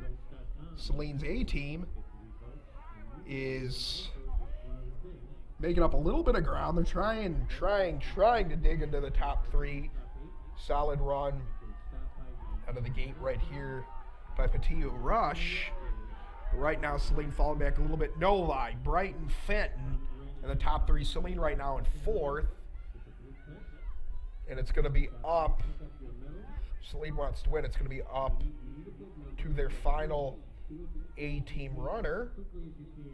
See if he's able to eclipse. That's Andrew Victoria. And Victoria has brought Celine back into the third spot, but right now Novi and their A-team of Leon Chen, Brian Yu, Nisarg Daria, and Miles Brown is stretching out over Fenton. Or Brighton, excuse me. Fenton falls back to fourth. Celine does a good job rebounding. They're right now in third. However, they look like they might get past right here, and they will. Fenton knocking on the door right there. But right now, so Novi first. Brighton second. Celine fourth. Fenton fifth. Pioneer seventh. Trenton eighth. And I believe, folks, that will conclude it for the men's 800 meter SMR. We now move on to the women's 3200 meter.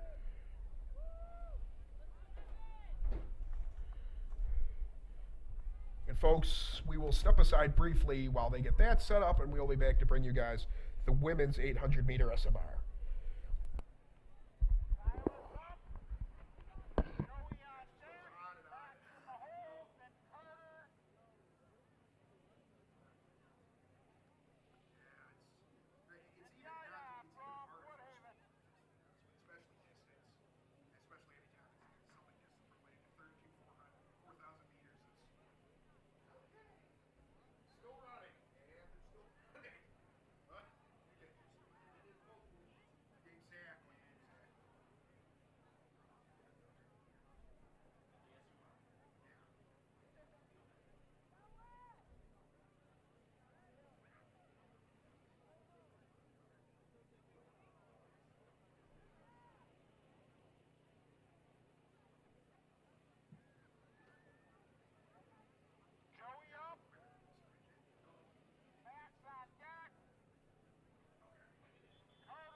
All right, folks, just about ready to kick off the men's 3200 meter race right here. The Golden Triangle and Celine High School record is held by Nick Foster of Ann Arbor Pioneer. He held that record with 8 minutes and 54 seconds.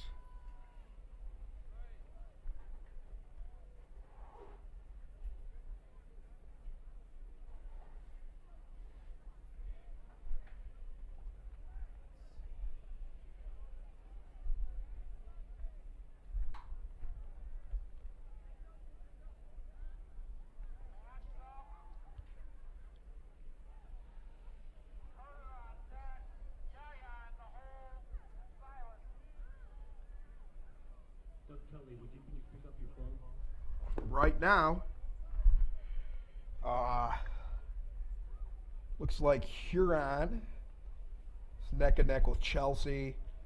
Fenton right in the mix right there. Pinckney right in the mix. Still 7 laps to go right here. As we approach the second to last event before we take a momentary hiatus.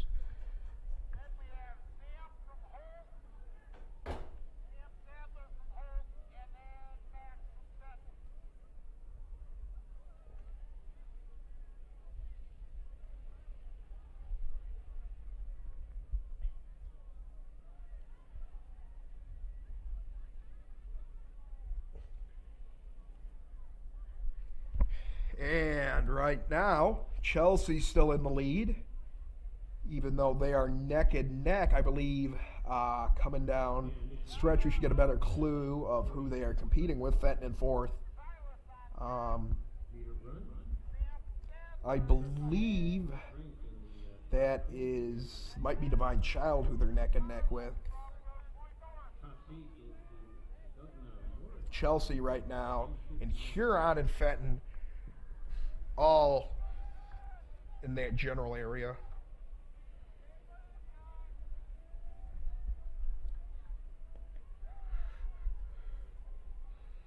And approaching 6 laps to go right here.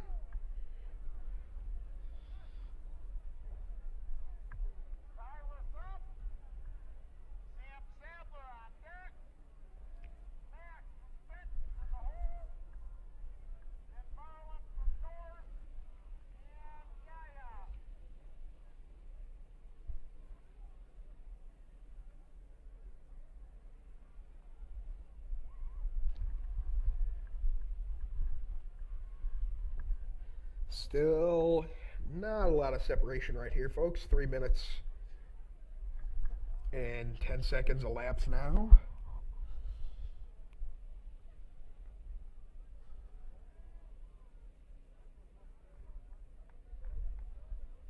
And Chelsea still finds their way out in front. Fenton in 4th.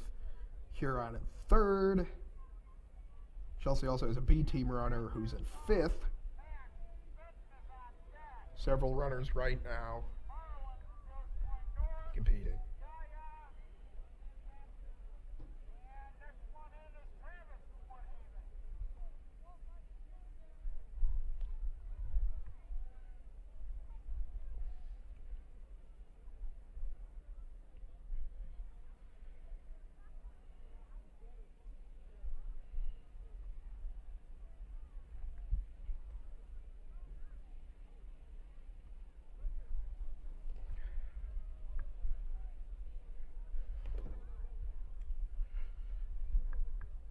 Still running.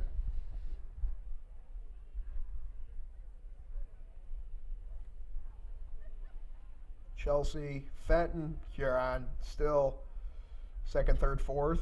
Not a lot of separation separating those top 4 teams as we approach 5 minutes to go here.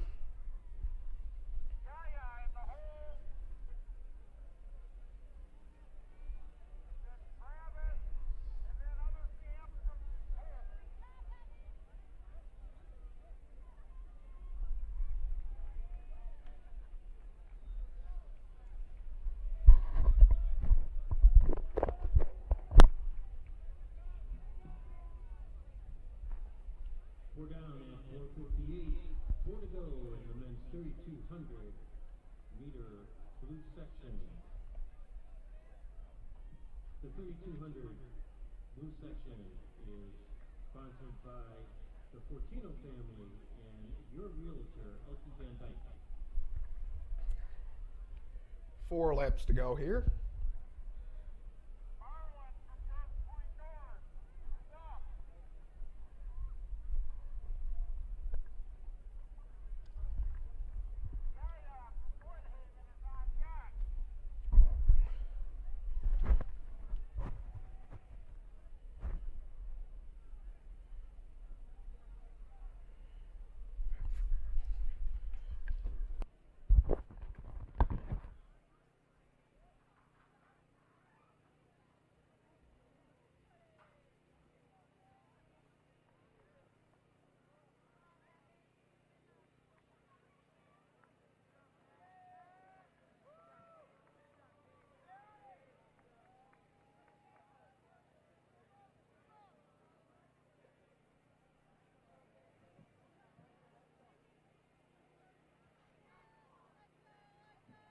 are the results of today's men's discus.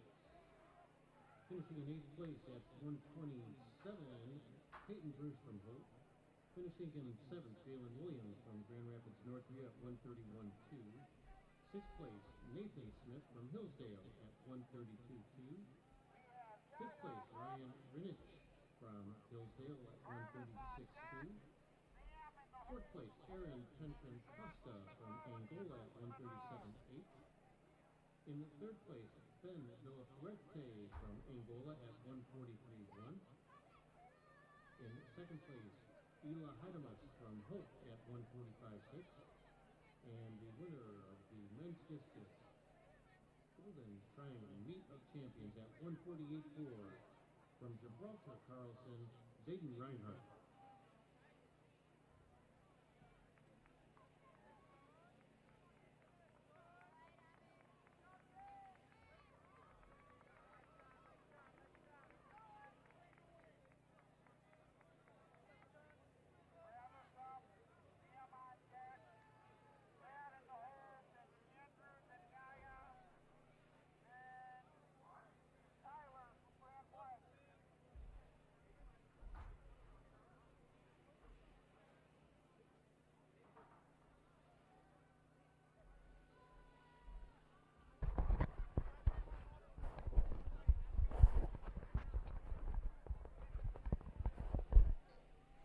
And folks, we are about 2 laps away from the conclusion of the first event here. As we approach 2:30 p.m. 7th place Benton at 1:13:59.55. 6th place Novi 13:57.22.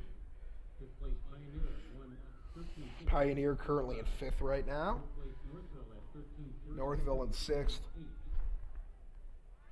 3rd place Dearborn Divine among other teams. 13:26.24. 2nd place Delaney 13:18.52. And the Golden Triangle champions in the women's distance medley relay with a time of 12:40.04. Blumenthal, Knapp, Bell lap. You can hear the Highland Milford. bell lap. You can hear the announcer or the official, ringing the bell as we approach the final leg here of our race. 1 lap to go here. 4 teams like Trenton and Chelsea a little farther back in the pack. White Lake, Lakeland, among others. Talking about, these are some of the most well-conditioned people you'll ever meet, folks. Having to run something like this and having to be able to maintain a consistent pace. I mean, it's a lot different to walk 3,200 meters than it is to run. It's hard. It is hard work. And right now, it's like we're about approaching the end right here. Gonna get 1 lap to go. But I believe it's going to be that Fenton relay team to win. Fenton takes it. 10:02.20. I believe that is Gage Bond, the sophomore from Fenton, who takes it. Grand Blanc finishes in 3rd, Huron in 4th.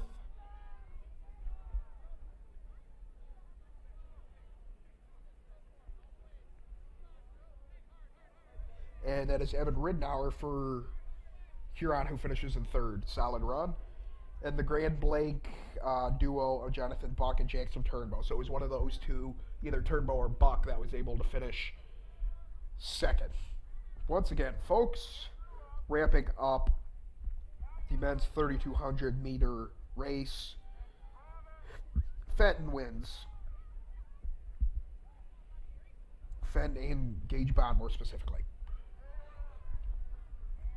As we have other competitors still making their way across the line.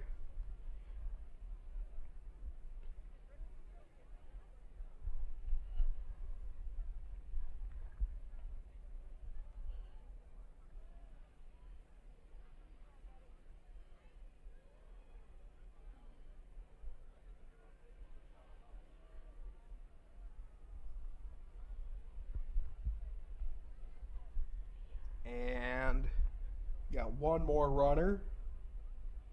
Still waiting to make his way across the line as we approach the 11.5-minute mark of this event right here.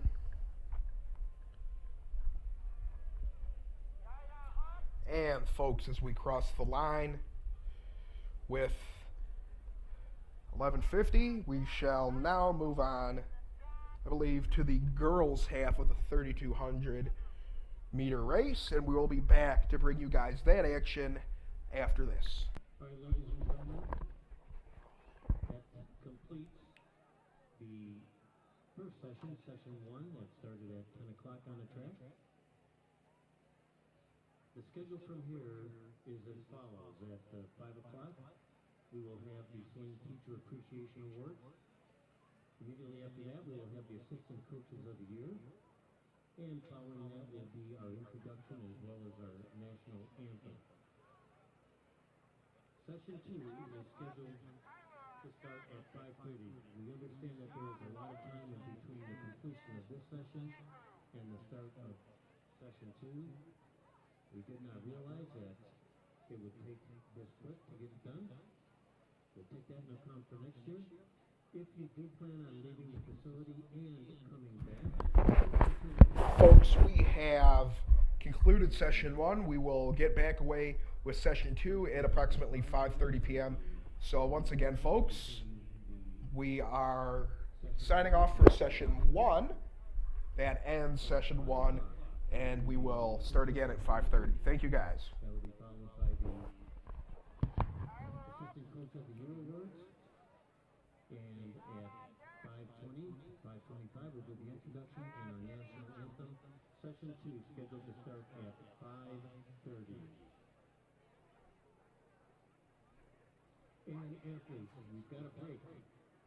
If you are a top 8 finisher in your event and that event is complete, please stop by the medal awards area and pick up your medal. The sooner the better. And the reason being is towards the end of the meet, it does get very busy there and long lines tend to form. You can avoid a long line by picking up your medal immediately if you are done. The awards area is on the veranda next to the concession stand. It's a blue tent.